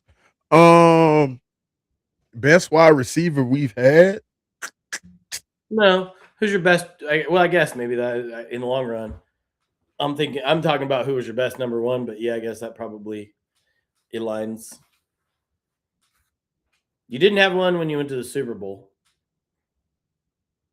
Dyson, Yeah, right? we had Dyson, Yeah, Derek but Mason, and Dyson. I feel like that. I feel like those are both number twos. Oh, we ain't never had a number one. That Kenny Britt's the only one that I thought I would qualify, and you're saying Kenny you wouldn't Britt was not a number one. Dude, there were some games where there was nobody who could stop him. I mean, he had some games, but Kenny Britt wasn't a number one. I would say AJ Brown is a number one before him. Really? You Yeah, think AJ Brown's the best wide receiver in Titans history? Like not by statistics, but by like raw ability. yeah. Okay. I mean, I don't think I don't think I could argue that. Who would you say is the best running back? Because I feel like that's where you guys have had. Oh God. The Miami Dolphins have had a hellified draft. Yeah, Um, but I don't I, think they got. I don't think they got a quarterback. So that's in fact, funny. I think Um, I think they let go of the better of the two options they would have had. well, you know what? At this point, I think the production from Tua wasn't too much different from what uh Yeah. Malik could be. Um, best running back, my favorite running back, definitely CJ2K. You would love him. Eddie George is definitely my favorite Titans running back, but I'm surprised it wasn't Derrick Henry just because I feel like man, what an incredible Oh, he had an amazing run, but yeah. CJ2K to do what CJ2K did, yards wise, I mean, come on, man, that man cracked 2,000. Was it twice? I don't think he cracked it twice. No, he what it was, he cracked it. He it was 2,200 if we include total yards, but he rushed for 2,000. Yeah, but that's what I'm saying. I don't think he rushed for 2,000 twice. No, No. let me see what this. Man, I was saddened by him doing that because of the fantasy world. Patriots with the 95th pick, Eli Raritan out of Notre Dame, the tight end. That's not a bad pick here. He's a pretty good tight end, especially with all the tight ends that have come off the board. Man, this might be a deeper tight end class where there's just a ton of low end one, high end two tight ends all in the same bunch. He rushed for 1,208, 2,000 and 2009, 1,300 in 2010, 1,000 in 2011, 1,200 in 2012, 1,013. Bro, that motherfucker That man rushed for he rushed for 9,651 yards. In how many seasons? 9 seasons. Yeah, that's pretty impressive. Dunker is off the board, guys. 96 pick to the Pittsburgh Steelers. That is so cliche. That is very fitting of them. Minnesota Vikings pick us up, yo. We got 1, 2, 3, 4 more picks. They got the Vikings got back-to-back picks here. That is disgusting. I think it's always great in a draft when you can go back-to-back because, you know, you get to choose who goes right before the other person and tell them how much more important they were than the other when they come into camp. That's a disgusting thought process of you two. Just kidding with you. That's what if it was a change of money? Like a big difference. The difference between $1 million between one pick is crazy. Yeah, for sure. But he looks like Pittsburgh. He does. When you put Pittsburgh Steelers up, his picture should show up. He's another Iowa lineman, dude. They wear the same colors. You know what I mean? I mean, they literally look alike. It'd be very easy. Bro, that mullet is disgusting too. Yeah, award winning. Like children of the corn energy. Yeah, but that's what you want on an offensive line. Oh my goodness. All right, that boy be getting that. Ugh. Why couldn't we get one of these guys? I wanted him, dude. I wanted him so bad. It's funny you say that. Like, yes, this is the kind of guy I want on my team. Shit. This is what they need in Tennessee. Could you imagine him in Tennessee down there embracing that whole artificial cowboy stuff they do down here? I don't want to imagine it. I don't want to imagine him in Tennessee. I want to imagine the Colts winning. That's all. And when I think about Tennessee, I want to think about you guys losing. That's tragic. It's true, bro. It is true. Mel Kiper in 1984 and Jen Dunker in 2026. I don't understand what they're comparing. I guess the hair. I didn't. Y'all was reaching with that. Y'all bored with them graphics. Oh, well, I think that was Rich. Are you watching NFL Network? No, I'm watching ESPN. The guy on the right was Rich Eisen with Dunker's hair. It was hilarious on NFL Network. Right when you were saying you weren't sure what they were comparing, there was this side by side on the NFL. Oh, Network. That's disgusting. It was funny.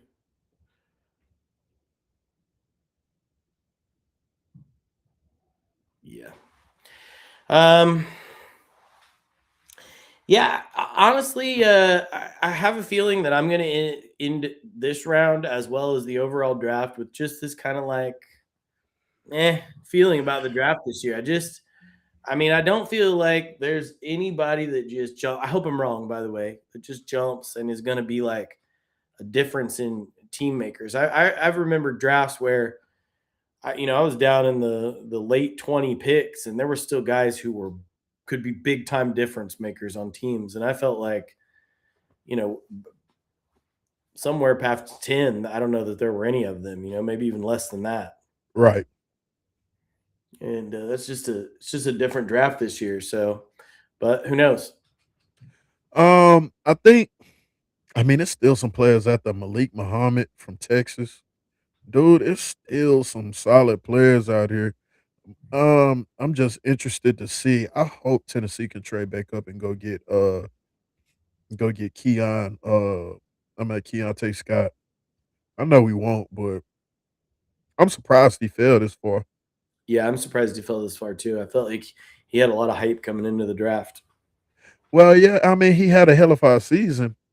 It's just gonna be motivation for him. You hope that's how people respond. Right.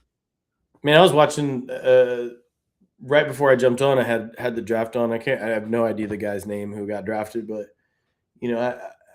I kind of felt like he was he had this like big smile when it first happened, and then all of a sudden it was like either A, he went to its business mode, or B, he really doesn't like football and realized that this was what he was doing because it did not appear to be an exciting response to being drafted. Yeah. Probably business mode. Yeah, I hope Lock that's in.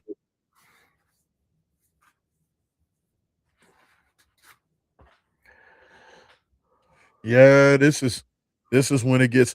I mean, come on, guys. It's 33-34. What the hell is there to sit up here?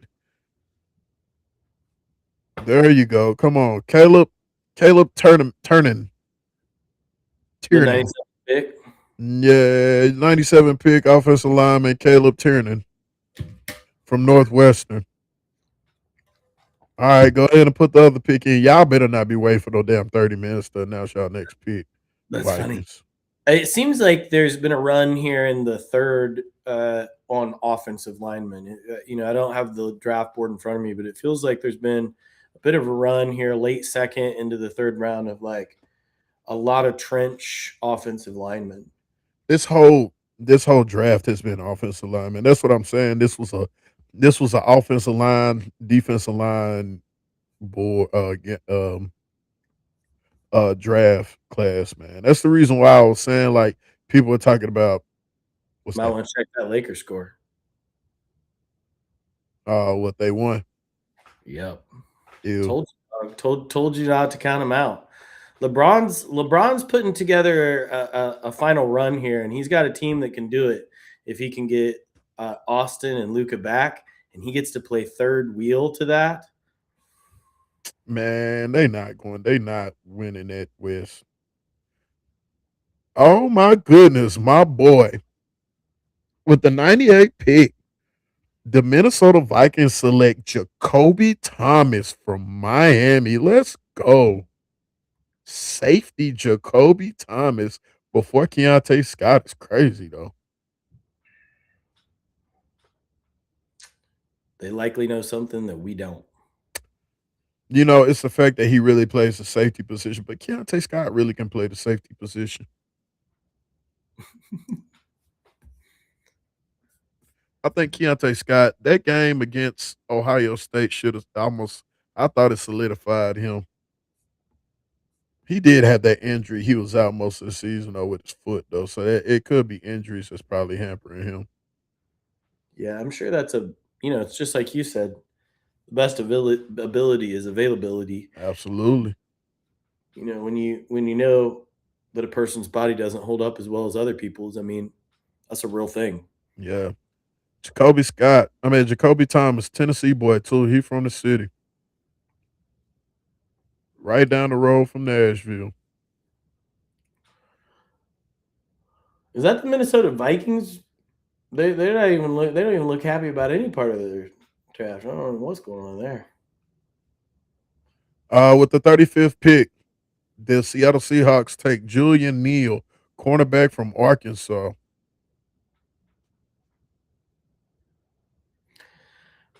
I don't think the Seahawks, drafting there at their last round have been flashy, but clearly they had the pieces to win because they did. And I feel like they've only added a solid base of draft picks, nothing outstanding. I think they're lacking a running back, but like with the right scheme, you can scheme a running game. You can't scheme a pass game the same way, but you can scheme a running game. Oh, absolutely. I watch you do it all the time on Madden Thanks for the nod. I appreciate that. type shit. Julian Neal.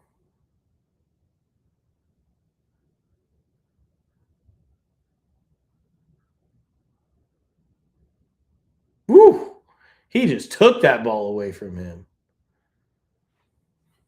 Boy's a dog. He a solid corner, man. Yeah, I didn't watch a lot of Arkansas football. I don't know much about him. You didn't miss a lot, respectfully. All right, the Jaguars, who have had a great draft, in my opinion, 100th pick coming in. It's in. Julian Husky, safety from Maryland. Before Keontae Scott, they definitely know something we don't know. Hey, man. Well, y'all, it's been real. I tell you what, we've done 4.5 hours. This is most people's shift at work. Uh, and I've been here. What you been on for about 2 of these hours, haven't you? I don't know. I came on probably, yeah, I came on just probably a little bit before 6. Yeah. Well, guys, I'm gonna go ahead and wrap it up with y'all on here. Appreciate y'all tuning in to Unfiltered and On Ball. We have sit up here and done 2 rounds of NFL draft. We are not doing anymore.